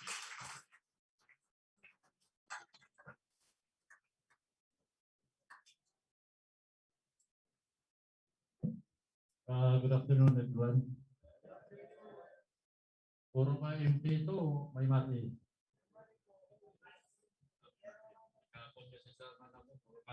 Wala malang MP pumunta doon. So, this is just a short citation. Halos lahat nasabi ng mga speakers natin. Just to remind you, ano yung BSMP program. Bakit kayo nag-enroll ng BSMP? So, na magulang o gusto nyo? What is the main reason? Ha? Para? Yes, correct. Second one, salary. Mga tayo sa... So, I just want to give you a short overview of this program. Bachelor of Science in Marine Transportation. First year, we are under the new curriculum. Kaya maraming binago. Application 1, and Semantic 1. I've consulted our EPAA this morning about this application 1. By the way, alam niyo na siguro, 4-year degree course, 3 years classroom instruction. Dito yun. After you completed your classroom instruction, you have to undergo shipboard training for 12 months. Gano'ng kalaking barko? Not less than 500 gross tonnage. Sa engine naman, 750 kilowatts. Yan ang requirements ng Marina para makapag-board exam kayo. Pati kayo sa school, after 1 year, you enroll your bachelor. That is the time na graduate kayo na hindi pa yung 3 years dito. Completed classroom instructions ang tawag doon. Hindi pa kayo graduate. Okay, some examples of courses that you may take while enrolling in this BSMT. Ito natin sa all curriculum ito, ship routines and construction. Ngayon nasa basic seamanship na lang kayo.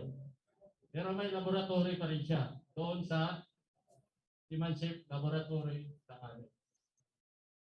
Cargo handling, ship handling, stability and crane, navigation, marami yan. Celestial, industrial, radar, marami. Passage planning. So, hindi ko na paliwanag eh. Mga instructor nyo, have 1 terrestrial and coastal navigation, all curriculum, navigational instrument and compasses. Eh, marami tayong laboratory doon. Dito pinanggit ko kay PPA kanina, Dr. Onyate. Kung pwede sa NAB 1, every other week lang. Face-to-face ng estudyante sa laboratory sa NAB1. Kasi depende yan sa weekly topic. I-review kung topic sa NAB1 from week 1 to week 18. Hindi naman kailangan na talagay doon sa laboratory schedule nyo, punta kayo. Depende sa topic, weekly topic. So, ito yung mga video subject na dyan, NAB1, C1, ICT, at C. Cyclical schedule, I hope na nagkaluwanag na rin ng mga instructor nyo. Week 4 na tayo ngayon. Next week, luwanag na sa inyo yung schedule, laboratory, Sept A, Sept B. Natin kayo. Para kayo, araw, ang oras yung laboratory. Parang through, next slide, please.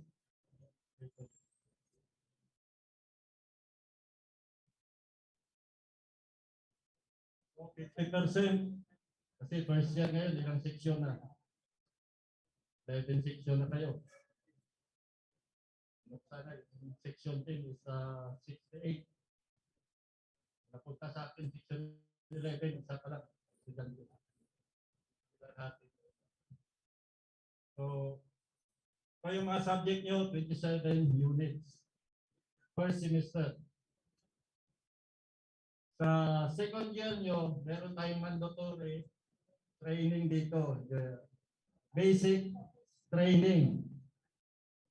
Usually sa second semester na. 10 days basic training. Mandatory as per is TCW 6/1. May mga training ngayon.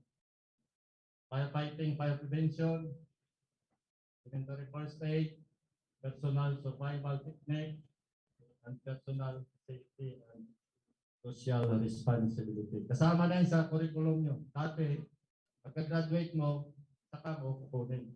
Ngayon sinama na sa second year. That's why na lahat ng graduate dito, kompleto na. Si Mansbook, passport, madaling kompleto ka na. So, pinasok na sa curriculum basic training.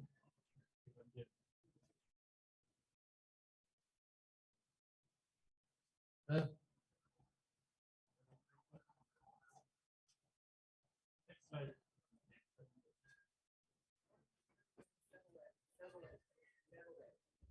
Sir Will, next slide please. Okay, faculty profile sa technical. Ito yung mga instructor natin. Chief Engineer Rancilio sa Marine Engineering. Decanate Pantolino, handling the meteorology and oceanography 2. Sir Dave Bautista, ICT, Captain Barasuna. Sino under kay Captain Barasuna?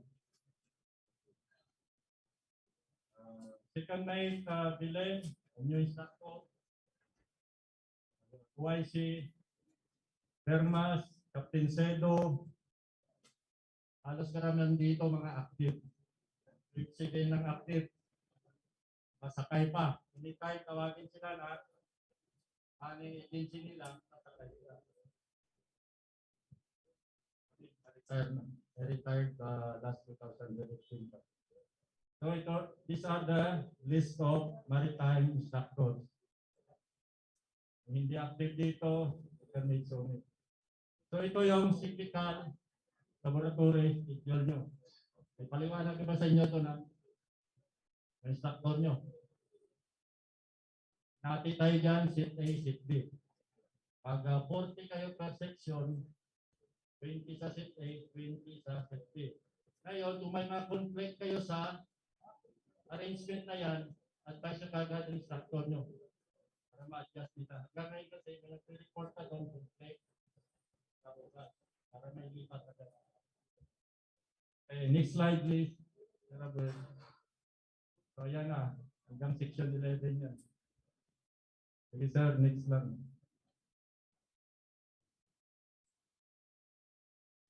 Sige na, ipaliwanag na sa inyo yan. I think na, discuss na naman instructor.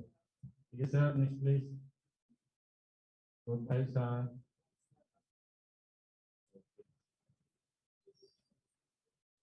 Ando na tayo sa okay. Career opportunities. Sa graduate o BSMT o BSRA, ano yung trabaho natin? Of course, sa merchant marine officers, sa barko tayo. Paano kung nag-decide ka tumigil na? Saan ka pupunta? Ha? You wish not to continue your seafaring career, anong gagawin nyo? Marami tayong option dyan. Just like me, retire ako pag barko, may mga option ka. Nandito yan. Global Maritime Industry. You can join the shipbuilding and repair shipyard. Pwede ka magtrabaho doon as a superintendent, supervisor. Provided you are a licensed marine engineer or officer. Pwede tayo sa ship operation and management, shipping company. Manager, superintendent, supervisor, designated person assured. Port operation and manager or inspector or surveyor sa barko. So maraming option. Ang career natin as a seafarer hindi lang nagtatapos doon. Nasa sa inyo yan. Gusto yung bata pa kayo, tumigil na barko, hanap kayo ng option assured. Kasi tayo mga marino, bago umalis, training, barko, weekly training, nagawa natin weekly training, barko, pagkaba mo, another training, continuous training and education. Yan ang siman, ang katapusang training. So, praying. Next slide, please.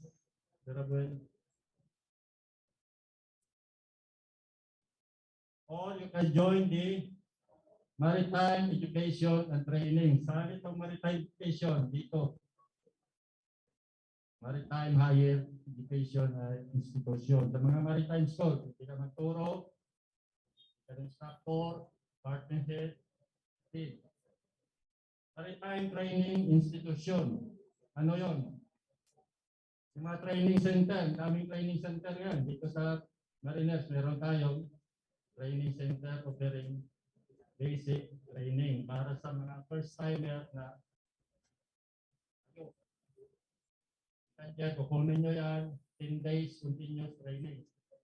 One of the requirements in order for you to acquire your 3 months record book. So mandatory yan as per W. Or you can join the government career opportunities. Pwede tayo sa Philippine Navy, Philippine Coast Guard, Philippine Ports Authority. Anong trabaho natin dyan sa Ports Authority? Harbor Master. Before the Dean here is Chief Mate Badula, he is now okay.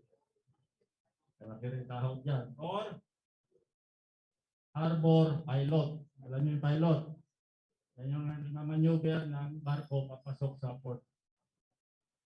Maraming choices tayo na dapat.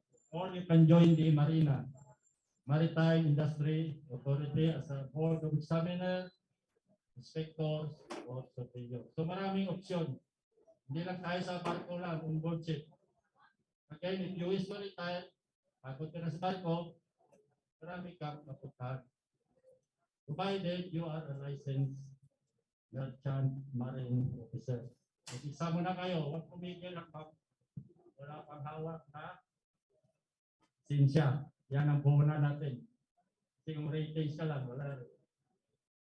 So again, by the way, kung may mga concern kayo sa mga instructor nyo, alam nila, feel free to kapatid sa akin pag kayong maya. Kaya ako sa pag may instructor nyo, wala ko naman lahat.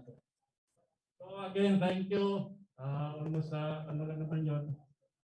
May mga tanong pa. Okay, sa face-to-face. Thank you and good afternoon. Thank you very much. Once again, our BSMP Program Chair, Second Meet Ariel Alimon. And now, let's welcome the BSMRE Program Chair, Engineer John Colin Bernal. Engineer.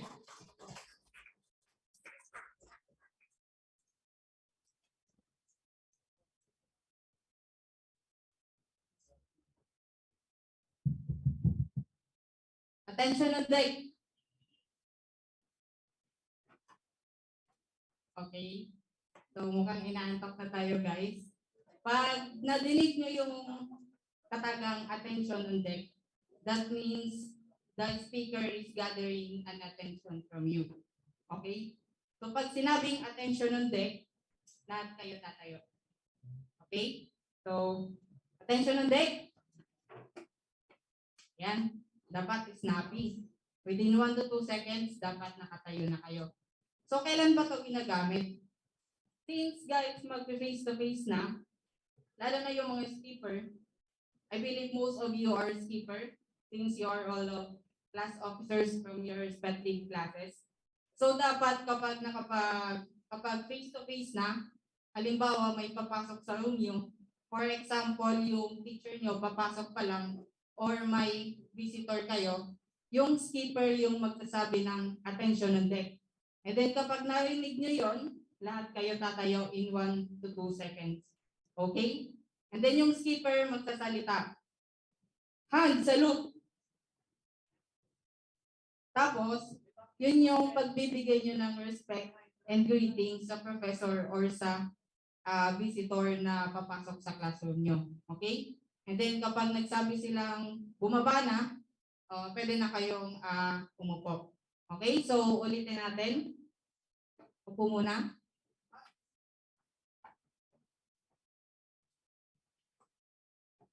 Attention on deck. Hand, salute. And then say, good afternoon, ma'am. All right, good afternoon, everyone.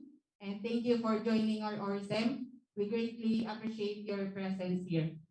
So you may now sit down. All right. So as what I introduced earlier, I am Engineer John Colin Bernal, third engineer license from a cargo passenger vessel, and I am the program chair of the BS Marine Engineering. So ano nga ba itong BS Marine Engineering? The Bachelor of Science in Marine Engineering is a 4-year degree program that centers on the construction, operation, and maintenance of different kinds of marine vessels, such as cargo ships, cruise ships, fishing boats, battleships, and submarines. So it also aims to provide not just knowledge, but skills to all marine engineering students in order to maintain the machinery and propulsion of the ship. Okay? So kung makikita nyo, itong dalawang babae ay nag-graduate pa lamang nitong August. But nasa South Korea na sila ngayon for their onboard training. So who knows, after 4 years kapag nakagraduate na kayo, baka isa na din kayo sa pinapakita namin dito. So gusto nyo bang maging ganon? Okay. So next slide, sir.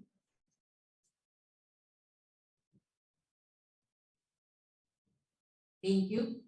So our main organization of the marine engineering is MPS, means Mariners Propeller Society. So kapag nag-enroll kayo ng marine engineering, that means automatic part na kayo ng MPS. So mag-elect tayo ng MPS officers para to further develop your leadership training skills. Okay po? So here I am when I was still a student here. So blue pa yung uniform namin dati. Next slide po, sir. So yan ang head and lab in charge natin. Again, that's me, the officer in charge, program chair of the BSMRE. So yung mga BSMRE dito, for example, may mga concerns kayo, most especially sa academics, halimbawa yung mga hindi pa dyan na-add sa Google Class, you may directly contact me. So pwede nyo akong i-email or eto yung pangalan ko sa messenger. Pwede nyo tong i-message directly. So we have also the officer in charge for the laboratories, si Engineer Well Noble. Wait lang tayo.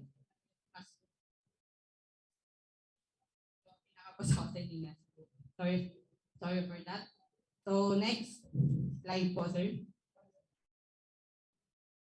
As you can see, marami tayong lab in charge for the laboratories kasi sabi ko nga we are supposedly to develop our skills in maintaining the machineries and propulsion of the ship.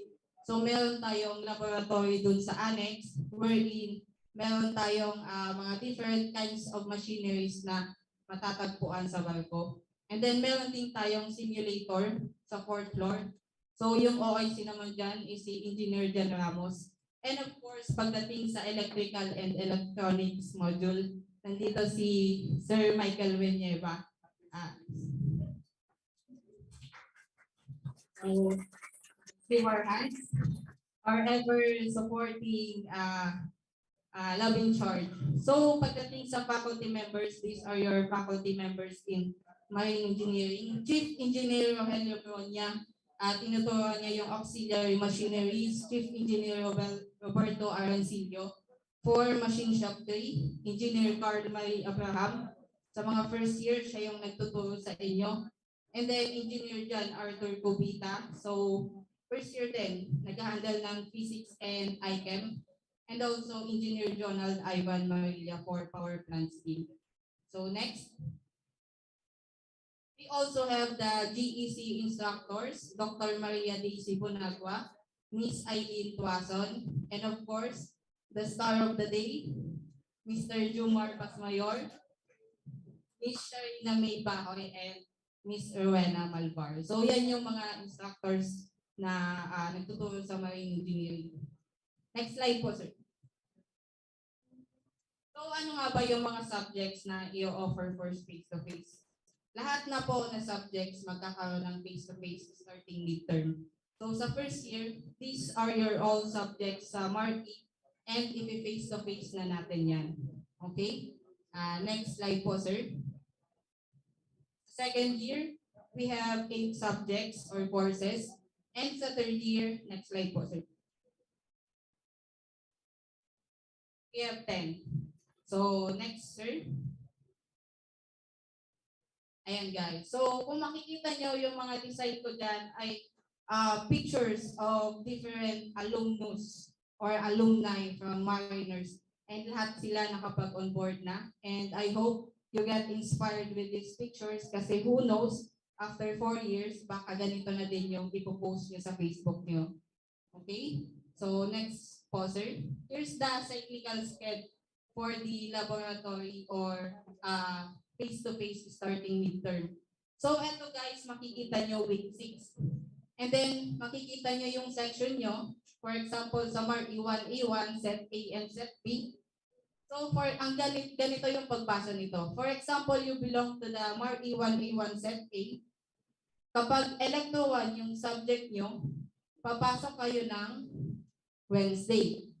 And then kung ano yung nakatapat dito, 8 to 11 a.m., room 402, and si Mr. Michael Villanueva, yung teacher nyo, dito kayo papasok sa Wednesday, and then dito sa time na to. So the rest na subject nyo sa electro, na wala dito, that means it will be conducted online. Kasi nga, we're not moving backwards na maging face-to-face lahat, but we're moving forward as what the President have said earlier. So moving forward na tayo na dapat ito niya yung new normal wherein nagtatranspire na tayo sa high technology na mapapakinabangan na natin yung mga convenience in having an online classes. But still we have to develop your competence and skills so hindi pa din mawawala yung face-to-face. Okay? So ayan, medyo maliit dito but ito may mga date din. For example, 10-12. So, starting 10-12, October 12, so yun na, pupunta na kayo dito sa school, lalo na sa mga first year. Naintindihan ba? Okay. So, next slide po, sir. Dito naman, ang pinagkaiba nito ay yung GEC courses. So, ayan, mga kabatch ko yan. Sila Engineer Ramos and sila Engineer Orogo, lahat sila nag-on board na. So, next slide po, sir.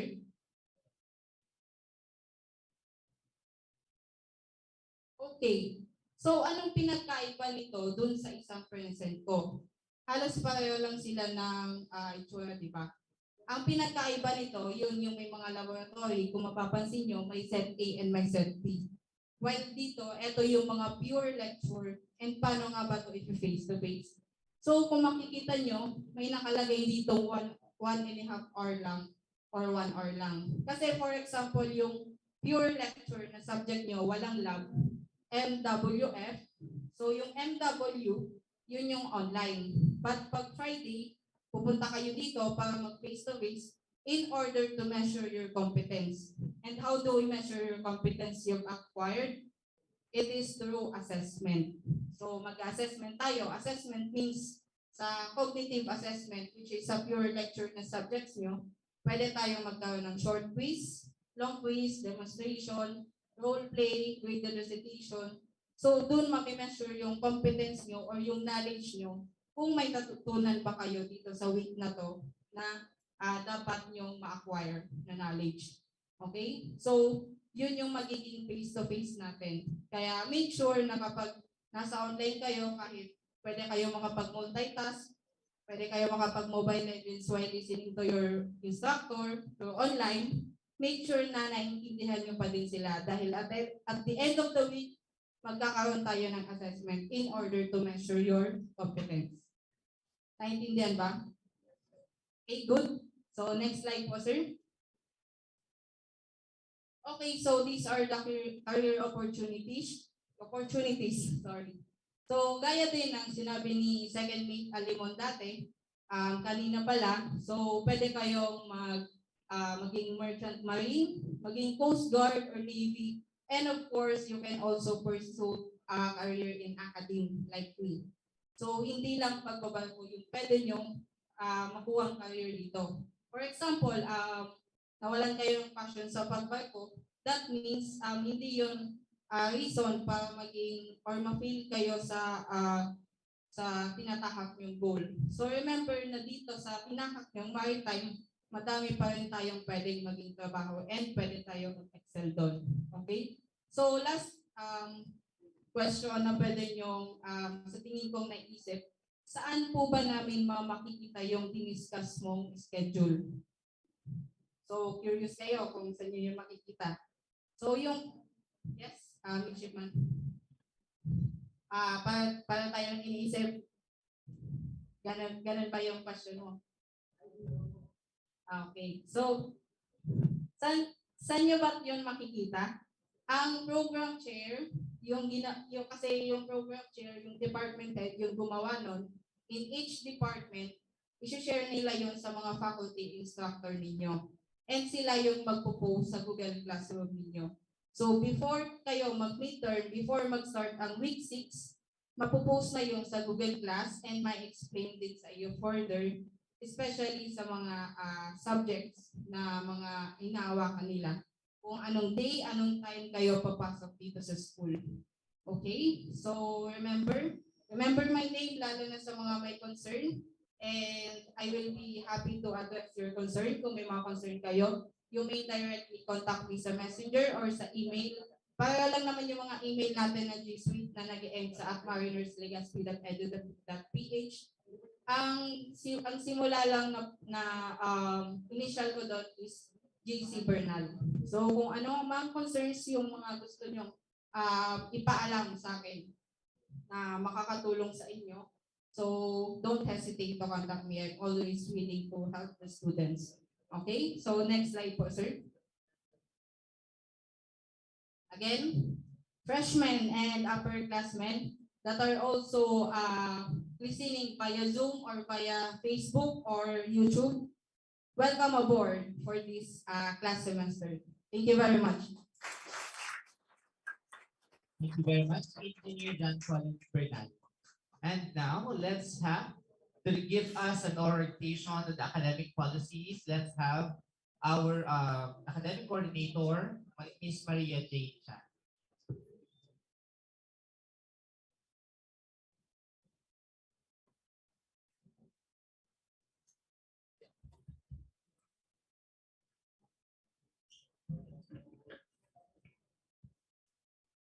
Good afternoon, everyone. Okay. welcome aboard freshmen of BSMT and BS MARE. Okay, so I will be giving the continuation on the presentation given a while ago by our Vice President for Academic Affairs. Okay, so we have here the presentation. The learning management system that we are going to use for the academic year 2022 to 2023, first semester, is the so-called blended or hybrid. So ano po ang ibig sabihin ng blended or hybrid? I think this is not anymore new to everybody kasi when you were in your respective institution, nung senior high school kayo, may ganitong term, di ba? May ginagamit na blended or hybrid. Naririnig nyo to. So, dito po sa college level, you are first year. So, we will be using online and face-to-face. Kaya lang, pwede din pong tawagin natin na yung face-to-face ay limited face-to-face because we will not be coming to school every day for a face-to-face. So meron pong sample times schedule. And I think it was already mentioned to us by the program chairs of the BSMT at saka ng BS MARE. Narinig nyo siguro kanina kung ano ibig sabihin ng cyclical schedule at ano naman yung schedule for limited face-to-face. Okay po. So ang online and limited face-to-face, it is to be conducted before po nung last year, second semester, dun po nag-umpisa yung limited face-to-face ng Mariners Legazpi. So yung limited face-to-face, it was only applicable to the major or technical courses with laboratory. Pero may transition or may pagkakaiba na ngayon. Kasi nga, yung mga major courses or subject na walang laboratory activity, meaning theory or lecture lang, at saka yung minor subject na tinatawag natin as general education curriculum courses, kasali na po doon sa limited face-to-face. Okay, so next slide please, sir.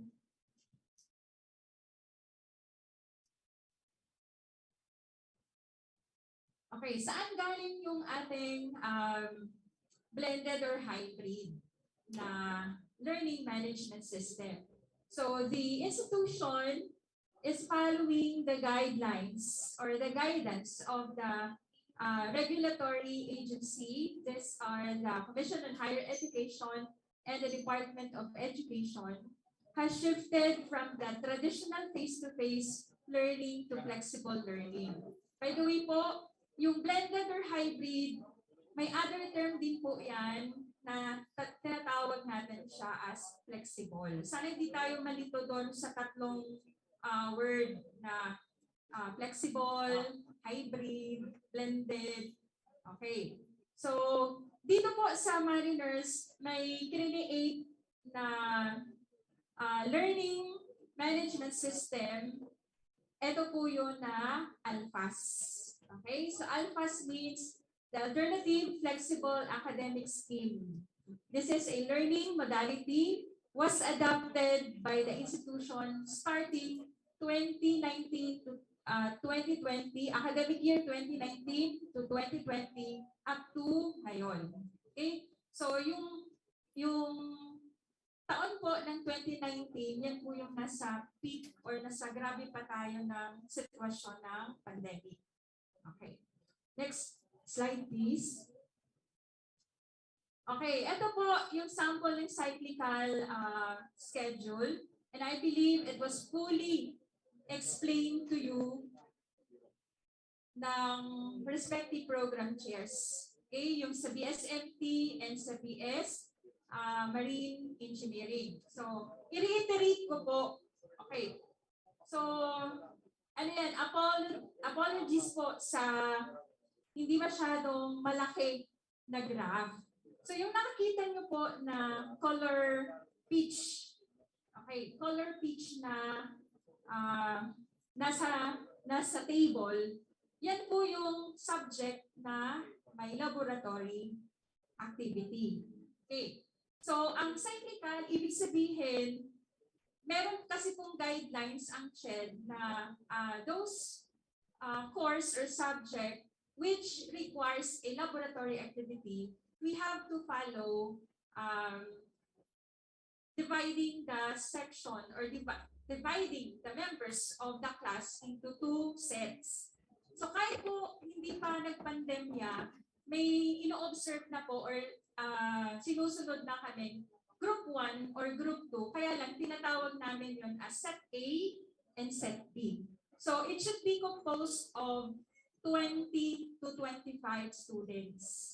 Hindi pwedeng sumobra tayo doon. So i-assume ko lang po na ang regular number of ang regular population ng isang section is 40 to 45. So i-assume ko lang na 40. So dyan sa isang section na yan, i-divide sila into 2 sets. So tig 20 yun. So yung dalawang sets na yun, hindi po sila sabay-sabay na pupunta sa school, sa respective laboratory area nyo. Okay.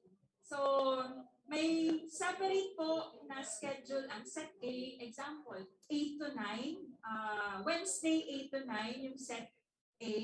Yung Set B naman ay 1 to 4. Kasi majority kasi ng mga laboratory sa BS Hospitality Management ay 3 hours.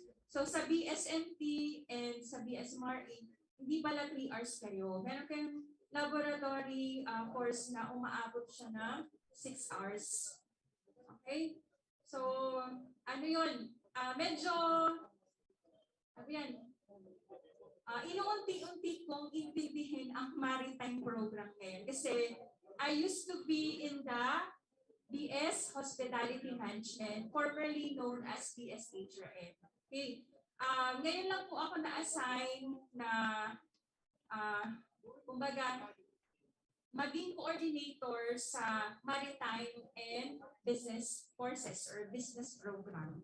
Kaya medyo, medyo nalilito pa ako. Pero majority po ng cyclical na schedule ay similar or parehas lang naman po yun. So ang sinabi ko lang kanina, 3 hours kasi ganun po sa BSHM, 2 to 3 hours ang kada set. Sa inyo, correct me if I'm wrong, nakita ko sa schedule, meron pong umaabot ng 6 hours sa isang set. So napakatagal pala ng inyong time para sa mga laboratory exercises. Okay. Next slide, please. Okay, now I am showing to you an example. Okay, example of the schedule of the technical courses without laboratory, which also include our minor subject or general education curriculum courses. Okay, so ayan po siya. Mag-uumpisa po ang ating limited face-to-face or shall we call it face-to-face. Although once a week lang sa mga subject na walang laboratory activity at saka sa minor subject like yung binanggit po natin na JEC. Okay, mag-uumpisa po siya sa week 6. So ang pagbilang po ng week 6, di ba ang kada week nag-uumpisa tayo magbilang Monday, di ba? Okay, hanggang Sunday. Yan po ang complete inclusions of days ng isang week. So ang umpisa po ng week 6 is on October 10. Okay, but it doesn't mean na October 10 sugod na sa Mariners kasi face-to-face na kami. Susundin pa rin po natin yung schedule. At sino magbibigay ng schedule sa inyo? Siyempre po, Ang program chair or ang department head, ibibigay po yan sa instructor nyo. Then, sa part po ninyo as student, si instructor po or si sir at ma'am ang magbibigay po ng schedule sa inyo. Okay, so example, nakalagay ko po dyan sa ESHM. Okay, pasensya na po ulit kasi hindi ko siya na-modify. Okay, na dapat ang sinample ko rin ay subject ng BSMT or BSMRE. Okay, yung THC's 1 po, that is the kitchen essential ng BSHM. Major subject po yan na walang laboratory. Okay, walang laboratory activity. Ang regular schedule niya po ay MWF 9 to 10. Okay. Pero sa second column po, may nakalagay dyan na online schedule. The third column, face-to-face or on-site schedule. And yung pang-last column is the room assignment. So pag online schedule ng MWF will be Monday and Wednesday. Monday, Wednesday. Okay? Same time na 9 to 10. Then yung face-to-face po will be Friday, 9 to 10. Anong gagawin sa face-to-face? Kasi sa online po, yan yung magdi-discuss. Yan yung lesson or lecture. Okay? Pero sa face-to-face ng mga estudyante, regardless kung anong program or course dati ang tawag, ang gagawin po sa face-to-face will be more on assessment. Ano yan, ma'am, na assessment? So, pwede po ang assessment ay quiz, graded recitation, tawag dito, and examination. Okay? So, depende po yan kung ano ang option na activity as assessment ng inyong instructor. Okay. And it will also vary on the lesson na diniscuss nyo during the online schedule. Okay? Then, syempre, ang nilagay ko po sa room assignment is more on the face-to-face or on-site schedule. Kasi sa virtual, alam naman natin, sa bahay yun. Okay? Sa bahay, ang gamit nyo lang ang inyong phone or laptop or tablet. Okay, so kaya nakalagay po dyan na room 217. Kasi po ang BSHM, sa second floor sila naka-assign. Ang BSMT at saka BSMRE, sa fourth floor po kayo. Okay? May drawing or plotting room doon. Nabanggit na yan. Alam ko, nabanggit na po yan sa inyo ng inyong program head. So, on the second example po is NJEC 9. Ito po ay subject na minor. Okay? Remember po, you have to equally manage to comply all the requirements ng mga subjects nyo, regardless kung minor subject siya. Kasi pag minor subject, ang ibang estudyante, hindi na nila masyadong binibigyan ng focus. Kasi para PE, okay, para may mga ganon, para minor subject yan. But I am reminding you, you cannot finish your program, you cannot get your diploma kung hindi nyo po makompleto na maipasa ang inyong mga enrolled subject. Okay? So, kahit sinasabi natin na NSTP lang yan, PE lang yan, pero kailangan po natin na ipasa yon ng mga general education courses.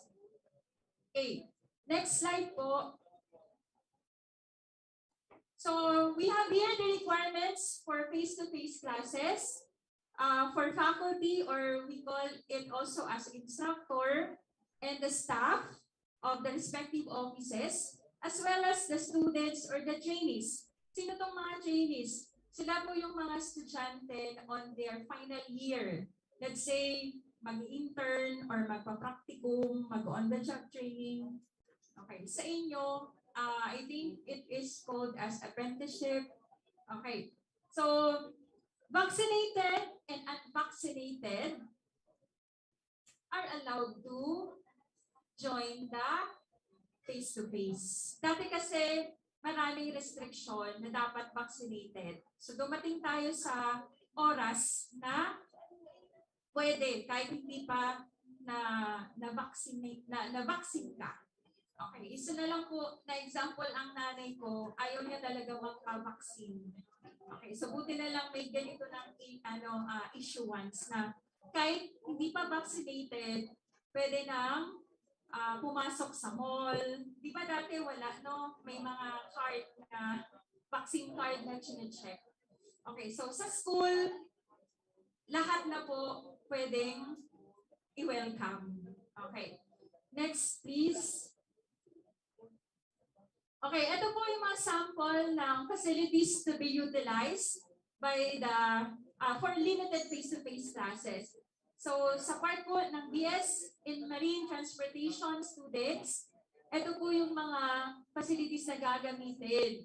So yung inyong laboratory facility like ECDIS, okay, the GMDSS laboratory. Meron pa akong nakita sa schedule na SIM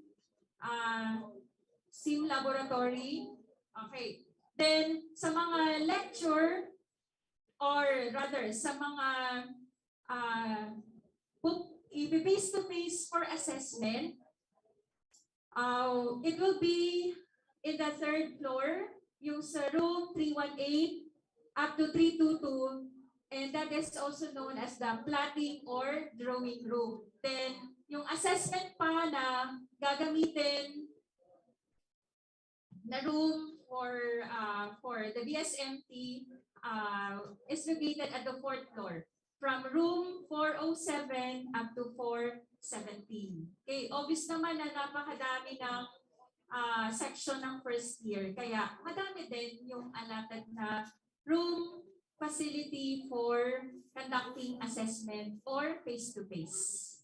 So ibig sabihin po, ang face-to-face nyo sa subject nyo na walang laboratory, including po yung inyong minor subject, ay once a week lang kayo pupunta dito. Okay, once a week lang. Yung sa laboratory activity nyo, depende po yun sa schedule din na sinabi ko sa business, lalo na sa BSHM, 3 hours sila, let's say every Wednesday. Sa inyo, 6 hours kayo. Ina-assume ko rin na every Wednesday nga, meron kayong schedule na gano'n. Next slide po. Okay, sa BSMRE, ayan naman po yung inyong facilities to be utilized for face-to-face or for limited face-to-face.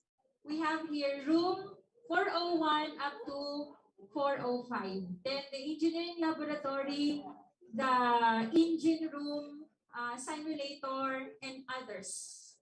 Okay. Next. Okay, so yan po sa BS Mechanical, sa BS Hospitality. Ito na po.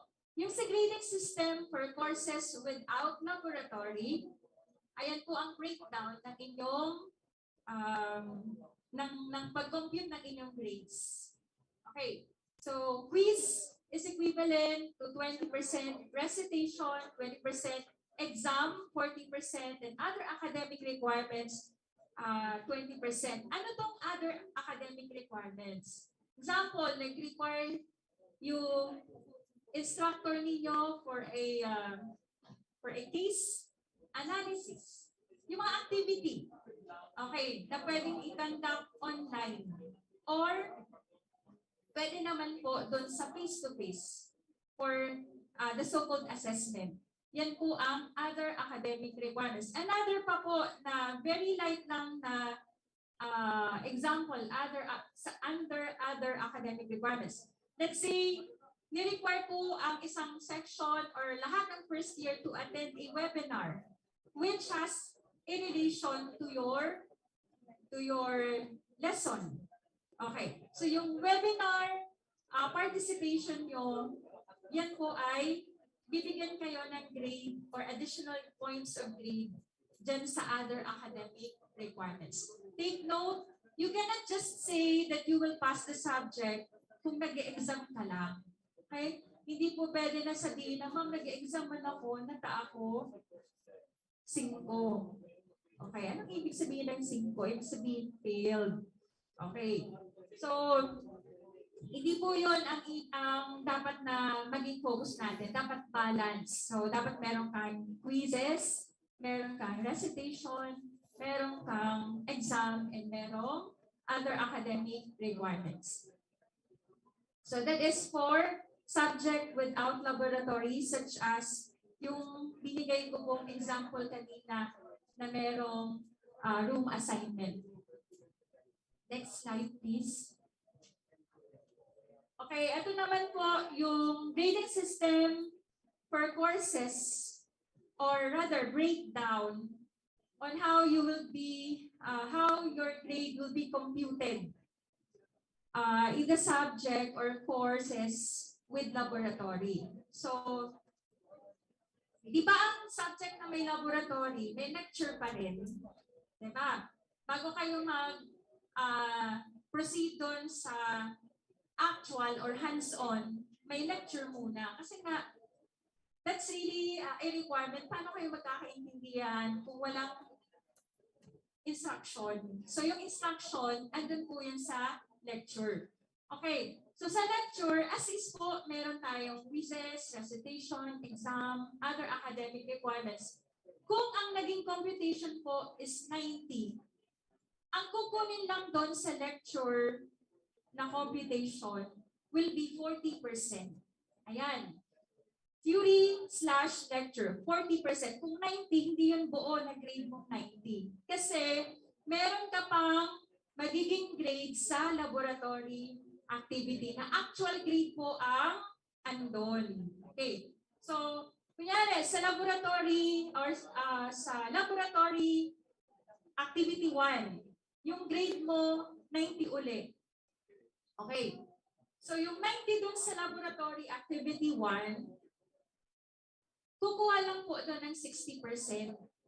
Then, i-add doon sa 40% ng compute sa inyong lecture, i-add yun, meaning pagsasamahin, that becomes your actual grade sa prelim, midterm, and so on and so forth. Okay.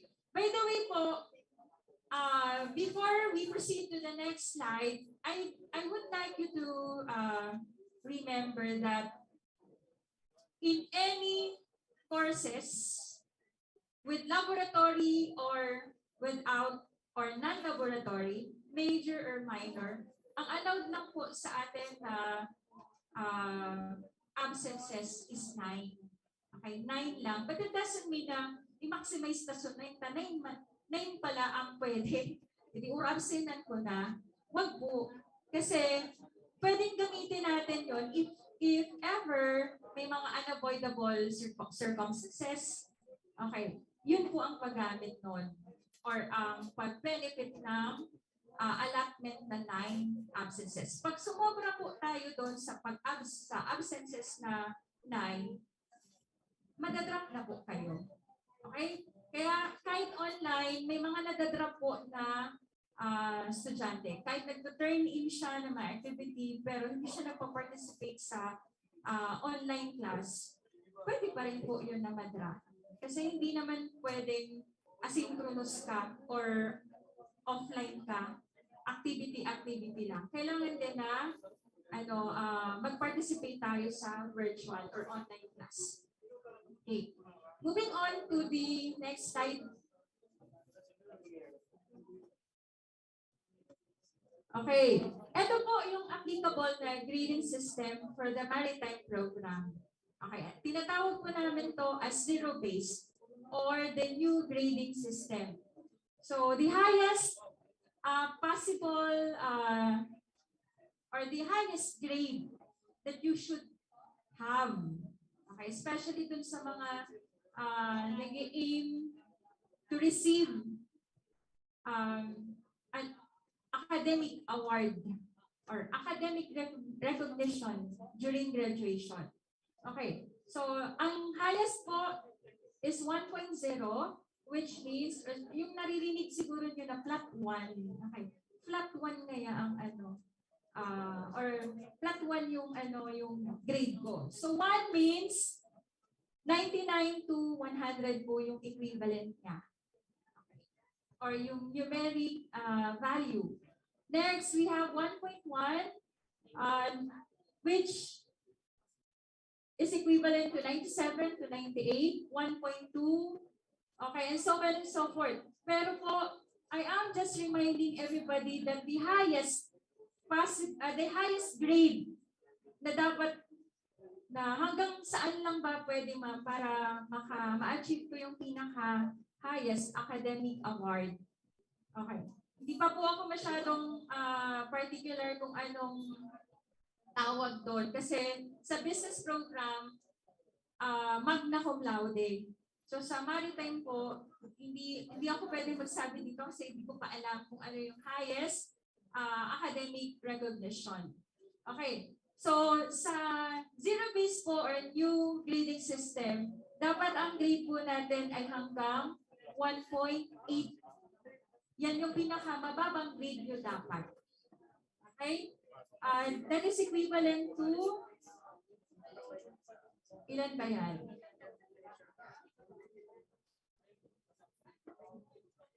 It's 1.6. 1.6 dapat ang lowest grade mo. Yun. Kasi, yung first batch po ng new curriculum na BSHM, ito rin po yung ginamit nilang grading system. Na during the deliberation of academic award, dyan po sa 1.6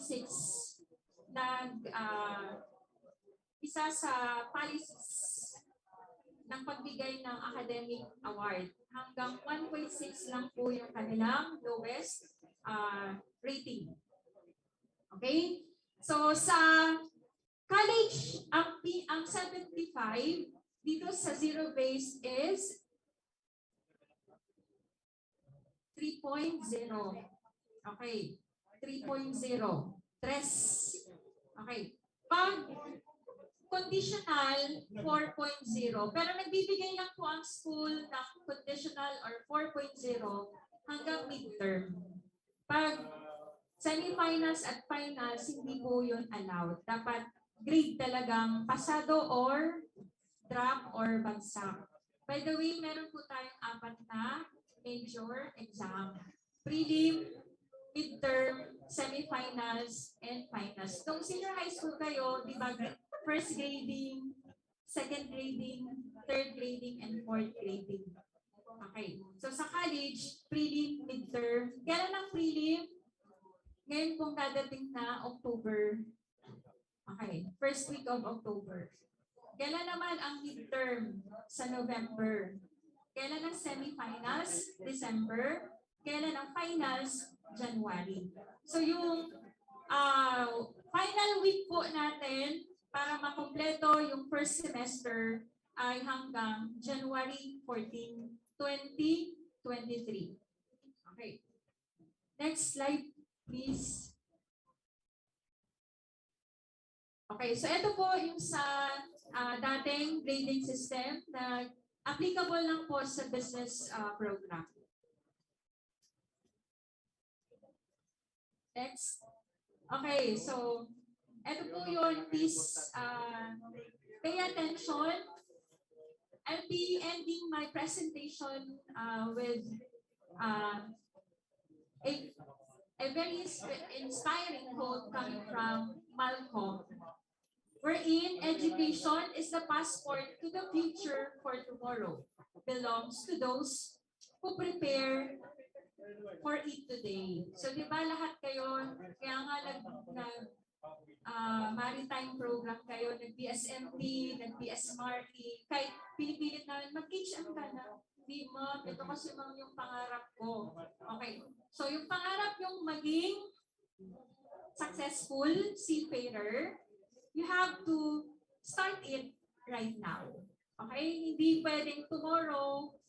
Okay? Kasi tomorrow is another day. You have to start working on it right now. But tomorrow is said to be the harvest time or harvest day. Okay, so with that, welcome aboard and congratulations in advance. Good luck. Thank you very much, Ma'am Maria J. Chan, our academics coordinator. Thank you very much po. And now, before we... Okay, let's have the orientation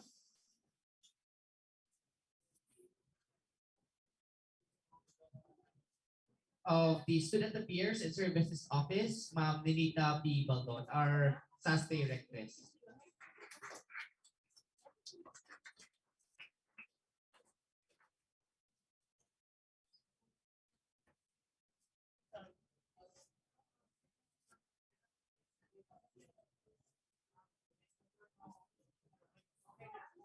Okay, just a mission on the program. All right, we have the TFC 19 protocols by our TFC chair, Captain Stephen James Pino.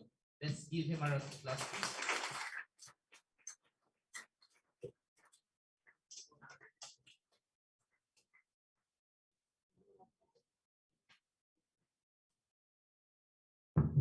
Thank you very much, Sir Jomar. So, good afternoon, everyone. Okay, so can I request Sir Ruel to please flash my presentation? Maikli lang ito mga 10 minutes and 1 hour.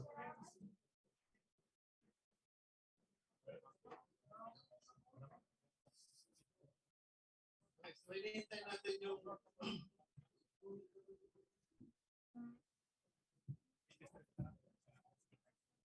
sige, so nakatulong naman sa atin si Sir Ruel. Anyway, to start with, gentlemen and ladies, my task here is to explain to you some important policies regarding the task force. You know, we have created, during the advent of COVID-19 pandemic, we created a task force called the Task Force COVID-19. And yours truly has been designated as its chair.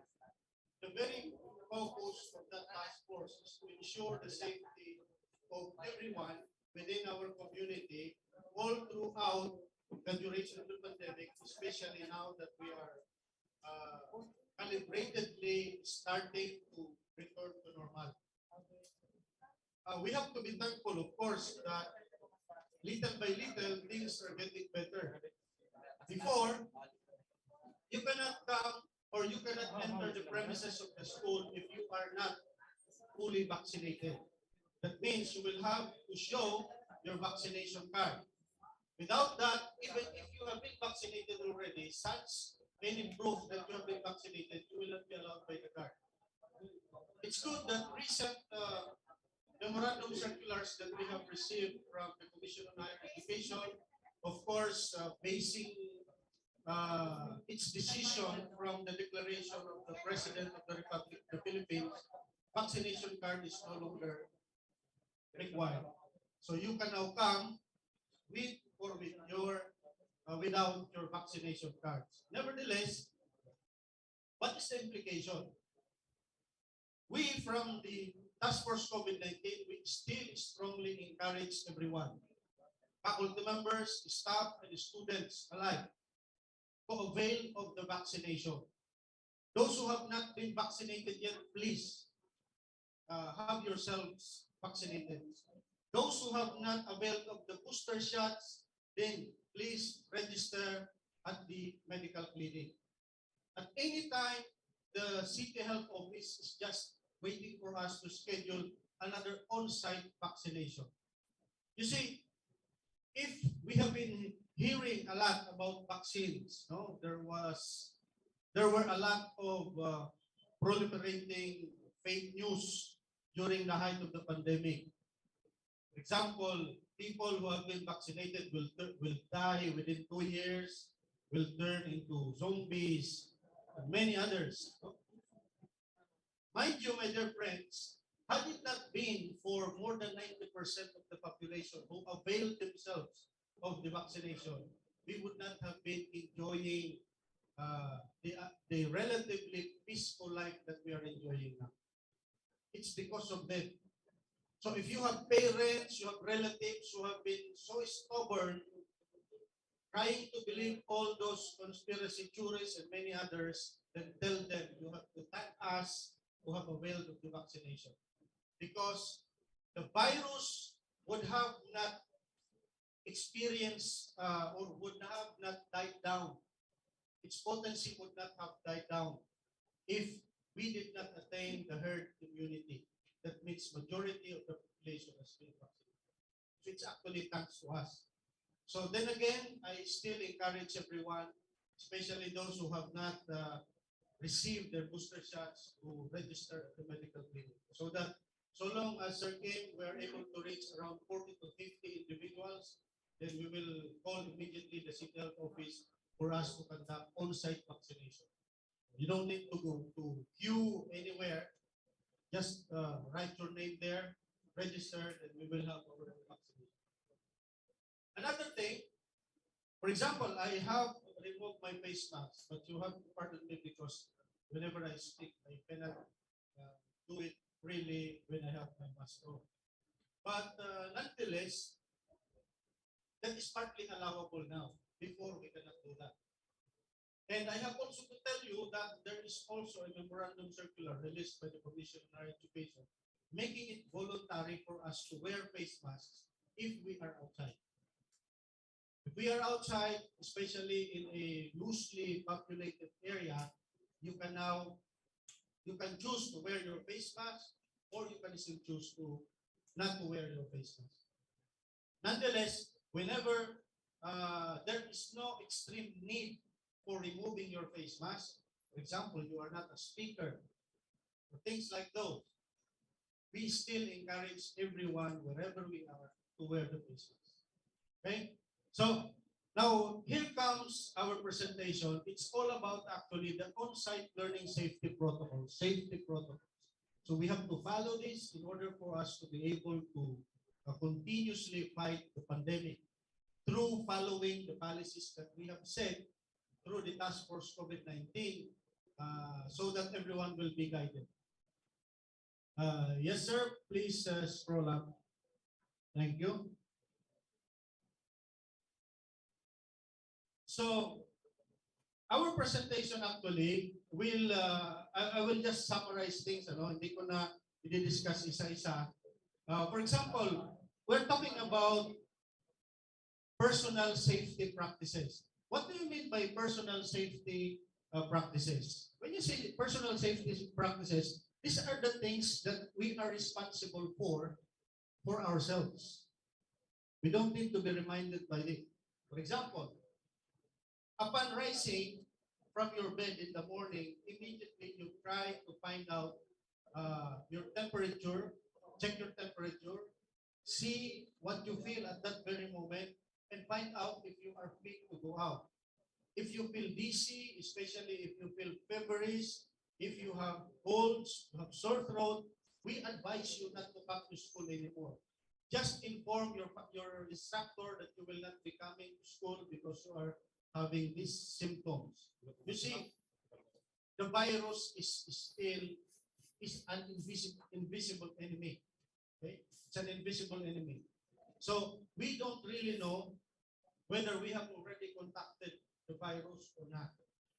So symptoms are indicators, and they are very good indicators. So if you feel dizzy, feverish, ibig sabihin parang ang nilalagnat, you have sore throat, especially if you have pronounced cough, no? It's better na you should stay at home, rest for a while, but inform your teacher. Then always practice hand washing. Observe social distancing. Iwasan muna yung pakikipagsiksikan. Those close contacts, iwasan muna yon. That's the reason why, di ba, before we used to have handshakes as greetings.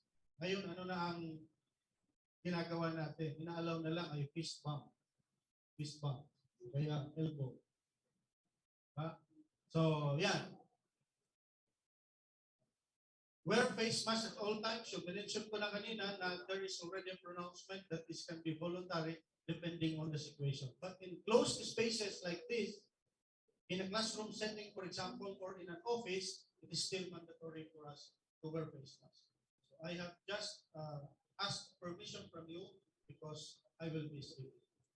So you should also learn how to wear properly the face mask. Okay? So, tandaan yung tamang pagsusuot ng face mask. Do not wear your face mask for 7 days consecutively. Baka hindi ka na mamatay sa COVID. Mamatay ka na sa sarili mong hininga. Diba? So, yung iba kasi nagtitipid, kaya yung ano nila, pag-uwi sa bahay, lalagay sa bulsa. Sasabit doon sa hanger. Pag-ising naman the following day, kukunin, susot ulit. Mga 1 week yan. So, tanda na. And even the positioning. Dapat alam natin which side of the face mask should be facing outside. Which one should be yung nakadikit sa ating flesh. Okay? Then, avoid also wearing face mask na nandito sa leeg. Kaya nga face mask, it's not a neck mask. Yung iba nilalagay dito, yung nilalagay dyan sa angog. So iba, yaon digdi sa kagaya niya, no? Huwag nyo kagayahin yan, ha? Okay, scroll up, sir. Well,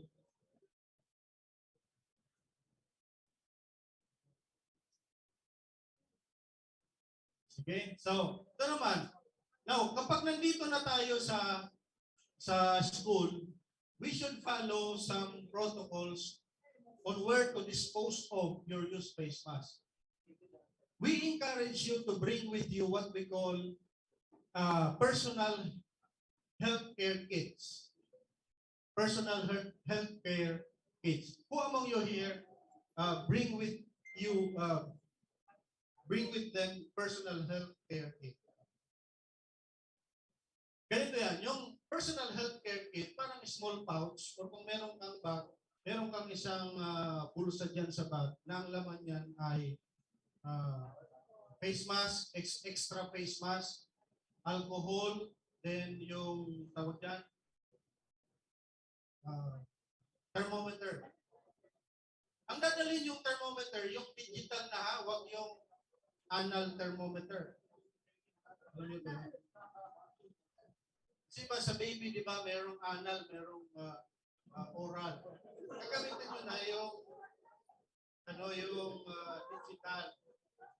Pinabawal na yung paggamit ng yung may mercury kasi it's highly poisonous chemical. So yung digital na gagamit. Dapat meron kayo nun.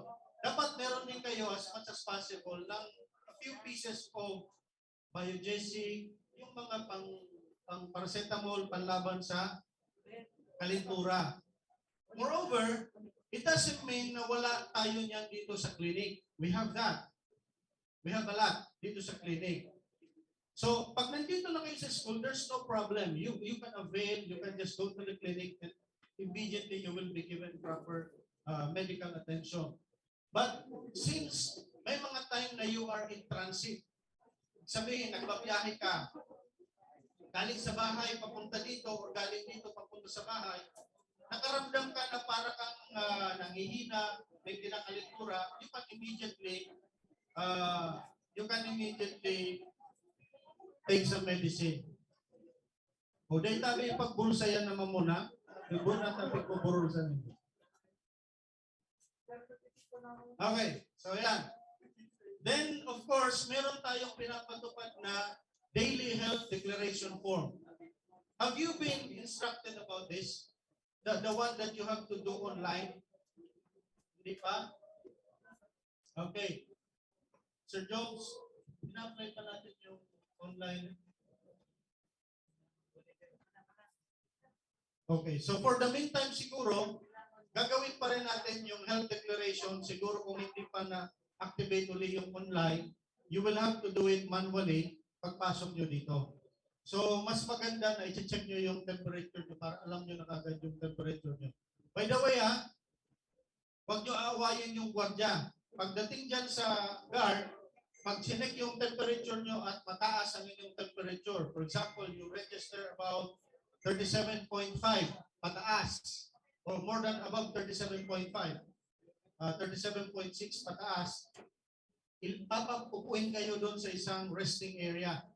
Then you will be observed. You will be allowed to rest for more than about 10 minutes. After that, yung temperature nyo kukunin ulit. Pag nag-lower siya, then pwede na kayong papasukin immediately. Pero pag na-maintain yung mataas, lalo na kung tumaas pa, dadalhin na kayo dun sa isolation room. We have an isolation room there. Now, pagdating doon, pupuntahan ka ng ating nurses. We have 2 nurses now. You will be given medical help.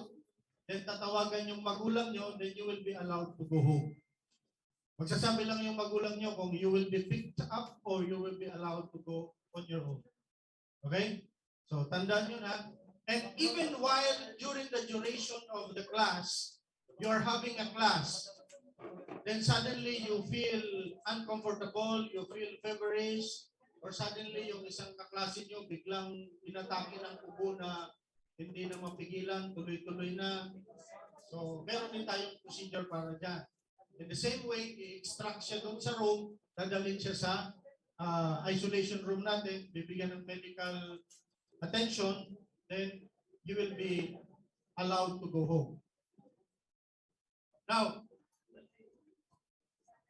we have also to remember, by the way, we have to remember na we have only one exit and one entrance and one exit.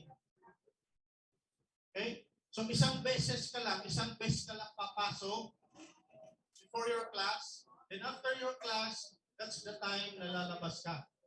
After that, wala nang balikan yun. Babalik ka susunod naman na klase. You will not be allowed to go out for your lunch time. That's why we encourage you to bring your own baon.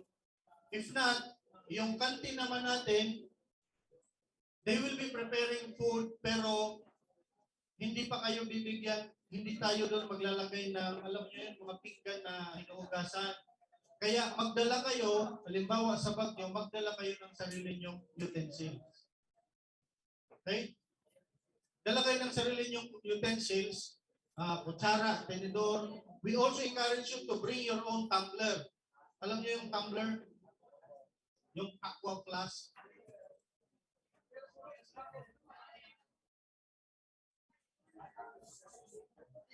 Dahil nito pag mamaya kaya, hagada nito so magurang nito para sa aqua plus. Kaya na. Kahit yung botelya lang ng pwede na yun. Okay? So, we have dispensers here, water dispensers. So, kukuha lang kayo doon, you can drink with gusto. Okay?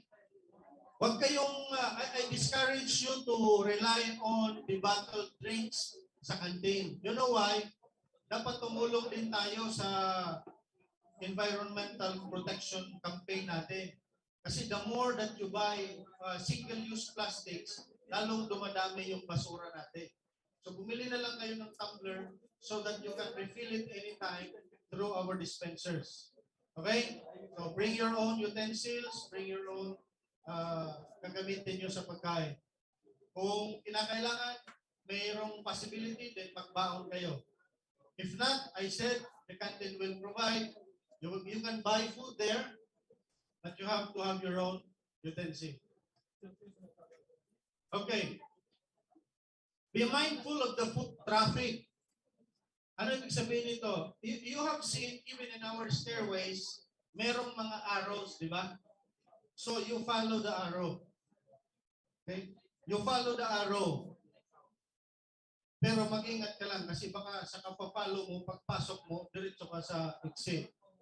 Siyempre, papasok ka muna sa classroom mo, but you observe the traffic.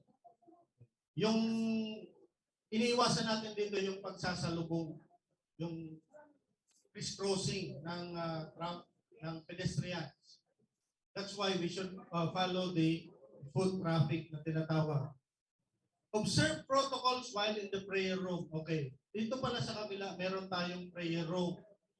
Sino sa inyo rito ang marunong pang mag-pray? Very good. Okay. So meron tayo ditong prayer room. Okay. So it's a good habit. If you feel sometimes na, hindi, if you feel na problemado ka, of course, ibig na yan. If you feel sometimes wala ka namang ginagawa, walang nagpo-process kung anong pwedeng gawin, probably you can stay there, stay for 5 minutes, as long as you want. It's good to pray. Pero pag nasa prayer room naman kayo, observe pa rin yung social distancing. Okay? Huwag kayo pupunta doon para kumain, ha? When you go there, you have to go there to meditate, to reflect, and to pray. Okay? Ayan. Ano pa? Do not loiter. Ano yung sabihin ng do not loiter? Hindi kayo pwedeng kakalat-kalat. So you have to stay in your room. Lalabas lang kayo kung kinakailangan. For example, you need to go to the comfort room, pupunta kayo sa library, pupunta kayo sa prayer room. Okay yun. Yun nga, comfort room. Pero yung pag-iikot-ikot kayo, wag na muna yun. Okay? So, hintayin natin na totally matapos na itong pandemic, then we can have all the time. Okay. Ano pa? Observe messing protocols. So, itong minensyon ko na kanina. Pag sinabing messing protocol, ito yung protocol natin sa pagkain. So, tandaan ha, you must have your own eating utensils. You must have your own tumbler. You are not allowed to congregate, mag-ipon-ipon sa isang lugar. Always observe social distancing. You will not also be allowed to eat at the canteen kasi hindi pa siya dinidesign for that. Ang policy natin, you will eat dun sa classroom ninyo or sa isang room na designated na malapit doon. Kasi ang inano natin dito is to avoid unnecessary movement. Okay? So, tandaan nyo na,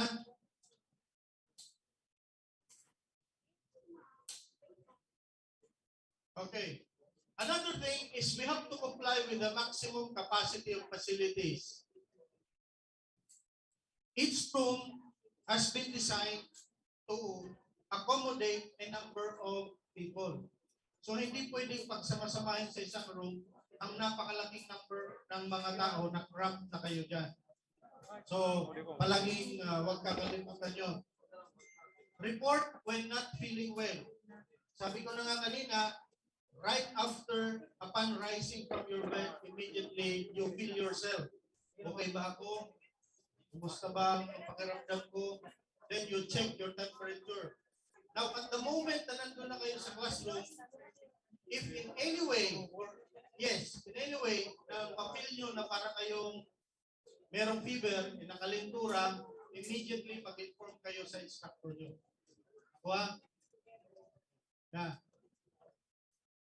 Pagbababa din sa hagdanan, observe yung sinabi natin pedestrian, yung foot traffic, at the same time, just do it. Wag yung nagtatakbuhan, wag yung nagtutulakan, usual lang. Ano pa? No smoking, okay, given naman ito. The whole site is a no smoking area. Kaya bawal manigarilyo. Kung may makita kayong instructor na naninigarilyo, sumbong nyo kay Sir Joma. Okay? So, yan. So, bawal ha, lahat ng bantayan nyo ha, staff, faculty member. Ibulong nyo pag may nakita kayong naninigarilyo. Okay. After classes, okay ha, tandaan, after classes, remember, isang beses lang kayo lalabas. So after classes, technically, wala nang control sa inyo yung school. So, hindi na namin alam kung saan kayo pupunta. That is the reason why we always admonish you to make sure na galing dito sa school, tutuloy na kayo sa bahay ninyo. Kasi maya-maya niyan, napadaan kayo sa isang boarding house, nag-renuman doon, o kung ano pang activity, all the while, yung parents nyo nag-i-expect na nandito pa kayo. Okay? So we admonish you, we advise you to observe as much as possible. Remember meron pa tayong COVID. Hindi pa nawawala si COVID. Kaya pagpasok nyo dito, tutok lang sa pag-aaral. Tapos, after ng class, diretso uwi. Nakuha ba? Yung stay pa kayo doon sa boulevard, walang ilaw pati dyan. Ha? Nakapunta na kayo dyan sa boulevard? Oh, nakita nyo na. Ba't ka kung may klase kayo doon?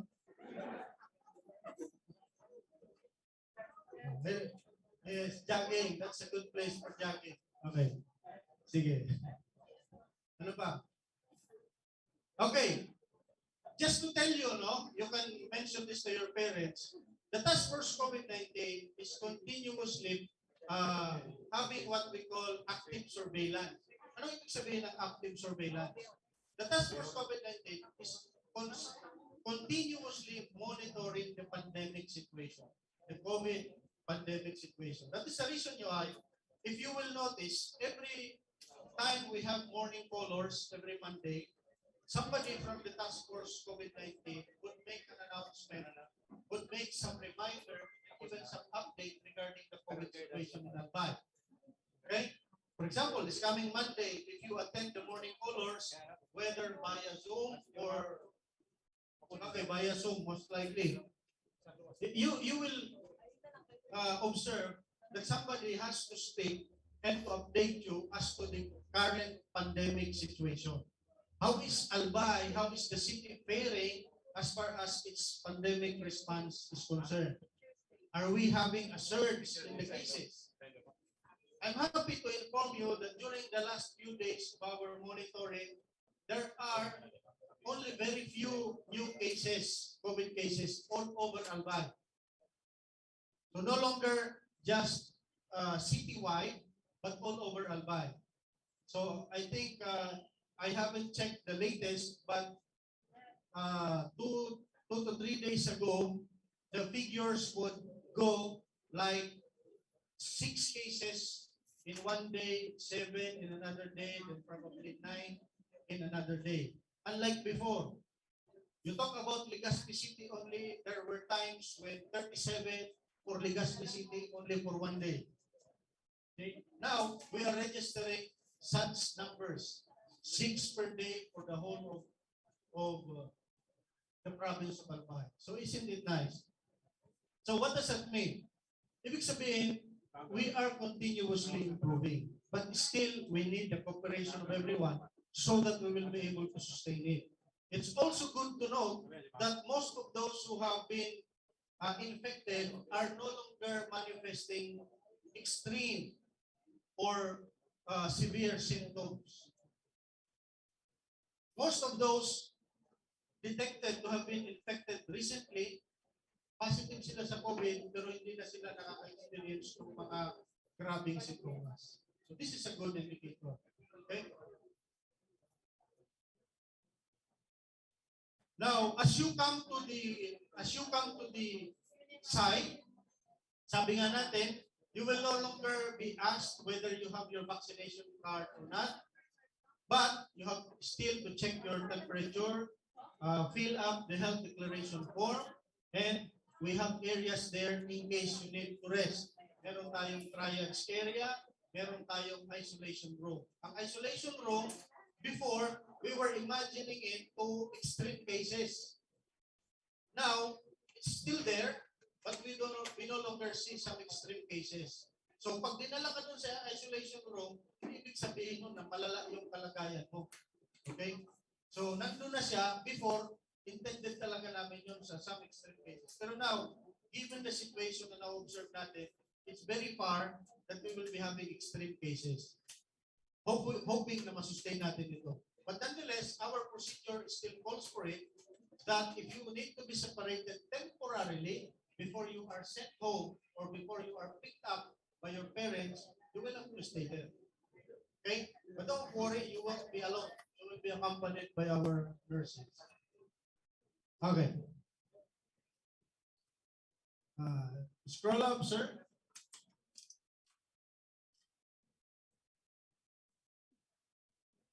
Okay. Just to tell you, to let you know, we have available emergency vehicles.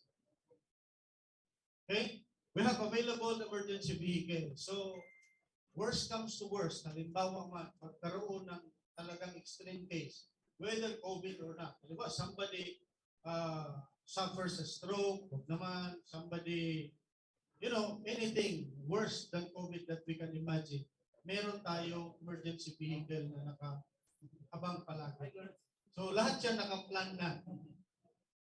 Whatever be the medical case, if needed to be transported to the hospital, there will be an available vehicle for that. So, yeah. Aside from that, we also have protocols for regular disinfection. If you will notice it, at 4 o'clock, 4:30 in the afternoon, our disinfection team starts to roam around, disinfecting the whole area. That is care of our physical facilities department. Aside from that, every Saturday, there is general disinfection. So I can say that, generally speaking, you are in a safer environment. The fact that you are in Mariners, you are in a safer environment. Okay? We have policies in place for lockdowns. Pero sabi nga natin, we don't see this coming anymore. Very far. Why? Because of the improved situation. We crafted this policy during the time na nasa height pa tayo ng pandemic. But nonetheless, sabi nga natin, worst comes to worst, meron na tayong policy for lockdown. Hindi ibig sabihin na just in case lang merong lockdown, hindi ibig sabihin buong school nila lockdown. Ano lang, yung area lang na affected. Halimbawa, may isang extreme case ng COVID na na-detect dito sa ABR, ito lang na ABR ang nila-lockdown natin. Pero kung halimbawa, nangyari yun, nandito tayo lahat, sama-sama tayo lahat. Pero ang kagandahan doon, yung wala dito ngayon, hindi sila kasali sa lockdown. So ano na yan. Now, we also have policies for contact tracing. Alam mo si Sir Kim? Graduate yan ng John Hopkins. Yes. Contact tracing course ng John Hopkins. Kaya talagang i-place yan. Hindi lang yan si Sir Kim, meron ng iba dito. So, lahat yan nasa proseso. Okay? If you go to the clinic, makikita yung certificate niya to ng John Hopkins. So, try to visit the clinic. Right? Scroll up, sir. Wait lang.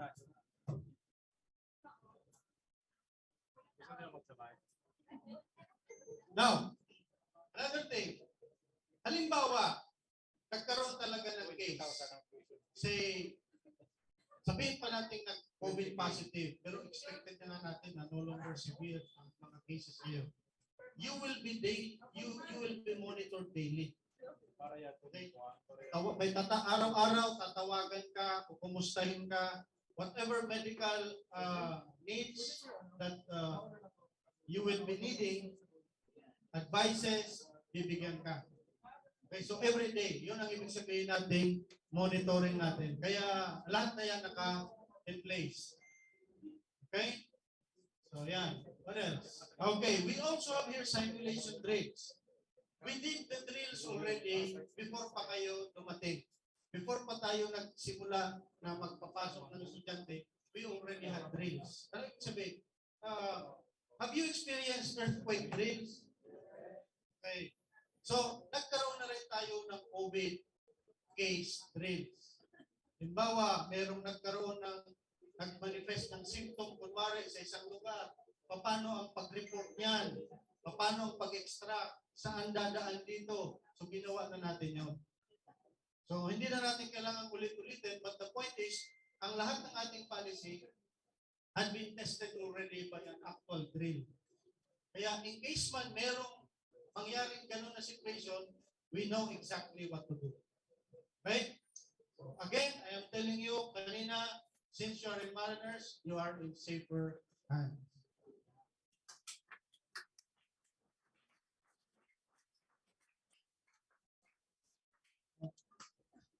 Sir Ruben, may communication pa po tayo.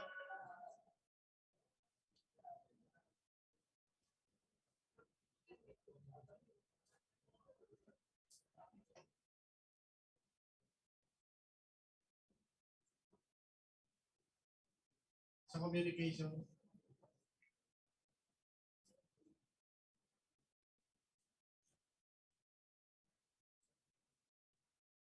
Okay. Now, this is a very important part, yung communication. Alam nyo kasi, napaka-importante ng komunikasyon, di ba? Sa lahat ng bagay. Kahit sa relasyon, importante ang komunikasyon. Pag dumating yung time na hindi na kayo nag-uusap, magkakaroon na ng problema. So in the same way, importante ang communication. Okay, so paano tayo nagko-communicate? Number one, during morning colors, binibigyan kayo ng update, di ba? So that is one way. Another thing, we have official Facebook account ng Mariners. Lahat ng updates natin, pinopost din natin doon. So just in case may bagong concern regarding COVID, pinopost din natin yon. So it's up to you to monitor constantly our postings. Aside from that, if there are important information that needed to be cascaded down, aside from pinopost natin sa Facebook account natin, ina-announce natin every Monday, nire-relate natin yun sa program chairs, and the program chairs would relay it to the instructors, and the instructors naman will relate it to you via individual classroom group chats. Tama? Diba? Bawat subject may group chat. So there is no reason why sasabihin nyo hindi mo alam. Halimbawa, mayroong importanteng impormasyon related man sa COVID o hindi. Walang rason na sasabihin mo hindi mo alam. Kung hindi mo alam, kalausihan mo na yan. Ibig sabihin, sarili mong negligence na hindi ka nag-check ng mga channels of communication natin. Another thing, every Thursday, 11 to 12, meron tayong programa, Buhay Marinero. Dapat nakamonitor kayo doon palagi. Kasi ina-announce din natin ang mga important concerns doon. Tanda na, Buhay Marinero, 11 to 12. You can watch that via live streaming or via DCTV Channel 8. Makita nyo doon, manood kayo, makikilala nyo kung sino talaga. Okay. Sige. So yan, Buhay Marinero, morning and afternoon colors, school website, school official Facebook account, and group chat. So walang pwedeng lumusot na information. Definitely, you will have all the avenues where you can be informed. So pag may na-miss nyo yan sa lahat ng platforms na yan, may kasalanan na yan ng individual. Ibig sabihin, ni isa dyan, wala kang tinitingnan. So that will be a fault on your side.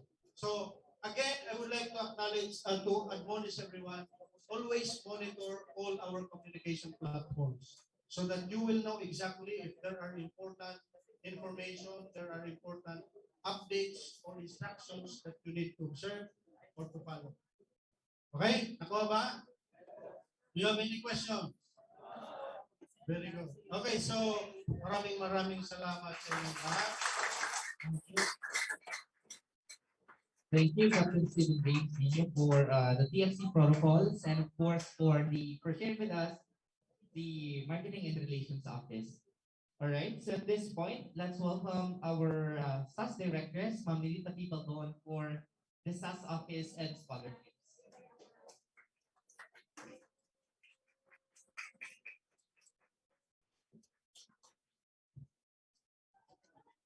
Sir Jones, now I'm looking at your evaluation. That is very important. Okay, so you will have to submit your evaluation now if you are done. Okay, because that's very important. Every time that we have an activity, we need an evaluation so that next time that we have another activity, then it will be better than today. So very important po ang comment and suggestion. I give you 5 minutes. And And then you will have to submit that because we have to report to the president, narrative report, as well as your mga comments and suggestions.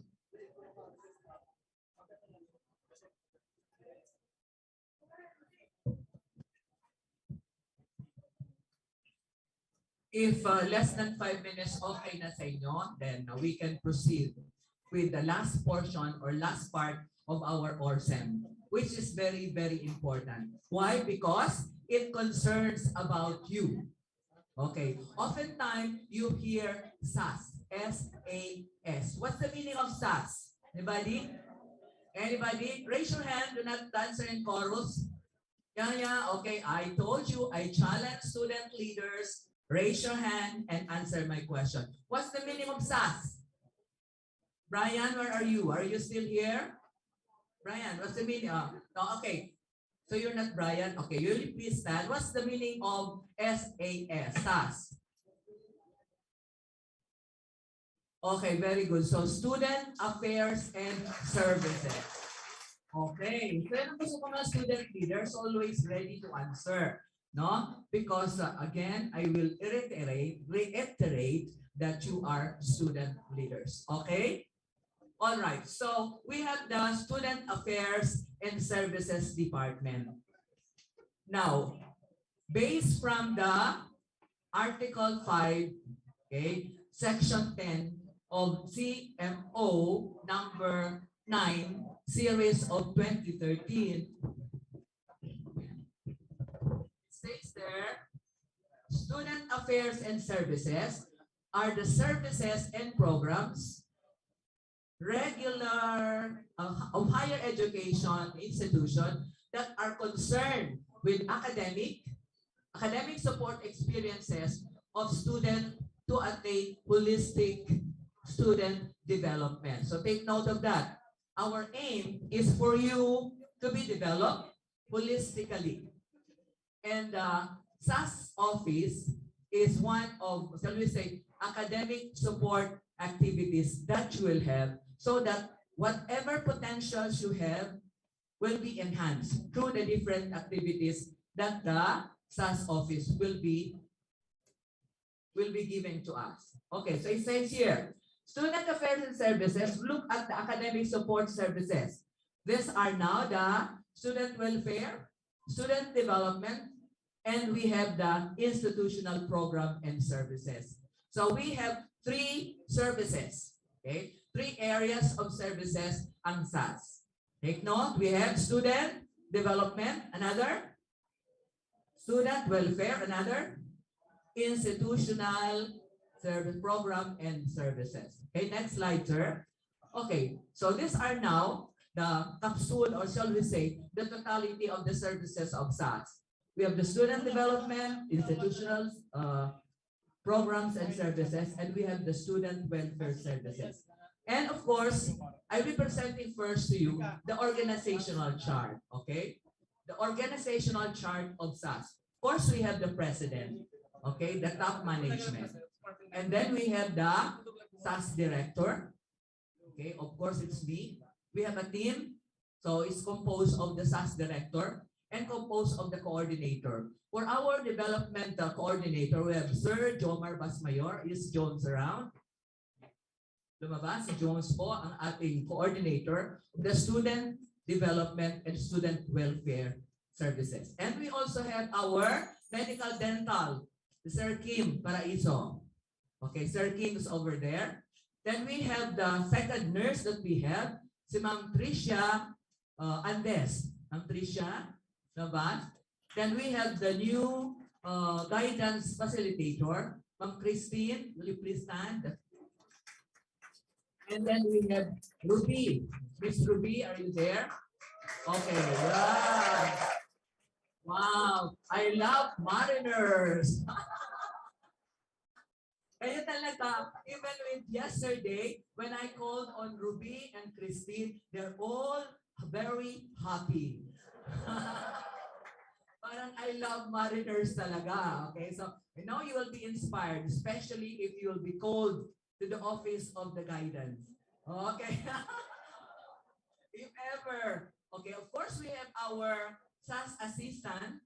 We have Ma'am LB Banyas, one that you have there. Where is the office of SAS? Yes, you have to know because oftentimes you go there for your ID. Ma'am, ID po, Madam, ID po. Okay, so in the office, we have the assistant. Okay, and the person of Ma'am LV. Are you there, Ma'am LV? Okay, and we also have Sir Andy Campo. Who are the band members here? Yeah, only 1, 2, 3. Okay, very good. Okay, so these are our band members. And their trainer is Sir Andy Campo. Join the band and the majorettes, okay? Alright, so these are now the team SAS. These are our people, okay? And of course, in the organizational chart, we have this, okay? So I have already mentioned the assistant, and then also the development and welfare coordinator, and then we have the institutional program and services. Ours is somewhat, shall you say, unique in the sense that whatever services in those 3 areas, we try to put into one. Okay? So that's why we do multitasking. Okay, next slide, sir. Okay, so the student affairs and services, aside from these 3 service and programs, we also have our component offices. Next slide, sir. As I have mentioned that already. Okay, so in the student welfare services, these are the services that are being offered by the student welfare services. What are these? We have information and orientation services. That's why, if you will notice, we have this Orsem. This Orsem is one of the operation or one of the services of SAS. What happens in the Orsem? Can you tell me? What have you learned from this morning until this time, from this orientation? Anybody? What did you learn? What more or less sink into your system that you can remember, or what had been shared with you by our speakers since this morning? Anybody? Yes, very good. I like it. Stand.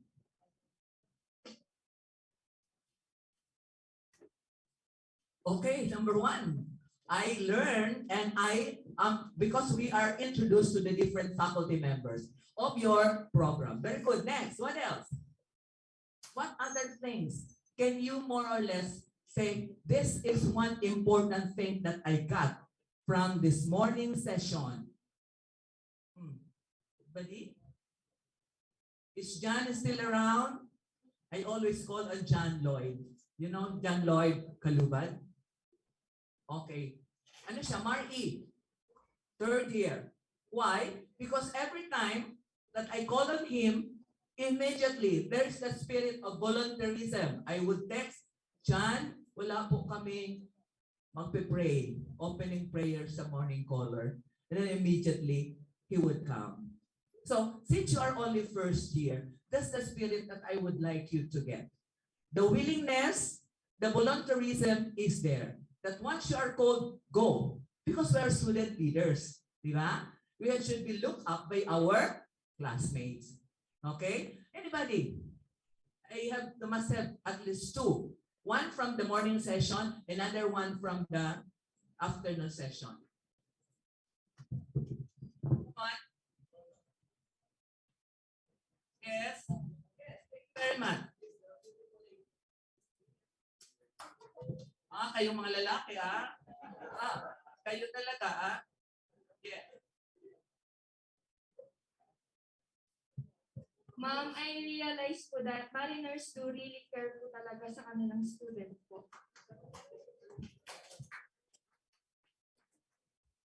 Come again, what's that? Mariners? Yes, mariners do really cares po talaga sa kanilang Yes, correct. Mariners care.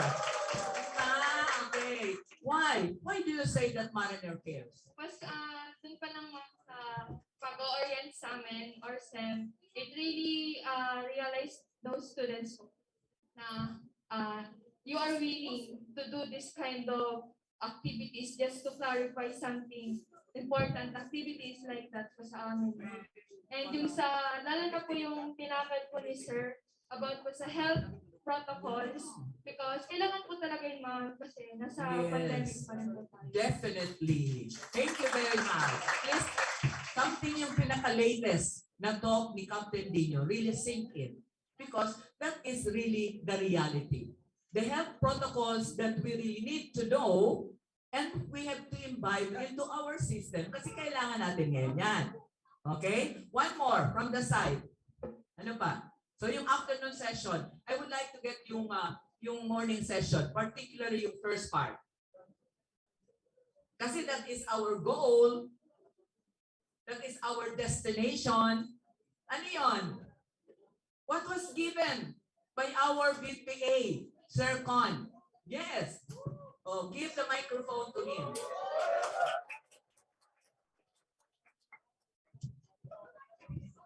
Good afternoon po.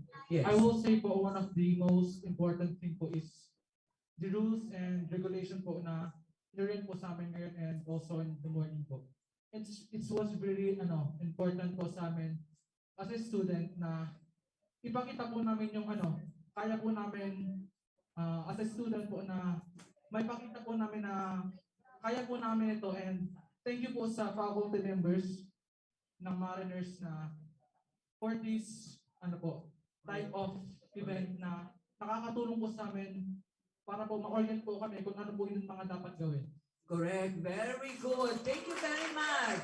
Diba kaya nga orientation, if you will have to go back from what had been given to you, even the grading system, how are you going to, what the components of your grades? Can you remember the components of your grades? The 2020, 40, 2020, 20, 40. What is 40? Huh? 40% is for the periodical exam. The 20, 120. Recitation, another 20.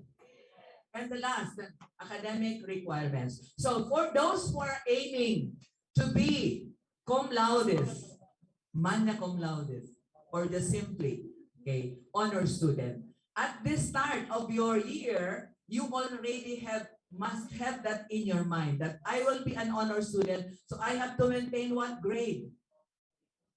1, flat 1 for the president's list. I'll be discussing with you the scholarship.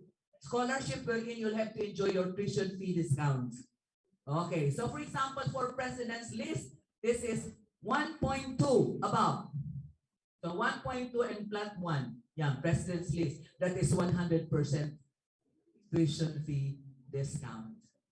If you cannot go there, go to the dean's list, wherein you must have a grade of 1.5 and above. Below that, no more. Hit the target. Hit the president's list. Or hit the moon. Hit the moon. If you don't hit the moon, never mind. Because when it falls down, you'll hit the stars. Diba? Ay, pa rin. Meron pa rin kayo. Okay? So take note of that. So, these were all given to you so that you will know more or less, so that you also have your goal now. Parang you are going through the theme. What is the theme again? What is the theme?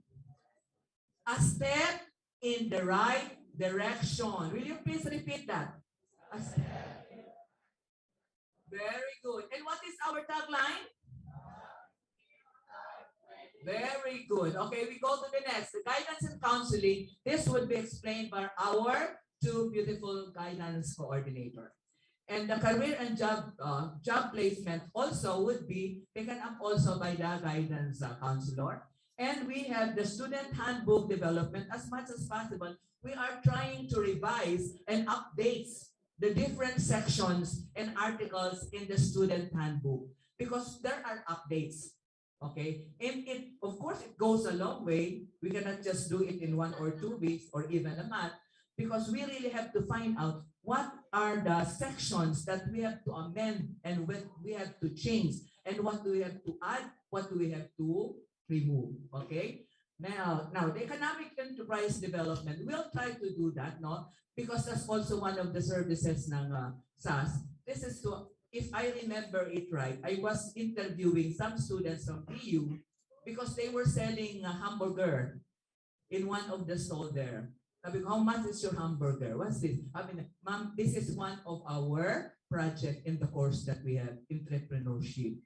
Okay? Enterprising ang mga estudyante dapat. So think about that. If you will remember, the activity ng Macho, were you able to watch yung mga food booth dyan sa canteen? Now wherein they have produced their own product and then for sale, they're pricing yun. So I'll try to find out, since we are going back now to the after the pandemic, we are going back to limited face-to-face, we'll try to find out what are the activities. Dapat alive yung activities natin. And that would be, in the different organizations, that would be discussed to you by Sir Jones, what are these organizations that have to be activated so that we can already come and enjoy activities that we have in school. Envy nga ako sa BU eh. Kasi yung BU ngayon, they have student festival. Student festival, di ba? Wherein all students, it's now an activity of all the students wherein we had that before. We enjoyed that before. Since our first year, hindi niya alam. We also have different booths, no, before the pandemic. Okay?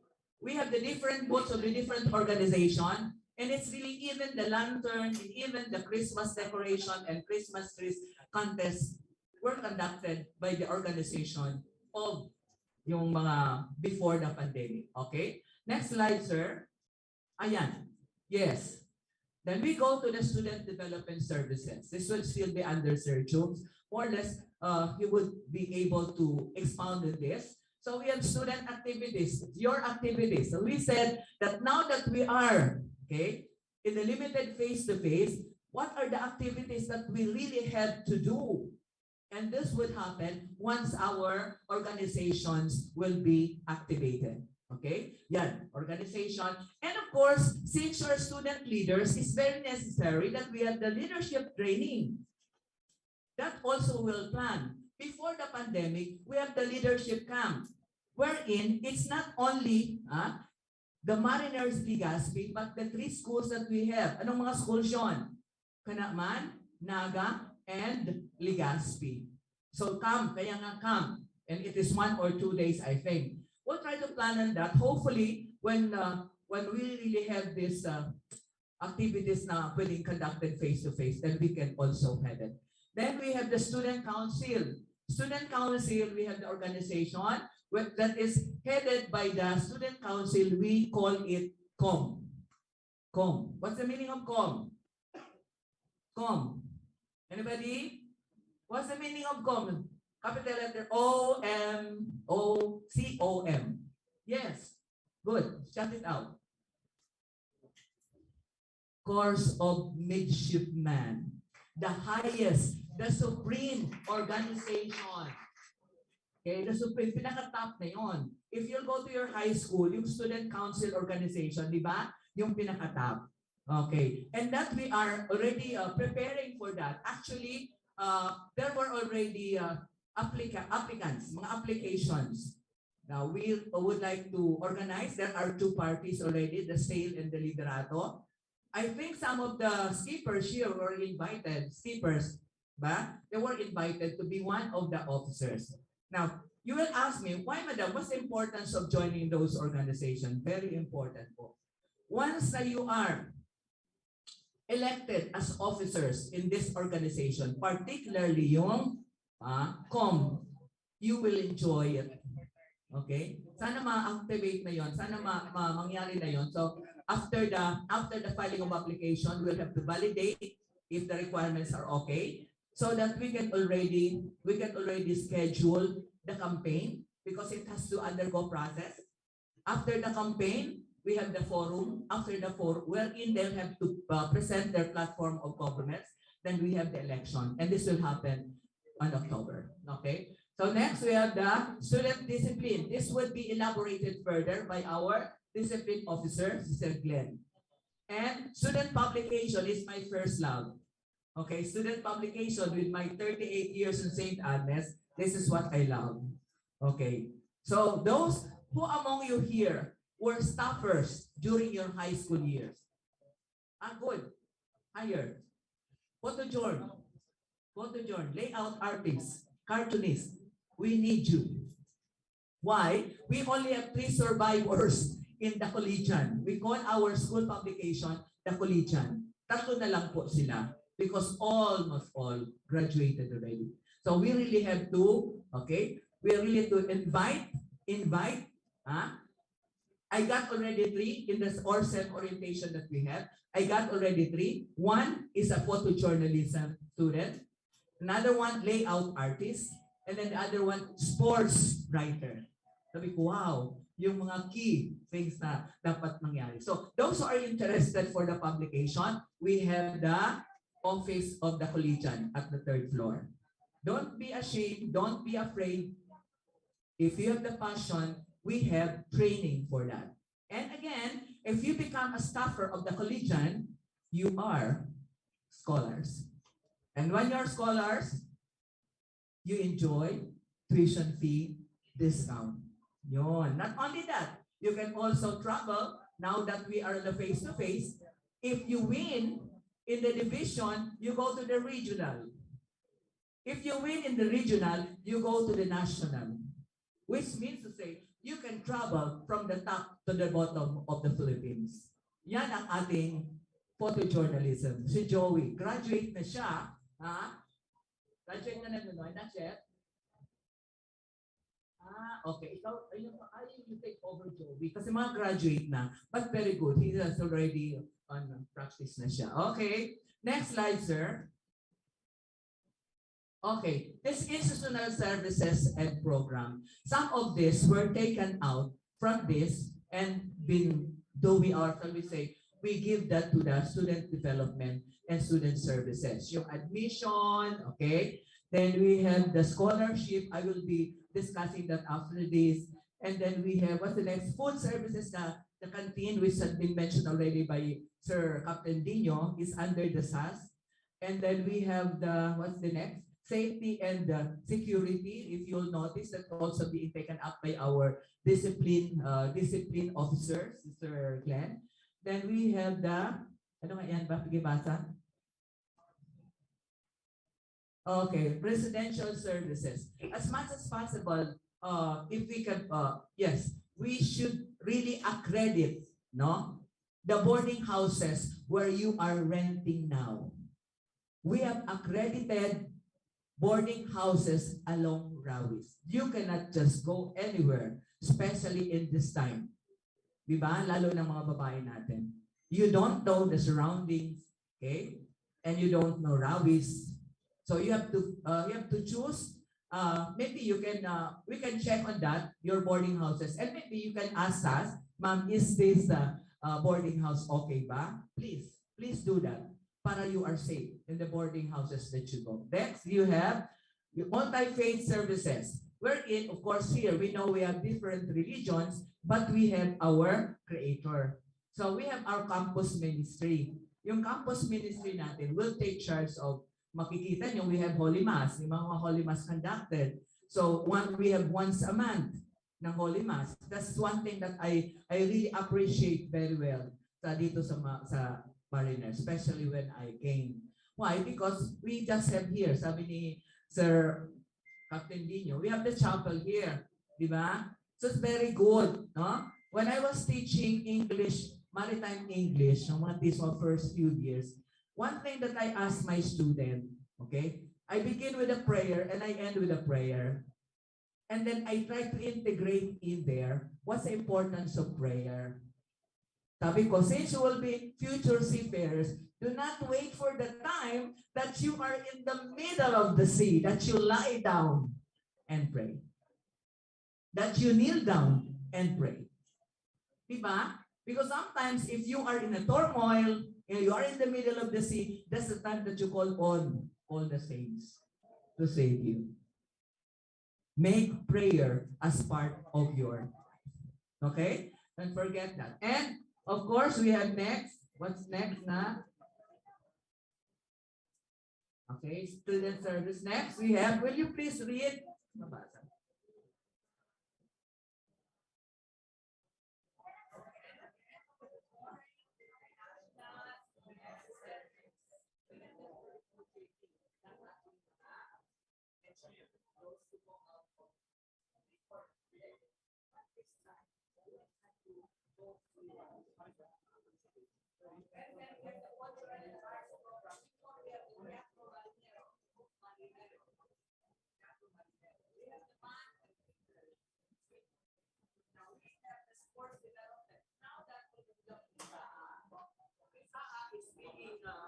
activated, yung mga sa sports now, we will also activate our sports club. Remember, basketball, in the field of basketball, Mariners is famous. Swimming, Mariners is famous. Yung basketball noon, palaging nag-champion ang Mariners. Pagabot ng pandemic, of course, who loves basketball? Wala? Okay, very good.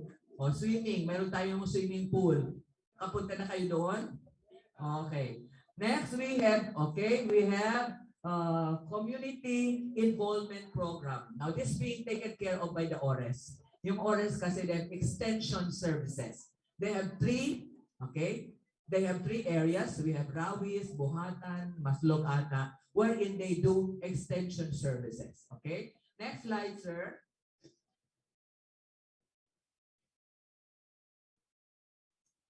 Okay?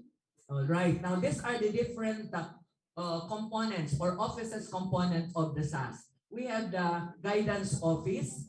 It's located at the 3rd floor. We have the discipline office, also located at the 3rd floor. After the SAS office, we have the discipline office. Then we have the medical dental clinic. So we have these three component offices. And of course, we also have groups of students. Okay, students who are grouped in the varsity. Okay, next we have yung marching band and majoress. Famous din yan. Diba? Our marching band and majoress. In every parade that we have, yan ang Mariners, luluwasan na yan. Okay? But this time, we are really recruiting new members ng band. And at this time, as what had been noted by you, lady here, we are finding a little hard time practicing kasi almost all of the band members have already graduated. Kaya ngayon, nahihirapan sila. That's why if you'll notice, even in the morning colors, wala tayong nag-ano ng band kasi mga sintonado pa ang side ng mga turutot. Hindi pa na-organize.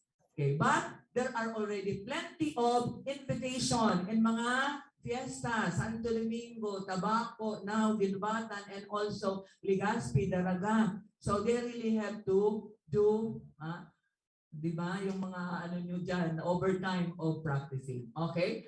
Next slide, sir. Okay. Go. The responsibility and authority of SAS. Okay?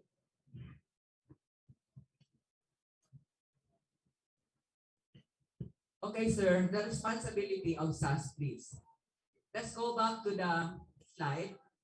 Okay, so under the direction and supervision of the Vice President for External Student Affairs, which we do not have, yung BPESA. But instead of the BPESA, we have the President.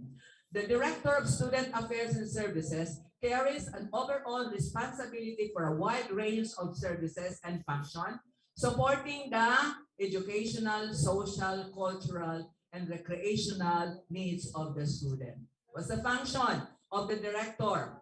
She performs the functions which are consistent, of course, the mission vision of the school and ensure that the subordinates similarity do the same. Remain? Okay. Hello. Hi. Hi. Hello. Okay, so we are still alive. So she oversees the operation of the different programs and services and reports to the BPESA. So meaning to say that the development, the welfare, the institutional is under the director of SAS. Next slide, sir. Okay.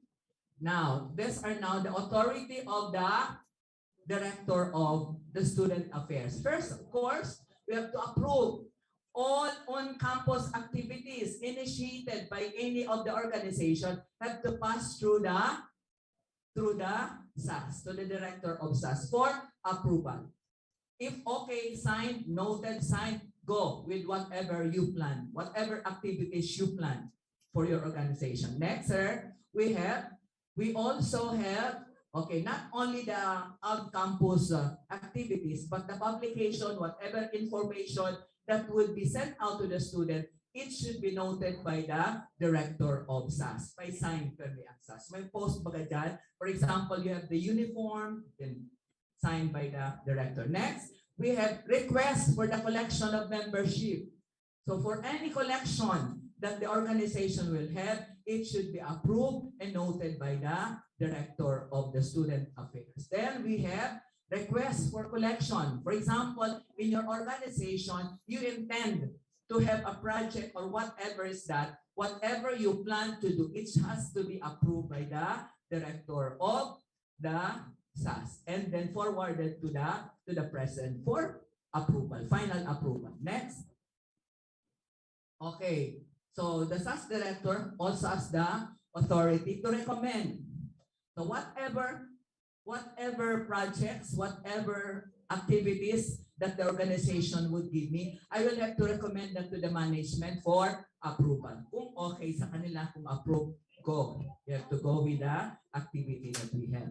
Then, if for example, there are some other offices, okay, that needs to, to work or collaborate with SAS, I have to endorse. Okay, kung approve yan. For example, you need budget, the OFA. Okay, so I will have to endorse whatever you request to the Office of the Financial Affairs and refer also whatever, yung mga collaboration of the different departments. Continue, sir, please. Next slide. Okay. Dali na lang po. Dali na lang po. How many minutes more we have before? Okay. Now, dali na. Okay. So, general policies, take note of that. The main arm of the school activities take charge is the Student Affairs and Services. Next slide, sir. Okay. Yan, kung madali na si Madam. All of us would like to go home. Okay. So, SAS component has its own manual. So, what are the three component offices? Guidance, discipline, and medical. They have their own manual of operations approved by our QMR, quality. Okay? And student organizations have their own constitution and bylaws. So mga organizations, the existing organizations that we have, they have already formulated their constitution and bylaws. If ever there are amendments that you would like to present, it has to undergo process. So lahat po yan, may mga constitution and bylaws po ang organization. What's the organization for MP? MDO. Ano yan? Marine Deck Organization. Diba? How about yung MARE? MP. Yung propeller, sinabi kanina ni Ma'am Colleen, di ba? How about yung HM? Macho. Okay. Macho pero HM. Mayroon din yung mechanical engineering. And then you also have the customs administration. So each of the program should and must have an organization wherein their student should join. Kailangan yun. All students. And of course, it will be the students now who will be choosing your advisors. Okay, next, sir. Okay, supervision. Okay, so again, the director of SAS, okay, should supervise, monitor, and evaluate every activities. That's why a while ago, I was asking you really to fill in your evaluation form. Why? It's very necessary. So that we look into your suggestion and also your comment, and we'll try to work on how we can meet, okay? We can meet whatever comments or whatever suggestions that you have. Okay? Now, and of course, we have to report. Always have to report every evaluation that we have. So I will be making the narrative report of the evaluation that you have done and reported that. We will report that to the president. Next. Okay po. Okay, regular meeting. Okay, sir. Next po, sa namin yan. Next slide, sir. Okay, travel orders of Kuya. That's ours. And the next slide. evaluation. That's what I was telling a while ago. Okay? Okay na po yan, sir, yung evaluation. Okay. Yeah. I know you're waiting for that. I'm waiting for that because I can do things you cannot do. Diba? But you can do things which I cannot do. But what you can do and what I can do together would be a great thing. Diba? And the last that we have, another slide. Okay. Read it loud and clear. Everybody.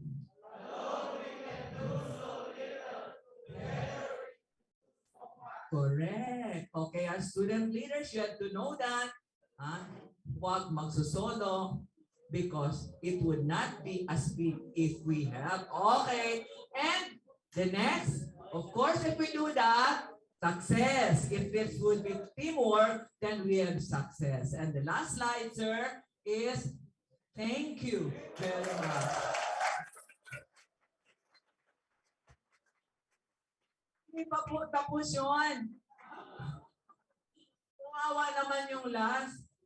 Mga 10 minutes na lang. Ito na lang po. This is very important because scholarship. Dapat alam nyo to. Diba? Who wants to know the different scholarship that we have? Sir, we go to the scholarship. Kasi I know that they are first year and they should be guided accordingly. Okay? Scholarship na po tayo, sir. Okay. Kumusta po yung mga online? Can you hear Ma'am Baldon? I think so. Because I speak loud and clear. Hello po. Hello. Hi. Kahit tayo rin yun eh. Tayo rin yun para wala na tayong kasama sa online. Sir, can we still have the scholarship? Sir Well? Are we still there? Yun, okay. So we have the academic scholarship for this academic year 21-22. What are this? Okay. First, you have to know the college scholarship. This is upon enrollment. For those, you can tell your friends or brothers, sisters who will be going or enrolling to the college department. What's that? Senior high school with highest honors. Talaga nasa CMO na yan. What do we mean by highest honor? You have the grade of 98 to 100. Okay, so you will enjoy 100% tuition fee discount. Okay, then if you have senior high school with high honors, now this the scholarship being offered to graduate with high honors, a GWA of 96 to 97. Mayroon ba? Wala. Okay, moving on to the next. Okay. Now, if for example, you did not qualify to do 98 to 100 or 96 to 97, you go to the excellence in math or very good in math. Wala. Or very good in science. Yan. Okay. You can be a scholar, no? Dawa, so mga grades mo doon sa iba, ano ba? Pero sa grade mo sa math and science, you can become a scholar. Now, those are the ones that you have upon enrollment. But once you are inside already mariners, you also have two. I explained that a while ago. We have the president's list and we have the dean's list. Work it out. That should be your goal. Do not have a grade lower than 1.7. Do not have a grade lower than 85. It should always be higher than 85. So that when we compute your grades from your previous to your third year, maka-qualify kayo. Pero pag, for example, in any courses or in any subject, you have lower grade than 85, disqualified na tayo. So as much as possible, that should be your aim. Okay? We go to the next slide, sir. Yan na, it must already be into your utak. Next, we have the thank you. Bakit thank you? Thank you na ba? Okay, thank you na ba? Ito yung mga, if for example, you have a brother or sister who would like to enroll in the senior high school, mayroon din offered scholarship sa kanila. Ano yon? You have the entrance scholars for the senior high school. Incoming, pag nag-enroll sila, mayroon din sila. If they have the GWA of 96 to 100. Okay. And then, excellence again in math and science. Those are now, if this is now for the incoming senior high school. So those are the scholarship, and I hope that you'll be one of them. Okay? Thank you very much. And of course,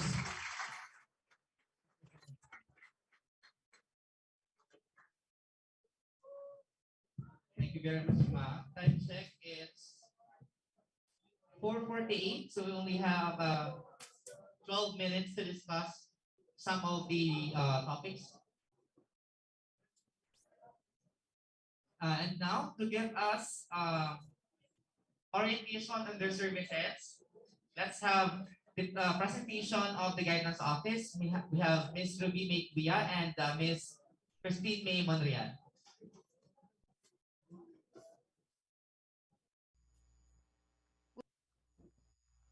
Okay, so first, the Guidance Office pursues its commitment by promoting every student's welfare.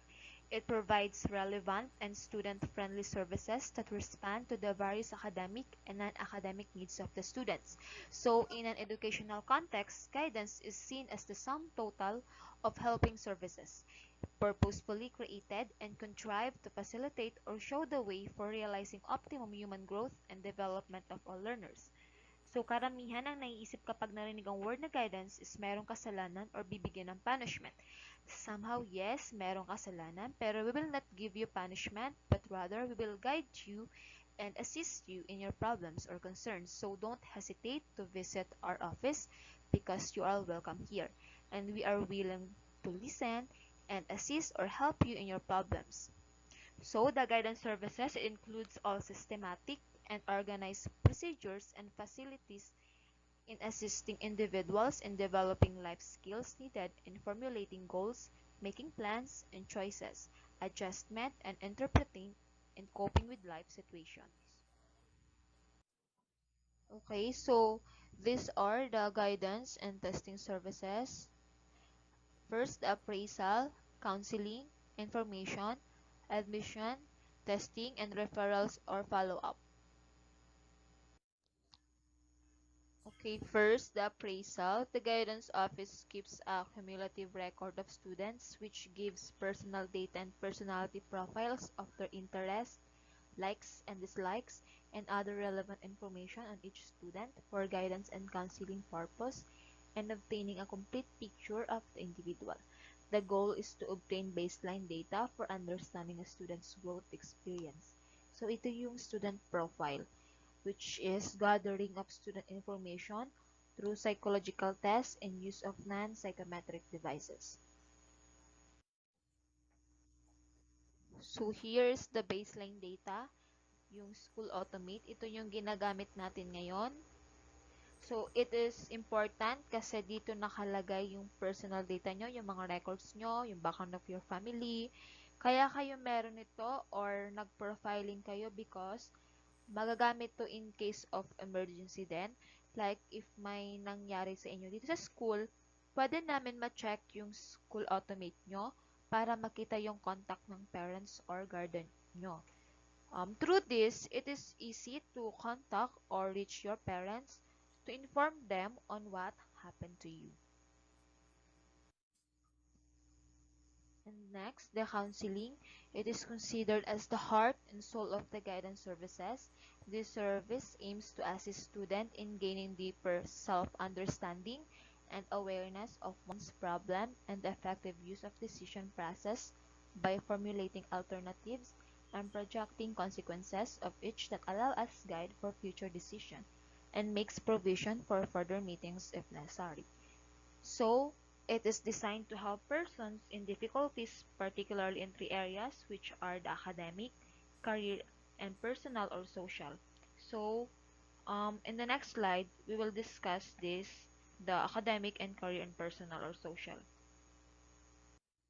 So here is the provision of assistance and guidance in resolving personal, social, or psychological problems. So First is the academic counseling, which is ito yung mayroong problems sa academics, sa mga subjects,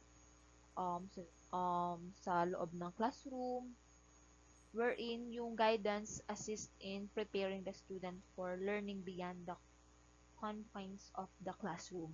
It helps the students navigate the academic and organizational paths of the institution. And next is the personal counseling. There are two types. Una ay ang individual counseling.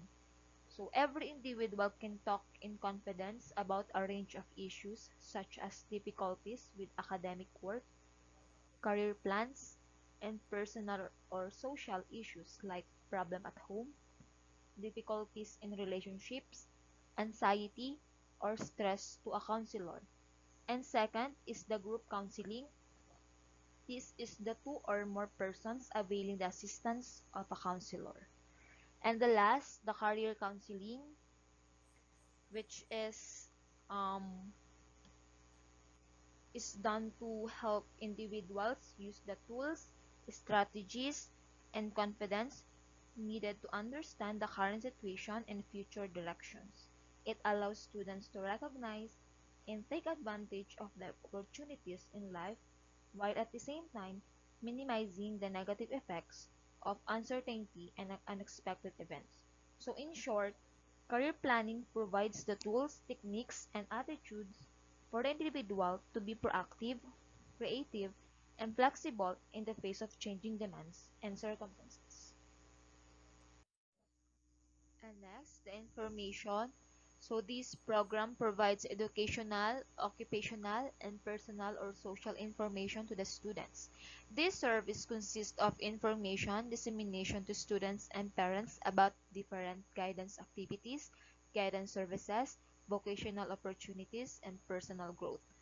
Programs are designed and facilitated to help students discover their innate abilities and talents, as well as to develop their emotional intelligence. So in short, it is to provide students with sufficient educational or academic, social or personal career or occupational data and materials, provide more options, and to guide their choices and decisions. So here are the programs.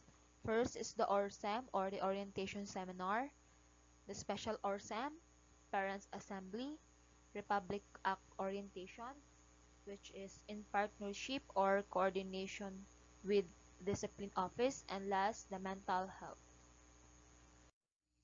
Okay, next, the follow-up or referral. First, the follow-up activity is a systematic monitoring to determine the effectiveness of guidance activities. Also, it helps establish link with the graduates to locate them and track their progress. This is usually done individually using the internet, whichever is accessible to them. This is done.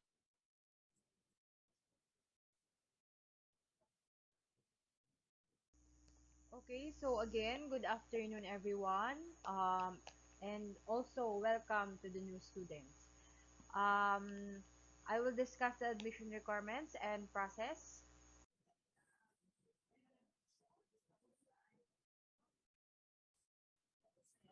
Okay, so for the maritime studies and business education, yung requirements po, good scholastic record as reflected in Form 137, Form 138, and your transcript of record. So, this will serve po as your proof na kayo po talaga ay allow na mag-enter sa college.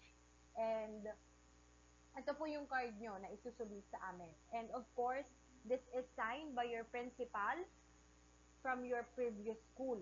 Okay? So, in terms of medical naman po, for the maritime studies, we allow you to enroll kahit Ishihara and geometry lang po muna. But, within the prelims, you are still to submit the other requirements for medical and as well as the police clearance po, okay? So, nag-waiver muna kayo, but within the prelims, kailangan nyo po yun masubmit. And for business education, HM lang din po yung may medical requirements. HEPA B lang din po. So, yung HEPA B din po, yung mga walang HEPA B, still, we allowed you to enroll, pero po, nag-waiver din kayo, di ba? So, nag-waiver din kayo, but within the prelims, you are to submit those medical requirements sa clinic po. Yung Form 137 or transcript of record po, sa registrar po yan, as well as the certification of good moral character.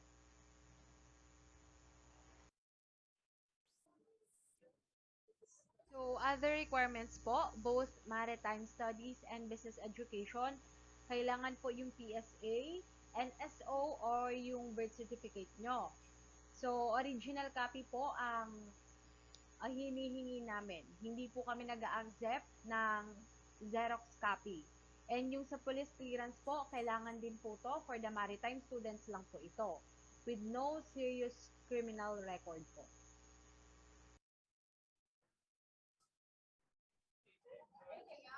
So let's discuss the admission test.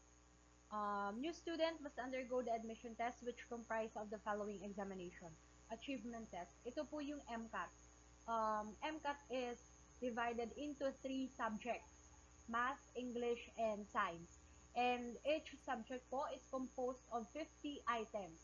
So for the maritime studies po, nag-set po kami ng cut-off score. Each items po is 50 items. So dapat po sa maritime makakuha kayo ng at least 25. Okay po? Half of the items na po yan. And for the business education naman,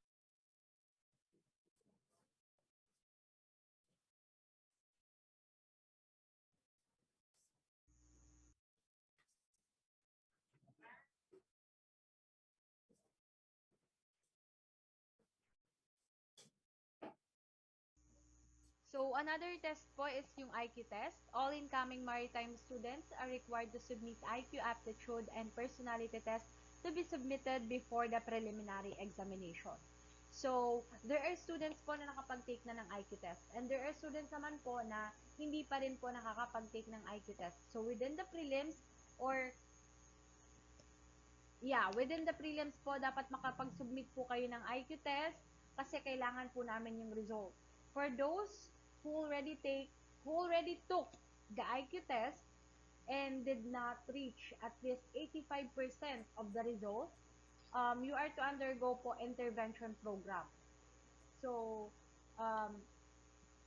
for those naman na nakakuha ng 85 and above, hindi na po kayo mag-intervention program.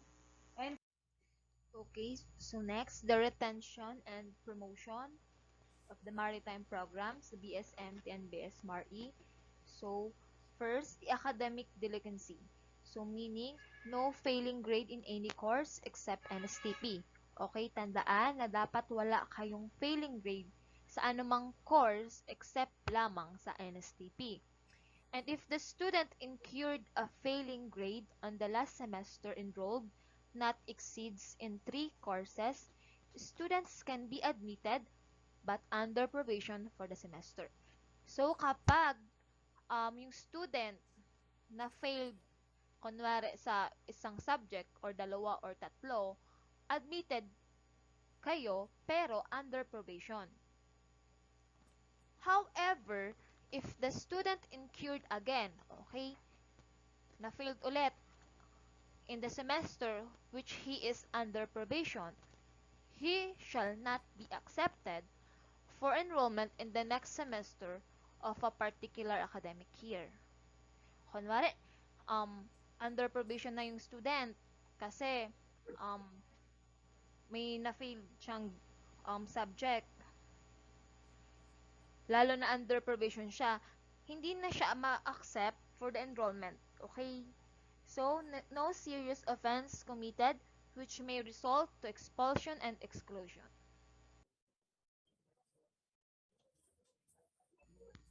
Also, the physical and medical fitness test shall be conducted by a DOH accredited medical practitioner for conducting medical examination for seafarers. So, yung medical nyo, dapat pasado kayo, wala kayong problema sa Ishihara and Geometry.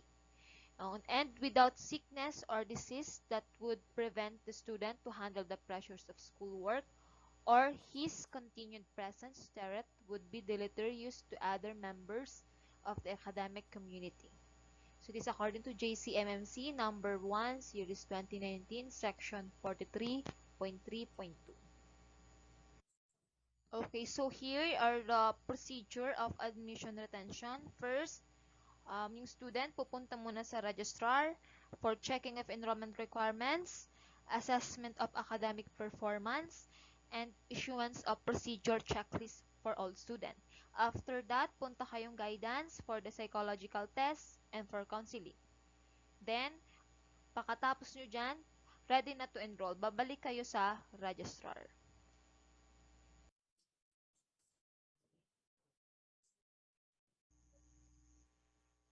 A brief discussion lang po sa Health and Wellness Program ng Mariners Legazpi. Ito po yung kugustugang. It is a Bicol term which literally means to hug one's brother or sister, or it's more on pagdadamayan.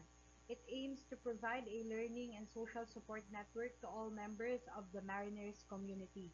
There are 4 components of kugustugang: Aramonta, Kumusta Ka, Ipadagusta, and yung Bantay Salud.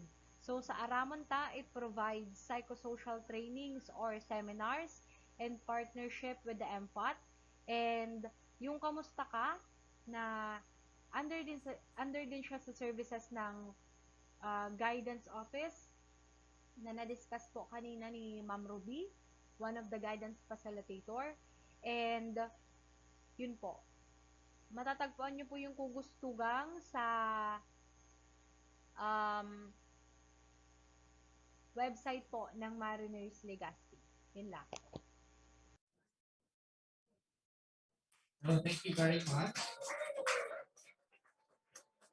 Alright, so supposedly we are to discuss the GSITs of School Automate, the School Automate, the GSITs account, the medical and dental team, the discipline office, and the students organization.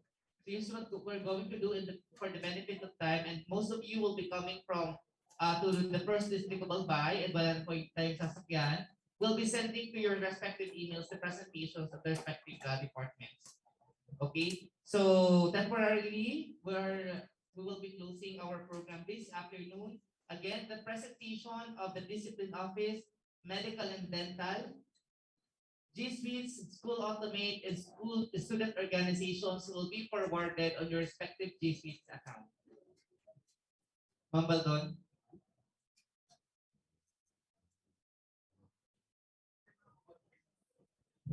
Okay, thank you, Jones. Okay, in 2 minutes time, we will already go. But before you go, please bring along with you your bottles.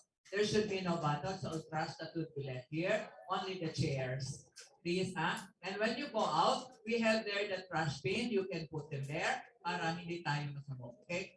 Don't go home yet. Picture taking daw po as per collection. Picture taking tayo, okay? Yeah, so para po ma-publish tayo sa official page ng Mariners Legazpi. Yeah.